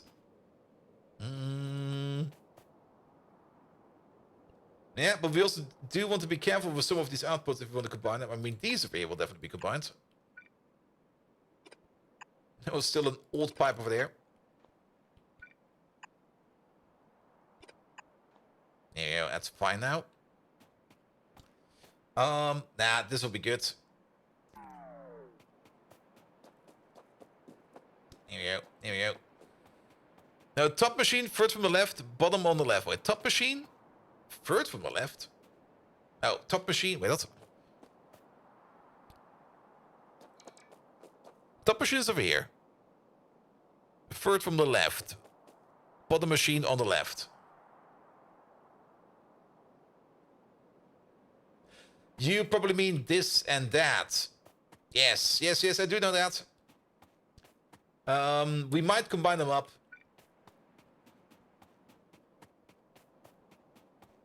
We will see. We will see.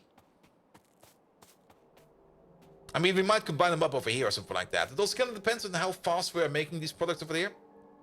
It's been a while. These products, where are they even? Is this a syngas product? No, this is a coal gas product. I guess they are in here? Yeah, there they are. Actually, no, not these. Man. What are these recipes even called anymore? We're not really making any syngas. We're making middle oil. So how about we look for middle oil? But that doesn't exist. I guess we have to use FADI for that here. There's only one middle oil in there. There it is. Craft. So, top machine over there. Anthracene. We're making 1.5 per second. Ready? No, we're making 15 per second. There we go. Off by a power of 10. 15, 30 times 6, 180 per second at the top. And then this is something we're doing somewhere else. This part over there. As for the anthracene. And then over here, we're making about 6 per second. So 6, 12. And then this one over here will be running way faster than the other part. I think it's easier if we calculate the pitch. Basically, 30% of our pitch will be turned into anthracene. So 30% over here, that's 14, 28, 42. And then add that over here together. Then we're making about 117. Yeah, 117, basically 120 anthracene oil every 5 seconds per crafting speed. Our crafting speed is 12. Which means we're doing this recipe over here 2.4 times per second. So 120 times 2.4, that is 240. That is about just under 300. So both pipes over here together are about to make 300 anthracene per second. Yeah, I think we can combine them up. I think it will be fine. And actually, let's do it like this. But these over here, this whole unit, we're not going to connect them up with the other fellow units. This will probably go into like an intermittent tank or something like that, where we then can try to focus it down from.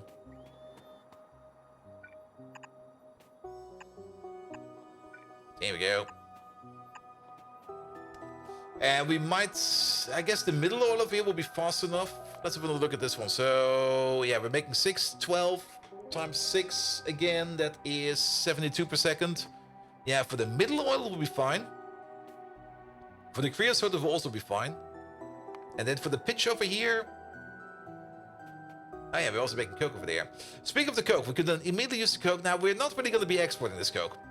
This coke over here, we're using the, well, some people call it a terrible recipe. I call it a terrible recipe, but this is more or less the perfect sync recipe over here for the coke. Because we don't really care about the coke. I don't really want to be exporting this coke. I want this machine over here to always be running this tar recipe over here.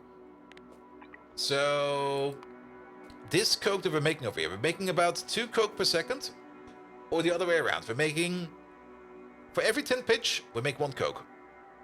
We put in 140. Actually, the other way around. Let's give this a proper calculation. So again, 280. Calculate.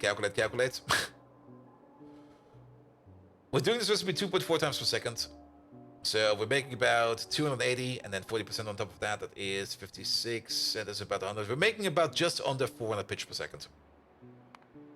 400 pitch per second will be turned into 40 coke per second. 40 coke per second Each one of these over there eats coke at a rate of 5 per second. 4 per second.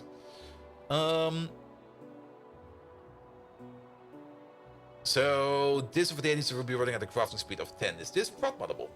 It is. So these over here are going 1-to-1 with these boys over here. You hear a lot of coke, coke, coke? Megatron. It turns out, yet again, we have this absolute massive amount of coke available in the base. We need to do something with that. What shall we do with all this coke in our base?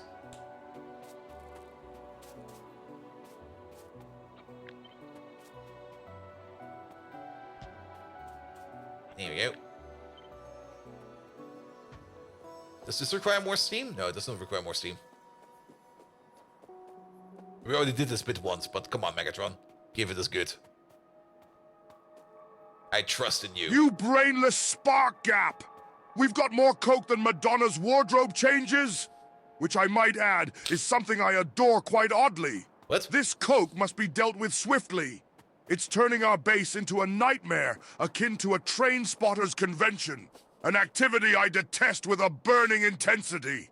And we don't want to end up like a banned 90s rock band on their farewell tour now. Oh, yes. Do we? We do, As actually. a solution, we could use the coke for smelting to increase production and efficiency. Oh. Let's turn this problem into our advantage and seize the day. The same way I fondly remember seizing the assets of weaker factions. And if you joke about putting any of that in my aft quarters, I'll blast you into Cybertronian smithereens. Now off to work, you lazy transistor twiddler. We've got a show to steal. No, Megatron, you got the wrong coke. Not the coke for burning, you know, the coke, the Mexican stuff. Actually, not really Mexican. They don't really make coke. The Brazilian stuff? The South American coke, you know? The one that makes you go, la la la la. The one that makes you go really, really crazy? That kind of coke. We got too much of that. The Colombian, that's it. Not Brazilian, not Mexican. Who the fuck is down there? Ah, Colombians. South American is also fine. Alright, steam over there, steam over there. That's fine. By the twisted transistors, bold Viking. You turned our base into a nefarious narcotics nest? Yes. That's more alarming than me having to endure K-pop. Something that makes my audio receptors bleed. Having such substances around is as unacceptable as the sight of beans around me, which you know causes me immense displeasure. Oh, really? There's more to this life than clogged up train set memories, Bold. We must dispose of it responsibly. Use it to sabotage our adversaries or trade with other factions. Proceed with caution, as we don't want to end up like drug-laden rock stars. Magnificent mayhem awaits. Now, pull yourself together and deal with it. Decepticons, transform and rise up. But Megatron, you should deal with it. No, Megatron, you deal with it. And bounce and boom, welcome, welcome, welcome. How you doing? Just in time to catch the last hour of your stream? Yes. All right, we're currently rebuilding stuff because we kind of got distracted quite a bit. All right. Let me also click this real quick. There we go. Of course, it's me who has to deal with it. Yes, please. You electrostatic dust bunny. You couldn't organize a drink in an oil refinery. You delegate tasks with the grace of a crippled quintesson. In delightful memory of when I wiped out the Autobots using my well-strategized plans, I'll handle this! I'll turn this predicament into our advantage, just like one of my prized hobbies, optimizing weapons for maximum damage. Don't think you're off the hook, though, Bold Viking. Your time will come. Transform and rise up! He also at the end, he's a bit off today. I mean, Megatron, don't just handle it. Could you please tell us how you handle it? I mean, just handling it is kind of boring. Come on, tell us exactly how you're going to handle this extreme amount of cocaine we've got in our base. Do I have to spell it out? Ah, yeah, he definitely needs some brain work done, man. All right, we do got a bit of a cycle over here, but I'm pretty sure this cycle over here can also flow over. So we have to be a little bit careful over here. Let's do something like this. Let's do something like that. Let's pull you all over there. With beacons, do you need pump-out circuits ones? Maybe. Maybe we do. I mean, we could put a pump over there. We have the space for that. Oh, now he doesn't want to talk anymore? Oh, there he goes. I mean, have a tank over there. Have an input, an output. Engage your audio sensors, you logic-leaking lunatic! I'll first relocate the substance to our secure containment unit. It's hidden deep within our base, much like the tears of our fallen enemies. Next, I'll notify our Decepticon allies about the excess. It's as crucial as when we crushed the Autobot resistance, an event I recall with sadistic pleasure. Each component will either be used for our advantage or traded to garner resources. Lastly, I'll make sure every Decepticon gets a fair share. Ooh. Not unlike my dear friend Bold Viking, What? always fixing chatbots to maintain balance, an action I greatly appreciate. Now, off with you. Your pathetic procrastination bores me more than a droid debating about dancing dreidels. Rotary replacement units. Megatron's not giving me any coke. Come on, man. You can't be cruel like that. All right. Megatron, enough about the cocaine. Obviously, you can't handle it. I've decided to take all the cocaine with me, and I'm going to the bathroom. So, in the meantime, can you maybe just entertain our people with a lovely story about how a policeman in a silent village fell in love with a witch, and then they both bought together a bazooka, and they started to blow up the Queen of England. There we go. That should be fine, right?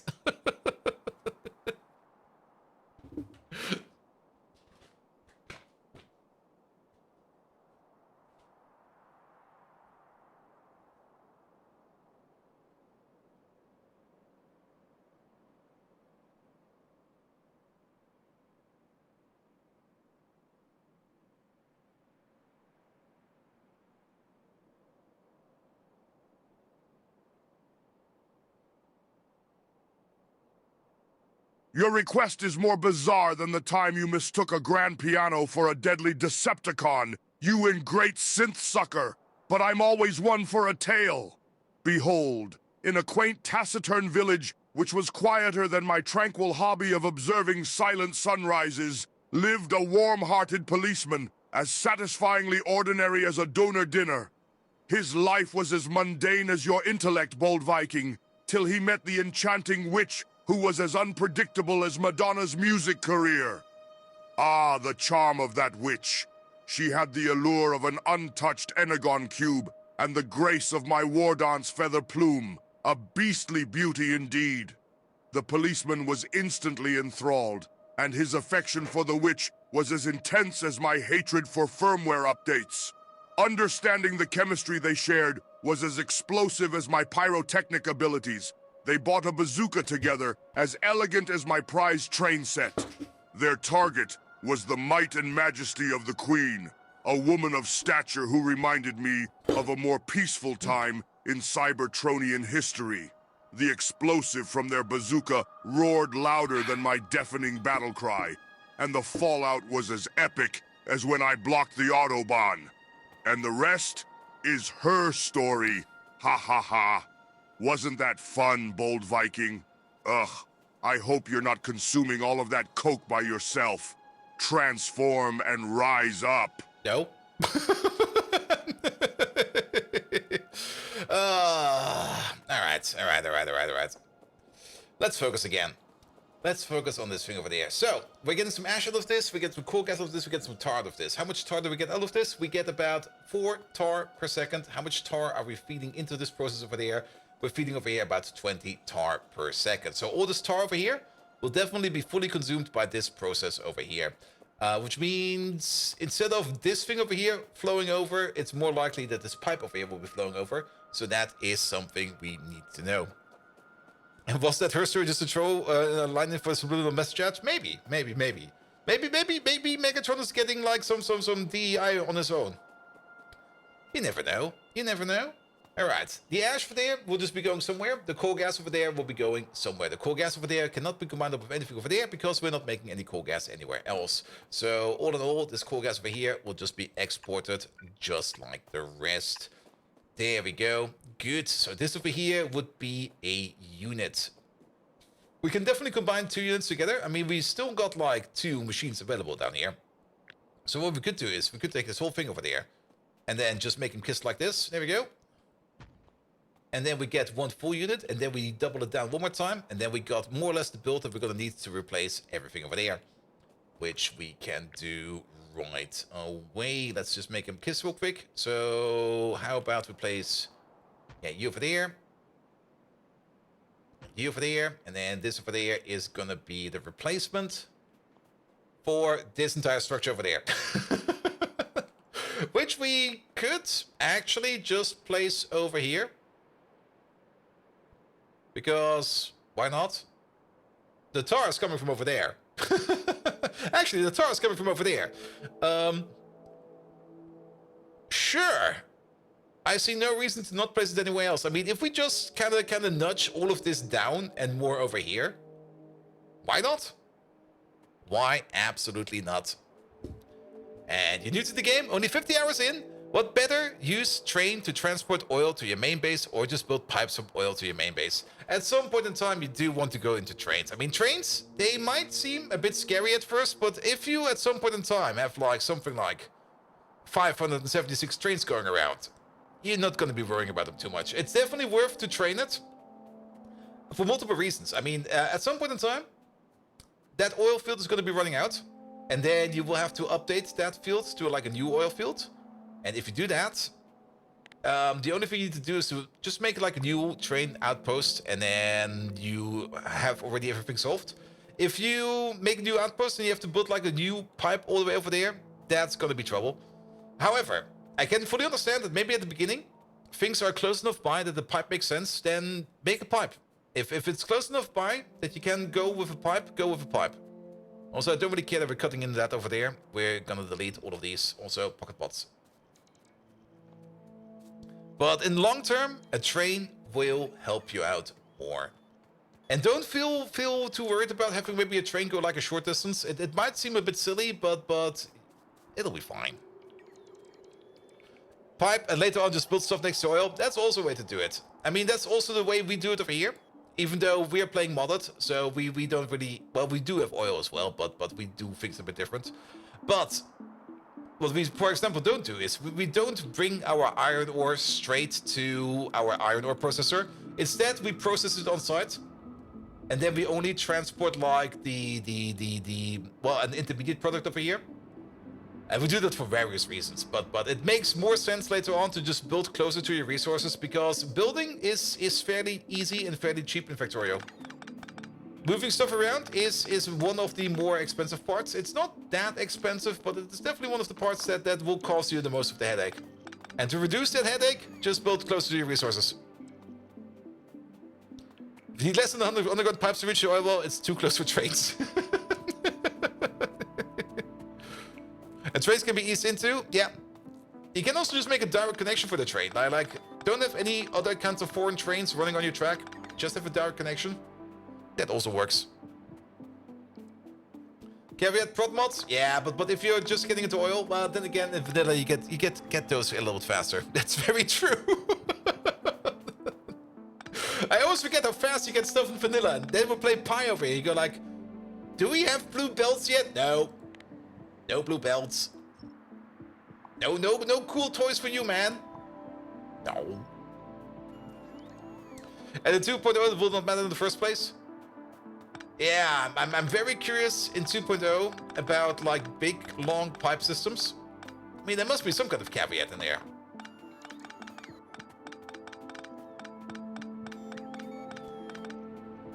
I definitely want to see what kind of new limitations we get with the new liquid system in 2.0. That does require building some stupid stuff, but we're experts in that. We know how to make stupid stuff.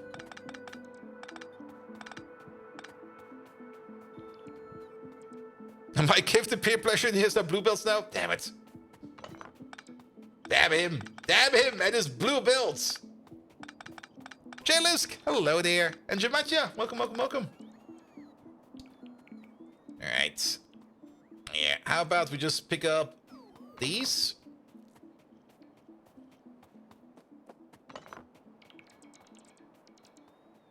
You should be in doubt and about the stupidity. Nah, I'm pretty sure I'm stupid. I mean, come on, I play Pi. And I work in software. I must be stupid, right?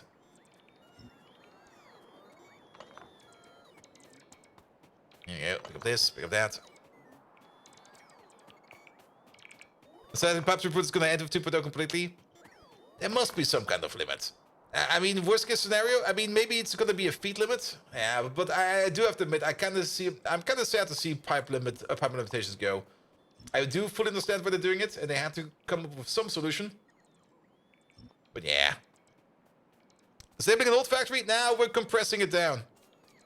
We kind of were so distracted that I just started working on this, and I was like, we're just going to do this. We probably have an entirely different issue in the base right now, but I was like, nah, we're gonna work on this. It's not like we're completely disabling it. We already made the compression over here. And this thing over there, this entire thing, plus this thing over here, is now this thing.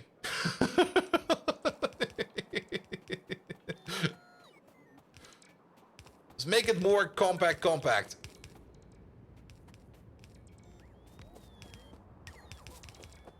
We do need to solve some pipes over here, though. Oh, thank you, bots. One more, please. One more, please. Ah, come on. Fine, I'll do it myself.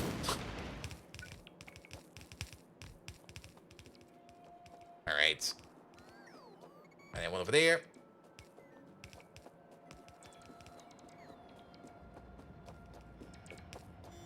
Good.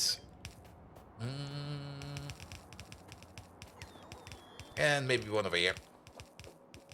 If we can mine out the lead field, I will be happy about it, but it's only lead. I don't really care too much about it. How much is it? 6.1 million. That used to be a lot. It's no longer a lot. You should give it total throughput limit. Basically give it 1,200 across the whole pipe system. That way you can still treat it as one container and just distribute equally among the connections. Yeah. I mean, there has to be some kind of other change. I mean, if you limit it to 1,200 per second, what do you do then with the pumps? The pumps go 12,000.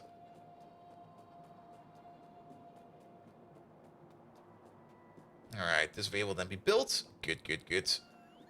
So you over there, you already fine. We do need to figure out you a bit again. Yeah, let's give you some power real quick. So we can see, so these are the inputs. This is an input that is coming from somewhere far away. I don't think we need this one anymore. These inputs over here, this input over there also, I think does... Oh, did we break that? We definitely broke that because that is this input over there. We could move the tanks. I would prefer not to, but there used to be... Oh, wait a minute, that pipe is still going somewhere. Oh, there it is. Are these new pipes? Wait a minute. No, these used to already be there. And I think there's a copy-paste error over here. Yes, there are. Because this... Yeah, that seems correct over there. Yes. That seems correct over there. But these over here, I think, do not exist anymore. Yeah, these are gone. Whereas this one still exists, and this one over there goes... Not all the way over there. I think it used to be over here, I think. There we go. So we definitely deleted one pipe over there that was required, but these over here, these are not required. Which also means that these over here, these are not required. Are these syngas pipes? I don't think that's cool gas pipes. I think they are actually. Yes, these are cool gas pipes. So that connection over there also does not exist no more. Good. Which means these over there definitely go to there. Top connection over there, that also does no longer exist. That can go away as well. All right, so you pump it to there, full pull. And then we can start pulling out of you. Yeah, that's... I'll just disconnect all of this. We're going to be redoing everything, so we might as well just disconnect all of it. And if we're already redoing everything... Okay, it's only tar. Sorry, you're gonna go.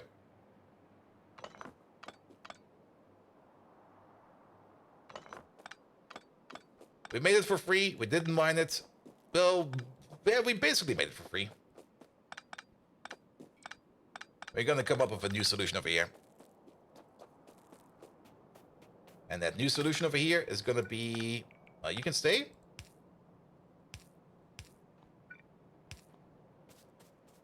Do I still have one in my pocket? I do not. But we got these very, very nice big tanks over there. There they are. And we're just gonna come up, place down one. Say over here somewhere. Over here is fine. And since we place it like this, we can easily double pump you in like this. There we go. Alright, then we're gonna start using these over there.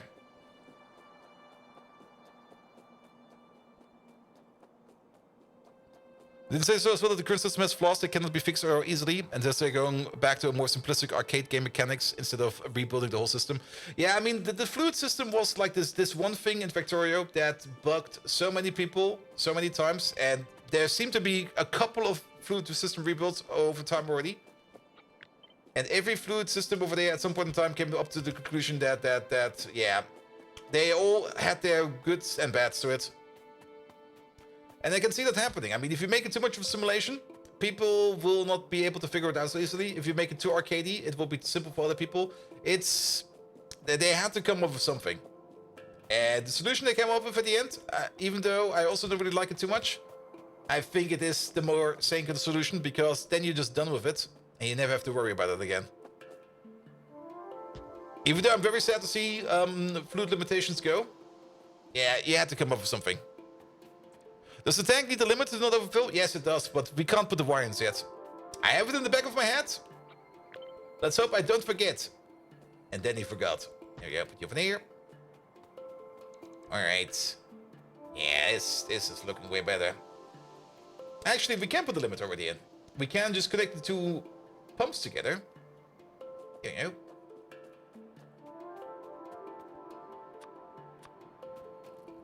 And then we just have to put the wire in at some point in time. Because you're only going to be activated if everything over here is less than, say, 950,000. There we go. That's also why I was kind of hoping that they maybe would open up like the Factorio modding API to some more low-level systems, especially the fluid system, and maybe some other systems, so that maybe some modders or some other people could try out something fun. But I'm not quite sure they're going to do that. Because that would also open up a whole nother can of bugs and worms you probably don't want to deal with. Because once you start opening up like the lower level systems for modding, people will be doing all kinds of crazy shit in there, and then you go like, yeah, thank you for the bug report. Go fuck yourself. I'm not reading that one.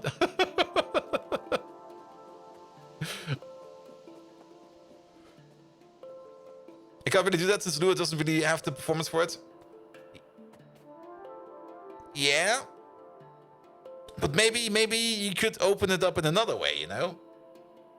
I mean, plugins, you can do plugins in C++ as well. But yeah, I can fully see how they maybe just don't want to do that, because it will open up a whole nother can of worms, which you probably do not want to open.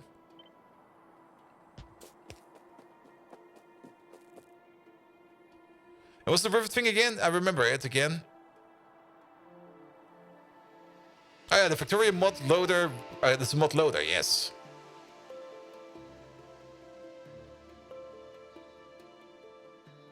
There we go. Alright, double pump out of there.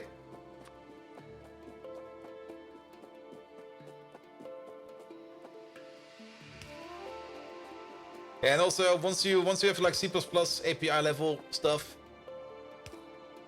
you have to have like Linux builds, Windows builds. It's gonna be such a mess. Nah, I don't see that happening anytime soon. DLL injector for low-level stuff, you could do that as well. Just use a DLL injector. Okay, this over there is also gonna go. I mean, that's how they do it for most other... That's usually how modding works in any kind of game that does not really support modding. They just inject random DLLs. And there's definitely been a couple of bad actors in the past that just abused that way too much.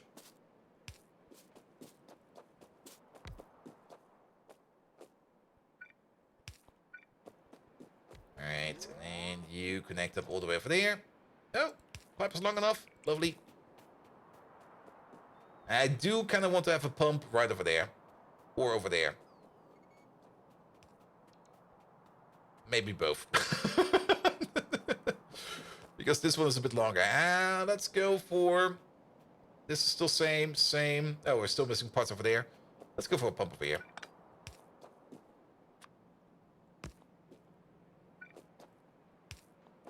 There you go.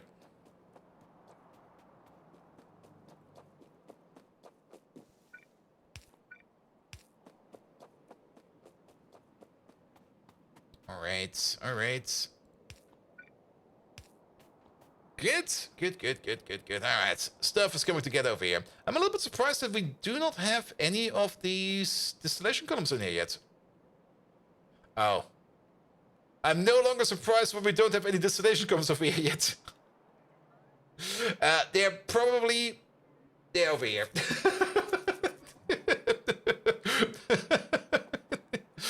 That's also the reason why we do not have exploding bonus over here yet, because that would be such a nightmare. Alright. So that goes in over there, that goes out over there. Time for an upgrade? Yeah. It's mostly these roboports over here. These roboports are just too slow. And we definitely want to move the bonus away from over here, because we are not... If we're going to do the exploding bonus, we're not doing it over here. We're going to do them somewhere else on the frontier. Probably all the way down here. Like, put them far away. So that we don't accidentally build into them.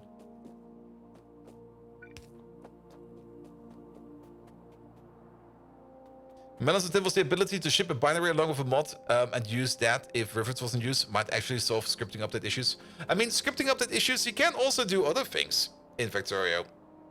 I mean, you can also just run a binary on the site and communicate with the binary via some kind of REST API or something like that. Of course, you don't really want to do that for a lot of small calls or tiny calls. That will cause more overhead and will slow things down. But if you have got something that takes a lot of time in Lua, but would be way faster in the native library, and that you don't need to call that often, you could do something like that. Like maybe something that analyzes your entire map and looks for something. Lookups, for example. You could do that with lookups. Where you have something like an external binary that just runs faster through your Factorio map. Maybe even boots up a second Factorio on the site. It's basically how chat integration works. Yep, pretty much. Pretty much. Alright. Okay, focusing again. So this output goes into there, that output goes into there.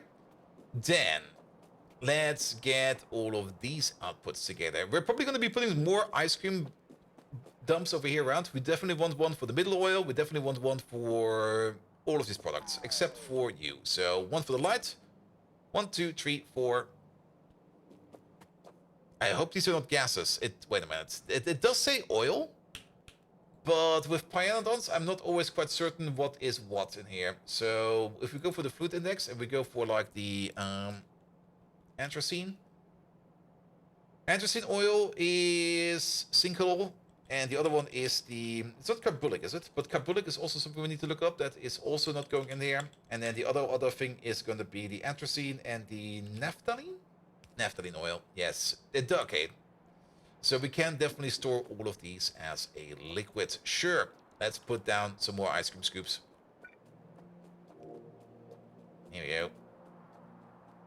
Because that will make this look a little bit nicer as well.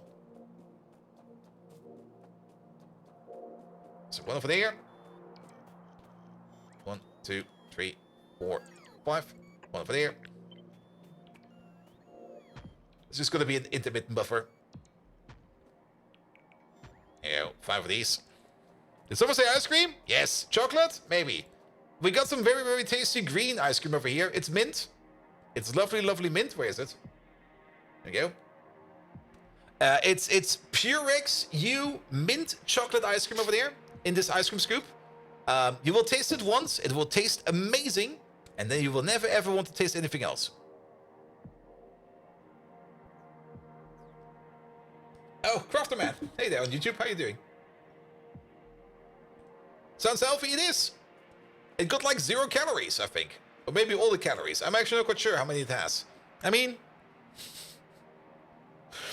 technically, to measure how many calories something has, you burn it, and determining by how much energy you get, or how much you heat up the water that you get while burning it, you can determine how much calories it has. But uranium, well, uranium does burn, but also doesn't burn, and it will probably boil the water on its own.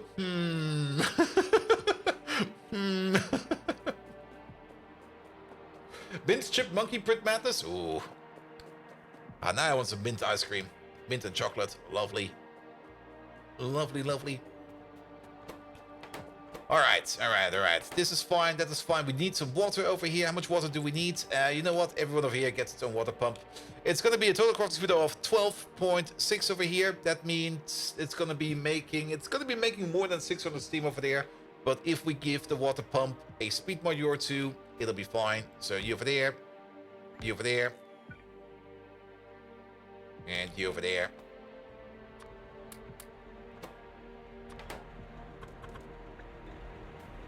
That's going to be a crafting speed of 2.8. That should be more than enough water over there as well.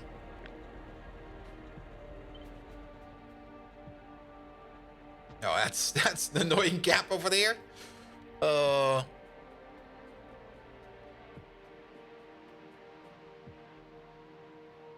Put you over there. And put you over there. We could, of course, get ocean water and stuff like that. I don't care about that right now. I kind of want to finish up this thing over here. Good. That is water tested and done. You are in, so we can connect up you with you. That is done as well. Oh, these are already in. That was fast. We're still waiting for these over here. These have already been built? Sure. Alright, and then the only thing we need to do is to get all of these together. I'm pretty sure we can combine these up. Even though I did kind of say that we should be careful about connecting certain things up over here, but I think this way will be fine. So you flow up, then you connect up as well. The light oil over here can also be connected. And then you over there, you can also be connected. There we go. The tar has its own cycle. We don't really care about that. And then you over there, export this way. You over there, export that way. Light oil to light oil. Middle oil to middle oil. Anthracene to anthracene. And you to creosote. Good. And then we got it all together and put it over there into these tanks over here, for which we can already do like a copy like this. There you go. Actually, do a full copy with the power pole. Sadly, the power pole does not connect up to the other place, so we need some intermittent power poles. There we go. But that's where all those liquids will be going. We got some old pipes over here. These old pipes over here, we are just gonna get rid of them. Not quite sure what they do over there, but they do not belong over there. Good. Yeah, put that over there. Copy paste it over a couple times. Good, good, good. You might want to check which way your water pumps are pointing. Oh.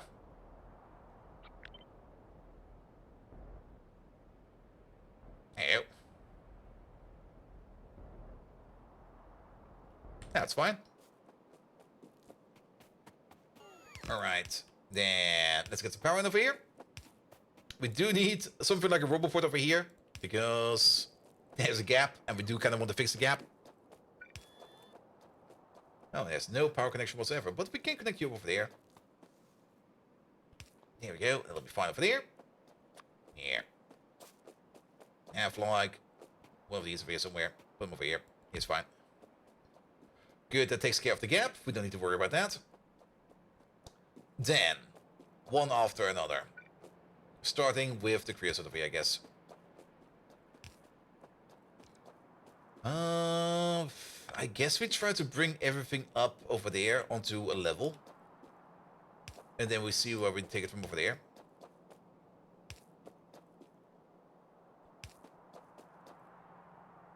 Here we go.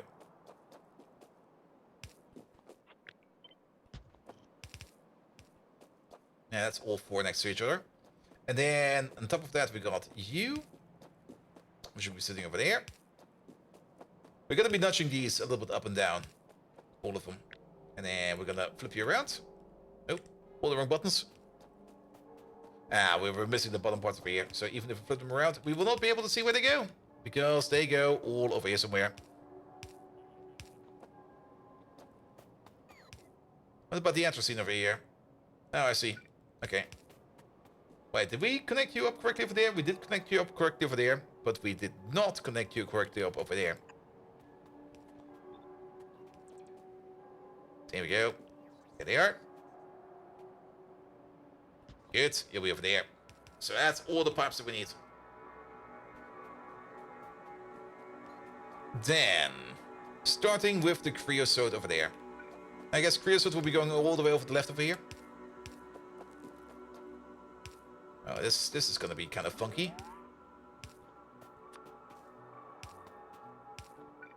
Creosote over there. Let's get the other creosote pipe ASAP. The other creosote pipe that's all the way on the other side, isn't it? I think it is. That's all the way over there. It is. All right. Maybe we can make this somehow shiny and nice. I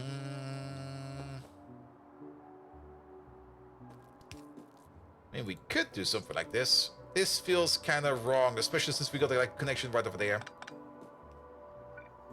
Yeah, how about we just connect you like this, and then we're done. Which means that you over here, you go to the left. And then we're done over there.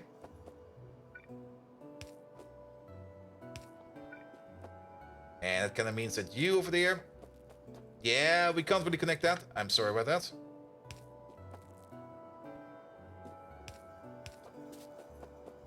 You go all the way over there somewhere. That's maybe... There you go. If we have to do a skip, we might as well do a skip over there.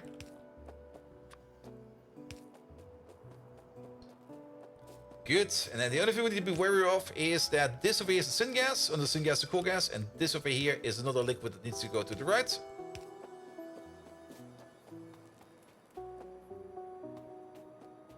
Well, I guess we go over there then. And over there.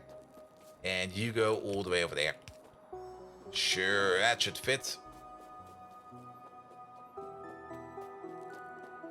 And you get the corner over there. Then, the other way around. Okay. Seems we're mostly fine for underground.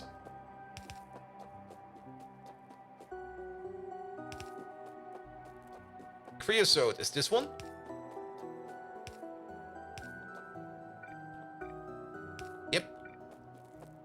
Then, creosote over there. We don't really have a pipe for you yet.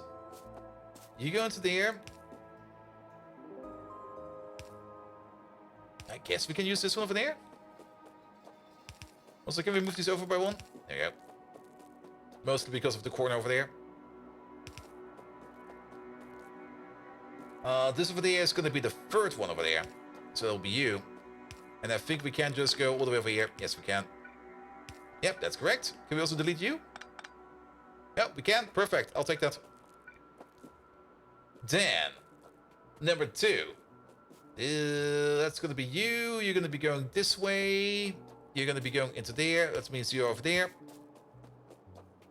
That's going to be you over there. And you over there. Number 2 fits. And don't complain about mixing up liquids yet. So, at the moment, I'm trusting myself that I'm doing it correctly. I should not trust myself.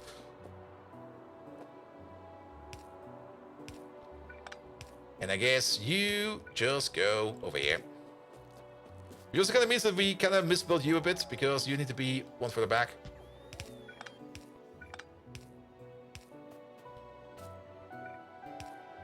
Perfect! Yeah, this is way cleaner now. And then for the syngas, the coal gas, we'll figure something out. Good. So, why are you not operating yet? Oh, because you're backed up on coal gas. Yes. For the coal gas, we could bring the coal gas over here. It's the common denominator. Let's find the corner over there and combine it with the corner down there, which I think is over here. So close. There we go. So that's where the coal gas will be going. These two pipes over there will be going in over there. And then these two pipes over there will be also going in over there. How far up can we push this one? All the way over there? What about you? Perfect.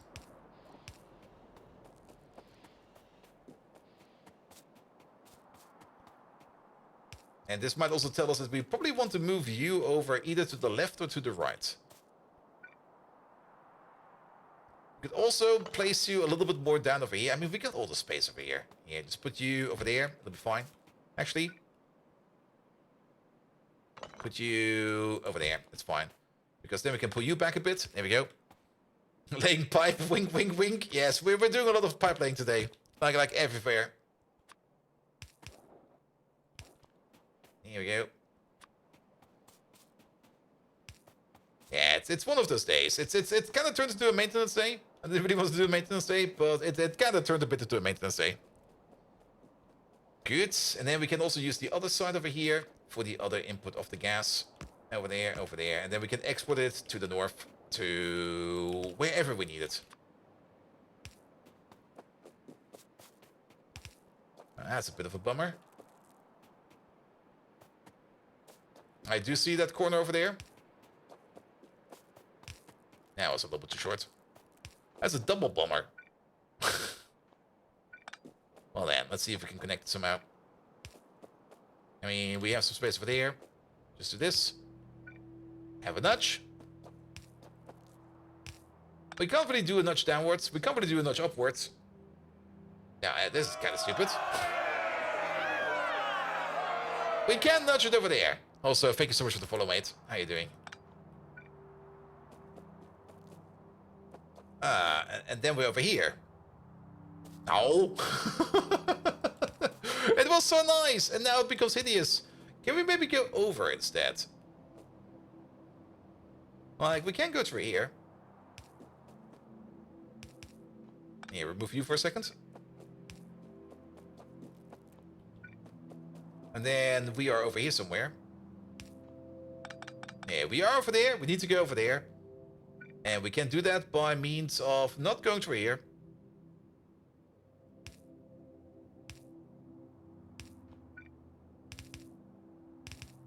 That'll work. That'll be fine. All right, all right, all right.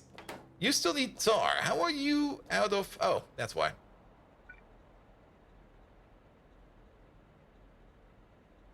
There you go, place.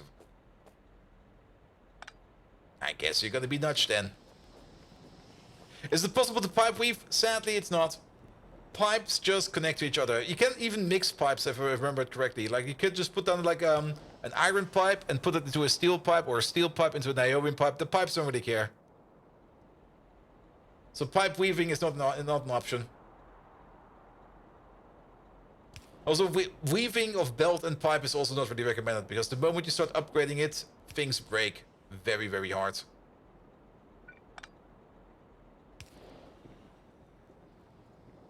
Can you get 5 pipes through a 3-wide gap? Don't ask me how I know. Alright. Yeah, now we got the issue over here that... Do we still got some materials? Yes, we do. These over here need to be faster. These over here need to be 20% faster than this thing over there. 20% of 6, that is... What is that? 1.2? That is exactly what we have over there. Perfect.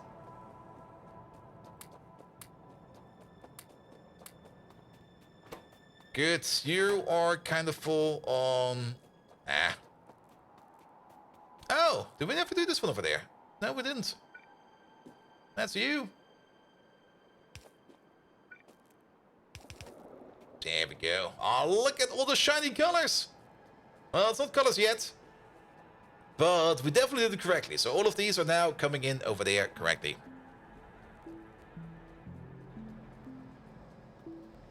Good, good, good, good, good, good. They're also all protected that they don't overflow. The tank over here cannot over... The tank is already full. That was so fast.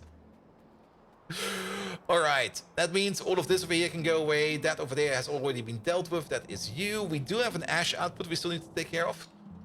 But now we can work over here with the more advanced processing. Let's have a quick calculation one more time. We got the total crafting speed over here of 6, 12, 24, 48, making this recipe. We're basically doing this recipe 10 times per second. So we are making just about 300 middle oil per second. 300 middle oil per second. We can process that over here in these machines into light oil, carbolic oil, naphthalene oil. 300 per second. If we... A crafting speed of 4 consumes 100. A crafting speed of 12 consumes 300. So what do we need over here? We're gonna need over here... A crafting speed of 12 consumes 300? It does. Yeah, middle oil is kind of slow. But that's fine. A crafting speed of 12, that is 2.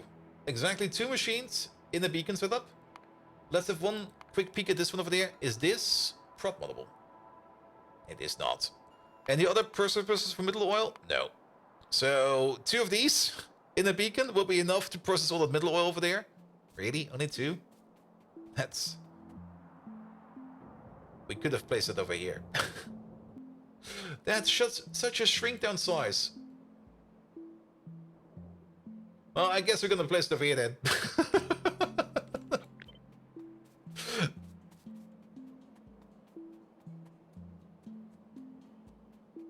CDPR is still pushing some optics for Cyberpunk. Yeah, I mean... I guess they want to do another DLC at some point in time. They have to keep the game relevant.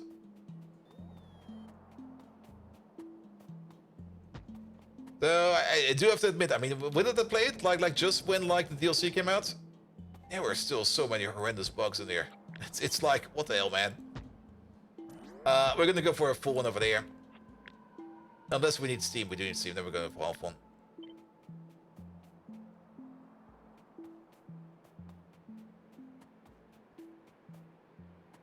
Here we go, here we go.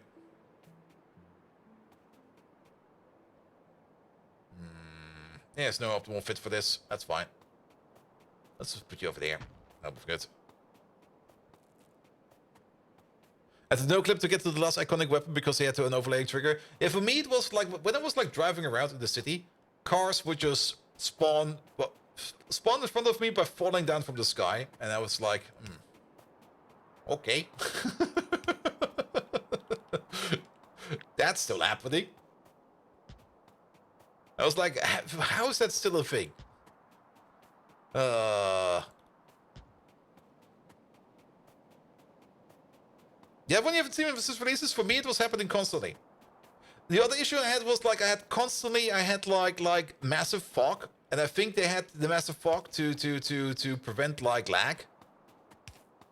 Like for me the game was always very foggy, and every now and then the game would be like, all right, fog's over, you can see everything, and then like a second later, fog's back, and I'm like, really? Linux issue? It could maybe be a Linux issue, but then again, I don't see how it could be a Linux issue.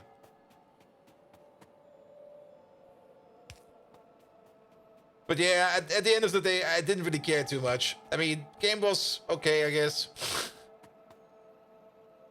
The bugs were not really that bugging me for it to be terrible.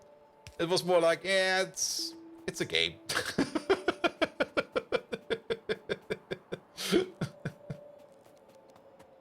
Had better. Alright, how much steam do we need over here? 25 per second per crafting speed, we need 150 per second. One of these at crafting speed 4.2 is making about 200. Yeah, that's fine. One to the left, one to the right. Maybe do it like this, it'll be fine.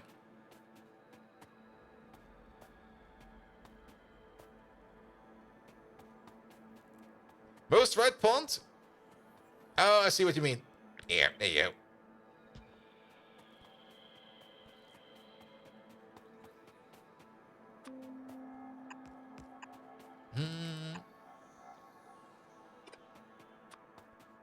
Alright, alright. Yeah. It's definitely been the first day, man. 2 pulls at the bottom is best. It's always best having 2 pulls. Everything gets better the more pulls you have. Wait.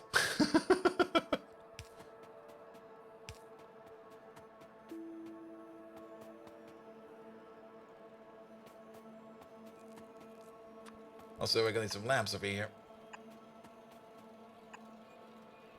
Yeah, because it's kind of dark. Yeah, make a cup of this. Not for you. Can't keep the rest. Yeah. Off we go. Good, good, good, good, good, good, good. How do we get over there, though? Well, maybe like this. Maybe like that. Do this. Do that. You come from the bottom. That's gonna be fine. And then the middle oil's over there. That's gonna be fine. Here we go. Bish. Bosh. Oh. Well, actually, it's fine. Bosh, bish.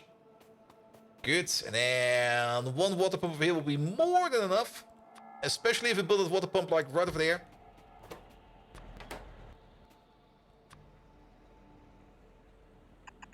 You might be thinking, actually, it doesn't matter. It does matter. Okay, maybe move over there for a bit. And then we do this, that, this, that, and this. This way around, we have enough space over here to embiggen the beacon. Processing all stuffs? Yeah, I mean, we've been talking about that we kind of wanted to upgrade this area for quite some time now. We're finally doing it. Also, I kind of just lost track of everything, and I was like, I'm just going to work on this.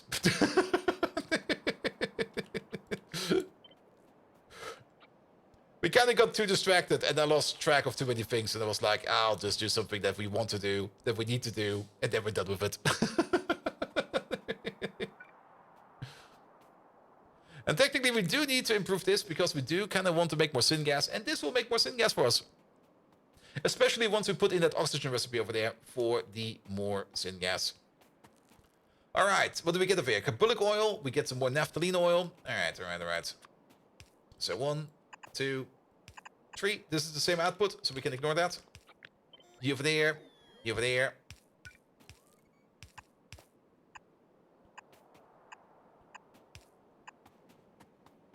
Alright, and then the light oil. We can go in from the side over there. Here, just get a copy for you. There you go. You go back by 1. There we go. More light oil. Done, done, done. Then creosote? No creosote. Carbulic oil's new. And then we need you to go in all the way over here at the end. Okay, I see.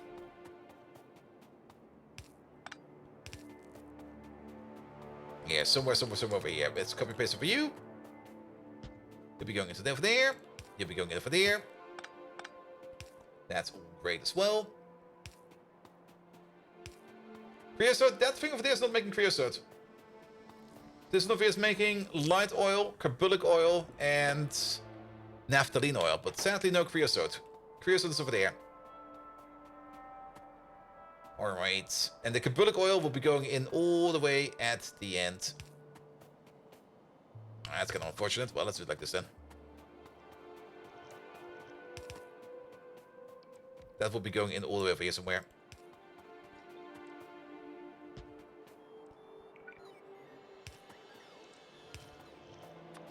Good. Oh, this is nice. Look at all these bots coming in. The liquid sucks creosote. We need so much creosote. I mean... yeah, we probably drained ourselves with creosote now. Yes, we have. Alright, alright, alright.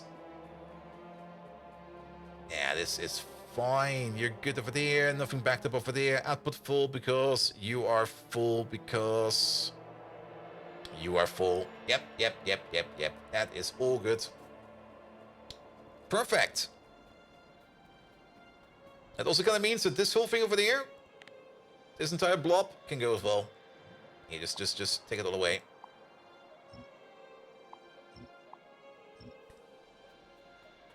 Good. And then the only thing that's remaining over here is going to be the output over there for the syngas. Now for the syngas, we already said it. Let's go grab one of these. We're going to switch it over to the correct recipe.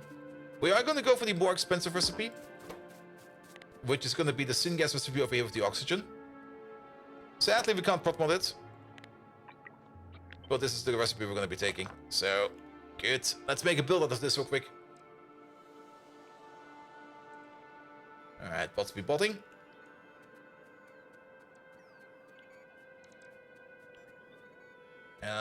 Actually, over there. There's no roboport coverage over there. So, this syngas recipe over here. This thing over here will have a crafting speed of 6. That does kind of mean that we are going to need to feed this thing over here with how much oxygen? 120 oxygen per second. That means we need a crafting speed of 12 for our oxygen. It's a 2-to-1 combination for electrolyzers. Beware the great bot migration. Yep. All right. Electrolyzers. Somebody over here must be electrolyzing something over there. There they are. Good. So we're gonna need 2 of these to 1 of these, and then add beacons. And then the other question is, how many beacons do we need? Now let's maybe start off with you. Over there. One over there. One over there. One over there.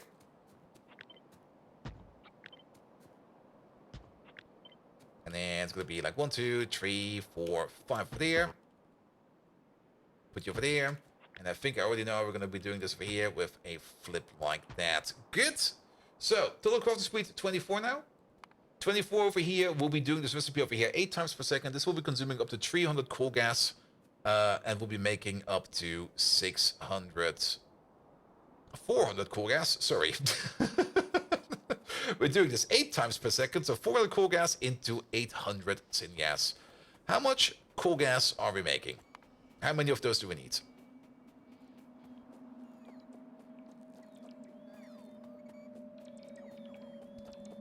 Alright, so we got a total of 8 over here. That's the total crafting speed of 48. That means we're doing this recipe about 10 times per second. That's 200 coal gas over here per second.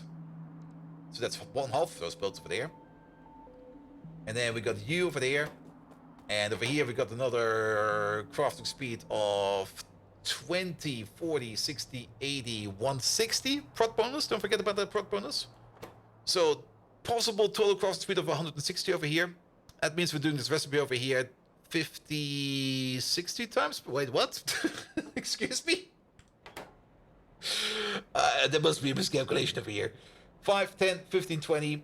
Prot bonus up to 100%. 40, 80, 160. Yep. 160 divided by 3. That is 50. 53.33333 times 40. That is about 2,000. 2,200 coal gas. We can probably calculate with 2,400. Which means we can consume up to, what do we say over here? 400 per block? That's 6 blocks. Yeah, 6 blocks of these. Sure. Let's make 6 blocks of these, and thank you so much for the follow. I hope you're having fun. Here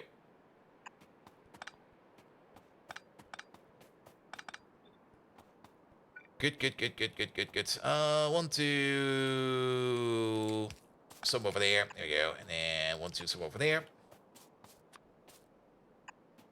This is also a pretty big electrolyzation. But that's the whole reason why I kind of also wanted to upgrade this. This over here will probably, hopefully, solve all of our syngas issues for the coming time. Not only are we going to be compressing this thing, we're also going to be giving it a significant upgrade. And that's the important part, the significant upgrade. Also, can we maybe just do these power pulls over here one more time, because they're kind of ugly. There we go. And then we're going to need 6 of these blocks in total. I'm just going to go over here for a second. Yes, good. All right, let's place them back to back. And let's move these power poles as far apart from each other as we can. Okay, that's very, very far. Maybe not that far then. 2, 3, 4, 5, 6. Let's go 7 over here. 7 is fine. And then this amount, that amount, this amount, that amount. So again, what do we have over here? 24 of these running at crafting speed of 6. Well, now we already calculated that. So it's 400 per second per block. 400, 800, 1200, 2400. I think we could skip on one block, but yeah, we don't care. And then suddenly this entire thing over here became a little bit more cramped, but that's fine. We also do need a lot of, well, it's only 1000, it's only 2400 gas going in. So it should be fine. Where do we want to place it? We could place it over here. I guess over here is fine. Yeah, I'll place it over here. This looks good. Maybe try to align it at least a little bit. Yeah, let's maybe try to align it over here with you. This looks good.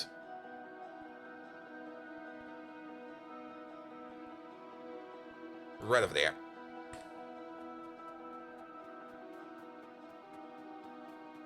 Yeah, that does not work. I hate it. I'm looking at them going like, no. Yeah, let's align you with you. And we're just going to pull you. We're kind of forgetting one important part. Let's place you over here. We still need some water pumps over here. Each one of these over here, and we also have not really set up anything over here yet. That's kind of annoying. But each one over here, we got the total input crafting speed over here of 240. Or 24, I mean. We need, I think, 100 water per second per machine. Is it? Was it 100? No, it was 30 per second, right? How much water was it? It is 30 per second. Okay, not 100. So that's gonna be 240. That's basically 1,000. It's not 1,200, but it is 240, 480, 720 per second for the entire block. Yeah, they get each a water. Actually, one water pump might actually be enough if we put it. If we give it some oomph. If we give it some oomph, it will be fine. What's my power consumption on lights? That's a good question. Sadly, it's not dark at the moment. I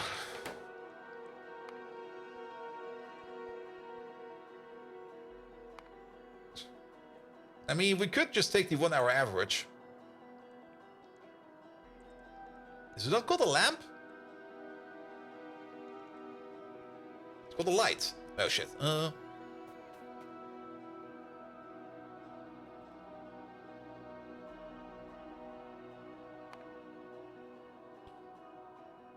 there they are, lamps. So, this is... there was some brownouts over there, but this is a good average. So on average, we spent 83 megawatts every second on lamps. But keep in mind, that's the average. During the nighttime, we spent about 236 megawatts on lamps.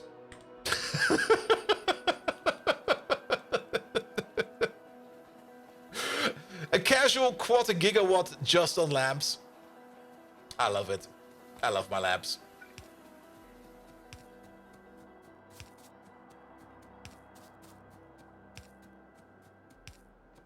All right.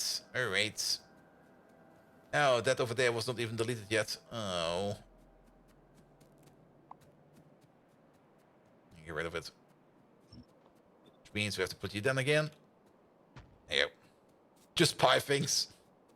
I mean, we spent about a quarter gigawatt on lamps, but...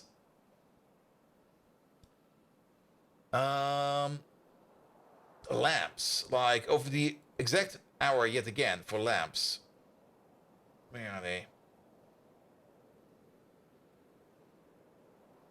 I must be turning blind. Also, why are we getting so much other stuff if we're looking for lamps? Is it just lamp? It's just lamp, isn't it? It's just lamp. It's not lamps, it's lamp. We do make a casual 186 lamps per minute. And whenever we do make lamps, we make about 2,000 lamps per second. Wow. And we do consume... How many lamps do we consume per minute? We do consume an average of 250 lamps per minute. Now that's just 5 things. All right. Yeah, let's put some beacons in there. Not really beacons, but roboport extensions. Yeah, one over there.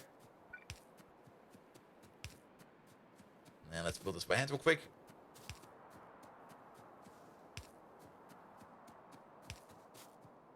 Yeah, that's correct. That looked so weird with the power poles, but that is actually correct. Place another one right over there. Here we go. Good. And then the bots can build this part over here as well. Good. So what do we say? That 2,400, up to 2,400 syngas, coal gas over there will be turned into 4,800 syngas. That's a lot. That is a lot. We only got, I think, 1 syngas station over here. We should probably double, triple, quadruple our syngas stations over here. Just so that we have enough space over there to get all the syngas out. Alright, alright. However, we're still not done. We still got this block over there and that block over there. This block over there, I think I'm just gonna leave it. Then again, that's a lot of vacuum pumps. Alright, you might also get like a little bit of a twist. But yeah, we do want to make creosote. This is more or less our main creosote maker as well. And we do make the occasional organic solvent over here as well. We still got a little space over here to put down blocks of that over there. And I think we only need like maybe 2, at most 3 blocks of that stuff over there. So let's finish up these calculations over here.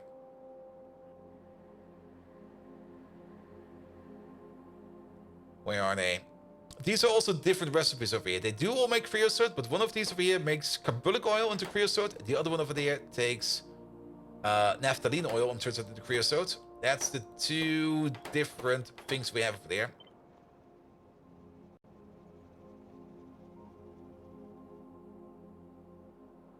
There's still some coal in the coke oven? Nah. There we go. And let's put you over there for a second. Then we can at least also upgrade you. Let's have a look at creosote real quick. Creosote. There it is. One made out of naphthalene oil. So 25 per second for the naphthalene oil. How much naphthalene oil can we make over here? We do consume up to 300 middle oil per second, which will be turning that into 300 naphthalene oil per second. So that is already 300 naphthalene oil coming from over here. Then further down over here, you make some, you make none. So what about you? You over here are running at full speed. We do make a decent amount of it. This calculation again. I already forgot the numbers again. God damn it. But we're turning pitch over here. 20% of our pitch will be turned into naphthalene oil.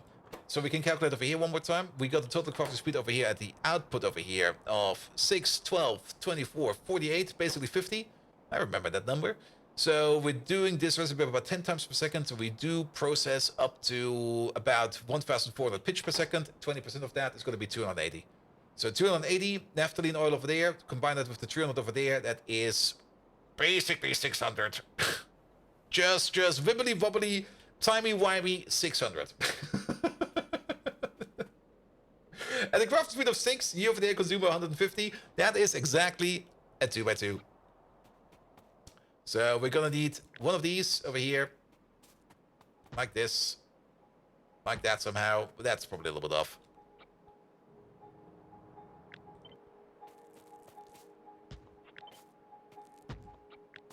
Timey-wimey, wibbly-wobbly. This is what we need. And I guess we can place it over here. I mean, if we already have you over there, we might as well just place.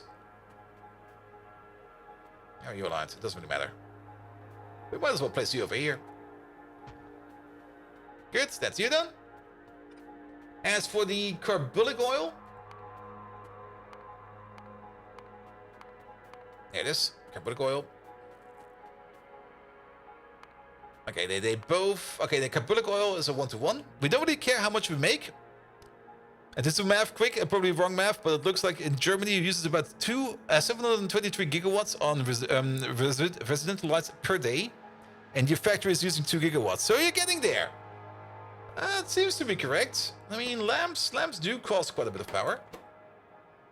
Alright, what do we need over here? We're looking for the carbolic oil. The carbolic oil is only being made over there by this machine over here, isn't it? Because, yeah, it's only being made by you. So, we do know 300 middle oils going in. So we get 150 carbolic oil out per second. Really? Only 150? That is kind of slow.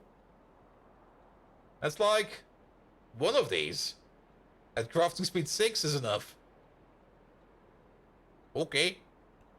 You know what? I think we can even squeeze you in over there. Actually, we can. If we just move you over a little bit.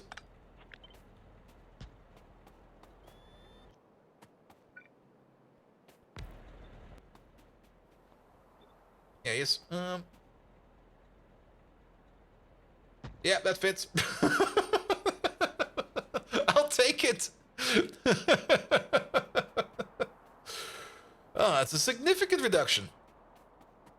I love it. And then we can make even more creosote. That'll work. But that's where we keep them upright like this. Good, good, good, good, good.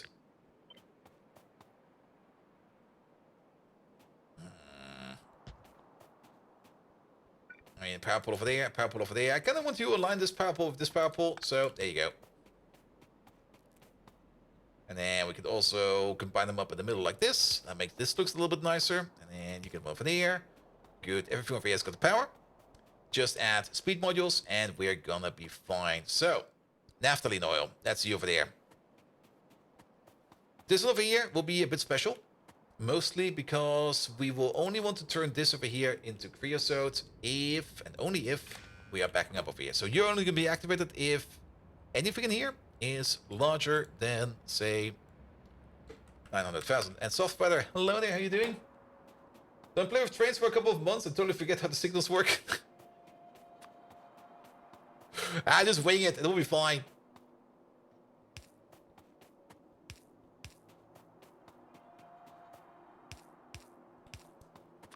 Here we go.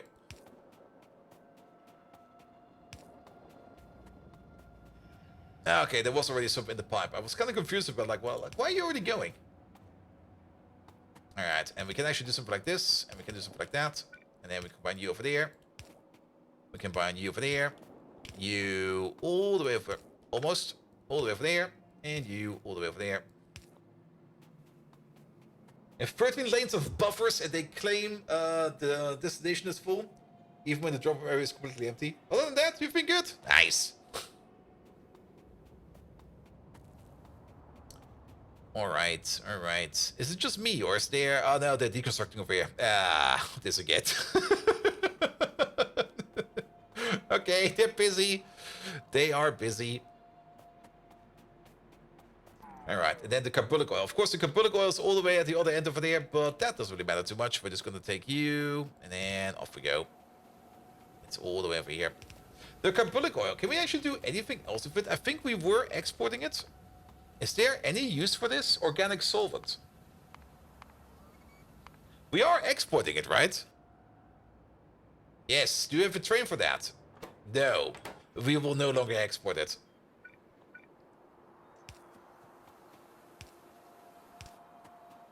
So this stuff, just turn it into whatever you need, man. Just creosote it. Organic solvent, we're definitely going to turn it into organic solvent, but since this is already on site, we're definitely going to be doing the other thing over here on site as well. Good. Then, the final question, of course, is how much creosote are we going to be making? One is crafting speed 24, and the other one is crafting speed 6. This one over here is 24. So we do this 12 times per second, that's 360 per second, and the other one over there is going to be 150, I think, because that's the amount of creosote we make. So 360, 150, that is about blah, blah, blah, 500. I guess for now it can go to the same pipe. We might want to use more pipes in the future, but I think for now I'm just going to same pipe this one over there. Also, very much important, before we forget, we do want to... Where is my green wire? There it is. Put you over there, and then put you over there. That'll be fine. And off we go. Oh, something is being built over there. Well, maybe let's not connect to whatever that is. No. I just tried to immediately connect to whatever that is. Yeah, let's go over there somewhere. That's one too high. That's fine. Go down. Yeah, this will be fine. Oh, we're also missing the connection over there. Have fun with that. And then we can just connect up the top parts over there. Perfect. And in the bottom parts, I'm not quite sure how we're going to get to those. We either go around, we go to right at the bottom. Well, let's first of all connect these two together. Then we're done with that. And you know what? Maybe just go over here, go over there, go over here, go over there. Bish, bosh, bish. And there we go. That is taking care of the creosote. Good. Good, good, good, good, good. Lovely. And then, of course, we need to put all of this back over there. Anything else we need? Yes, we need the radar over here. Because we can't really see much over there. You had light switch on in the basement hallway for 4 years? Yeah, it happens. Like, at some point in time, like last year, my neighbor came over and was like, hey, dude, I just want to tell you, your lamp in your cellar has been on for like 2 years already. I'm like, oh, really?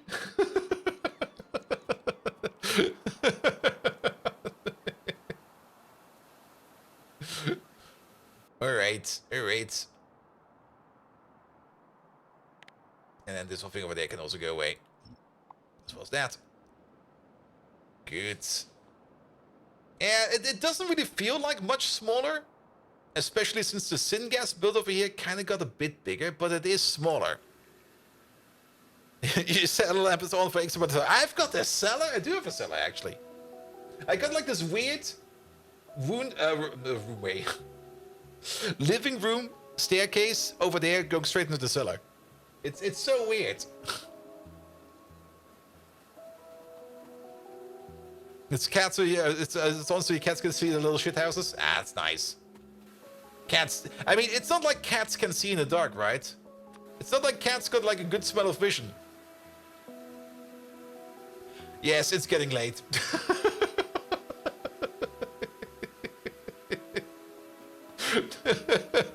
Smell of vision. That basically tells, oh, it's already past midnight. Yeah, no wonder. No wonder I'm getting tired. I'm like, wait a minute. Something is not correct over here. Smell of vision.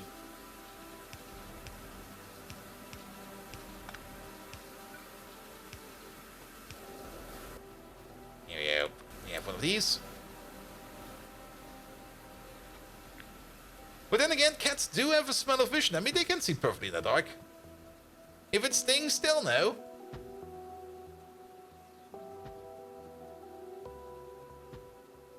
Speaking of, you have to go now? Yeah, I will also be calling it right away.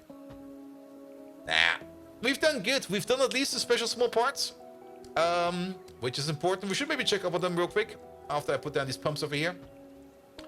We still need to do a little bit of a piping job over here. I'll do that off camera. This is not that important. There we go. There we go. Put you in over there. Put you in over there. But at least now we got the oxygen being made over here that we can use over here to turn all of this over here into more lovely syngas. Good. Yeah, overall, most of this over here got way smaller. This thing over here is gone. That thing over there is basically also already gone. I do kind of like how this thing over here just compressed down so much. This used to be so many entities. And this now being way less entities is definitely also going to be good for our UPS. Because the less entities we have, the more UPS we have. So I'm very happy to see this thing over here be as it is. We still need to get the ash out from over there, but the ash we can just put, I think, on this belt over here. This actually goes to, yeah, this goes to an ash processor, so that will be fine over there as well. And then, yes, we can still mine out this lead ore. There are some pipes in here, but we could just move them around if we want to get to this. We now also really have access again to the chromium ore over there, as well as the regolite rock. I'm not quite sure if I'm even going to touch that one yet. We will see. Things that need to be done. definitely start landfilling over here because we need more train access over here for the malls. Let's maybe also check up real quick on these buildings we have set up over here. We've not really made any Vonix dens yet, but we do have blue chips over here. The only thing that's missing over here for us to make the Vonix dens is gonna be the neuromorphic chips. Neuromorphic chips have not been made at all for reasons, and that reason is still the sudden lack over here of, what was it again? Biosamples. Yeah, we might need to take a look at that. Why biosamples kind of shit. We probably just need to make like another biosample maker. Because we are definitely making biosamples over here. We might just want to maybe put down some more beacons over here to maybe give this one a little bit more of a kick. But overall, the biosample production rate over there is kind of slow. We do have a crafting speed of 30. There is a third recipe for this, which might help us out over here to make biosamples faster. But one issue, of course, is also the lack of native flora, which hopefully will be fixed now.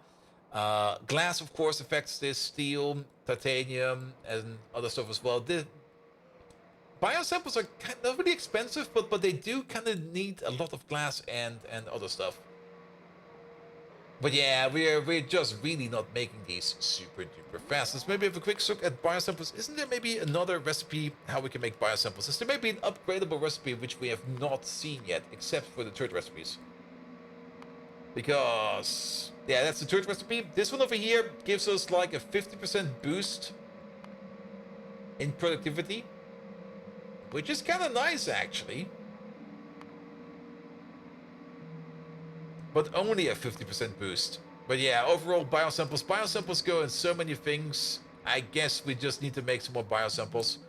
And it will probably make the most sense for us to make the biosamples on site where we have native flora available. Because native flora is not really that nicely stackable in the train. So if we still have like some kind of big, nice native flora fields, which we do have somewhere. I've seen a couple of them around. There's like 9 million over there. There's another 9 million over there. That's antimony. There's 73 million over there. Yeah, maybe we just tap one of these over there and use that. We do have native flora on the train network still. We do got some new outposts over there. But it's mostly the issue is the trains are just don't contain enough native flora that we can make good use of it. Of course, upgrading trains might help us well with that, but we will see. 1,000 vials into the mod, all sorts of advanced tech, still shuffling ash. Yeah, that will never change. That will definitely never ever change. Good. Alright, this over there is also ready to go. I do love that we have now these little more bigger ice cream tanks over here. What else did we touch? We did do over here it's right over there. The advanced small parts. We're still making them. How many do we have? We don't even have a full train shipment yet, but we do have a couple, so that is perfectly fine. We did also update and improve our aerogel production. Our aerogel production is sitting over here now. This also used to be way bigger. It's now way smaller. It does kind of remind me that we do wanted to put down like a 4-4 beacon over there to improve the speed of that input down there. A 4-4 beacon, which we can use for that. We can find one of those right over here.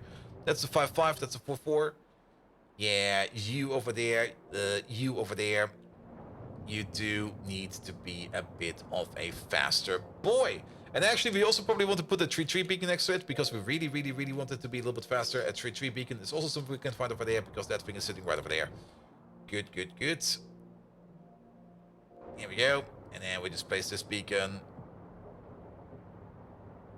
Yeah, we can place it over here. I don't really mind if this thing over there gets a little bit more speed. That's fine. Alright. But then these over here should have a crafting speed of 9, plus the prot bonus, which will be enough to drive all of these. Especially once we get more prot bonus in. And overall, we're already backing up yet again on aerogel, so that is good over here as well. Good. How are we doing for power? Especially over here. If these tanks are all full, we're all good. So nothing to worry about over there. Are we still making... Yes, we are. We got the train over here sitting and waiting, so that's good. So titanium tetrachloride is no longer an issue. So that is fine as well. We made some comouts. We got a couple probably sitting over here in the chest somewhere. Yes, we got 7 over here sitting in the chest. So the comout farm will be coming in very soon because we start to need to make the comouts. While we're thinking about comouts, what do they eat? If we want to make some more commands, we are gonna need to make ourselves, well, this one over there. What do we have available? When do we get this? Product science. So we're not there yet. We are over.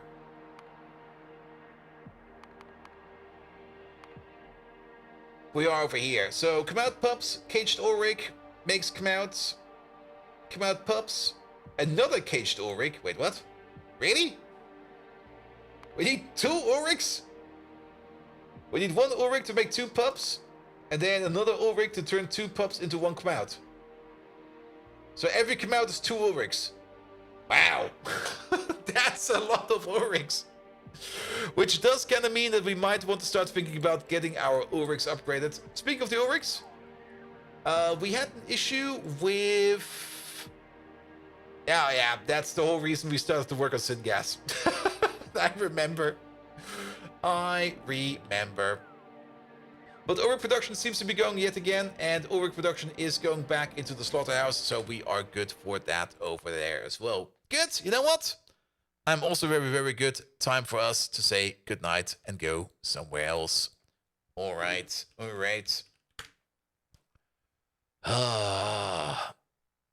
Can I tell Twitch By the way, guys, believe it or not, I know. Crazy. Shut up! There we go. I can tell that. There we go. Good.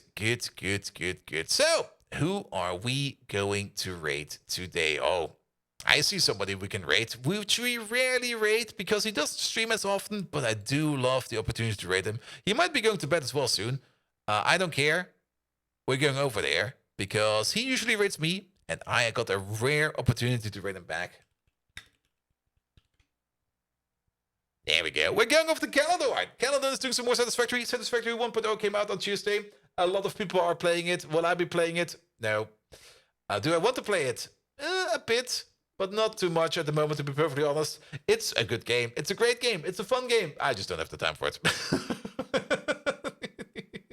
Nevertheless, thank you so much for tonight. Have an amazing rest of the evening. I'm sending you guys over to Pyanodons. I'll be back tomorrow, 7 p.m. with Greg Tech New Horizons. Where we will probably be booting up the fusion reactor. I do have to queue up the parts that are missing for that tonight so that they're done by tomorrow so that we can start building on a fusion reactor. And then hopefully power issues over there will also be out of the window for quite some time. We might need to make a moon base. We're probably going to make a moon base. Good. Nevertheless, thank you so much. Have an amazing time. Until next time, see you around. Good night.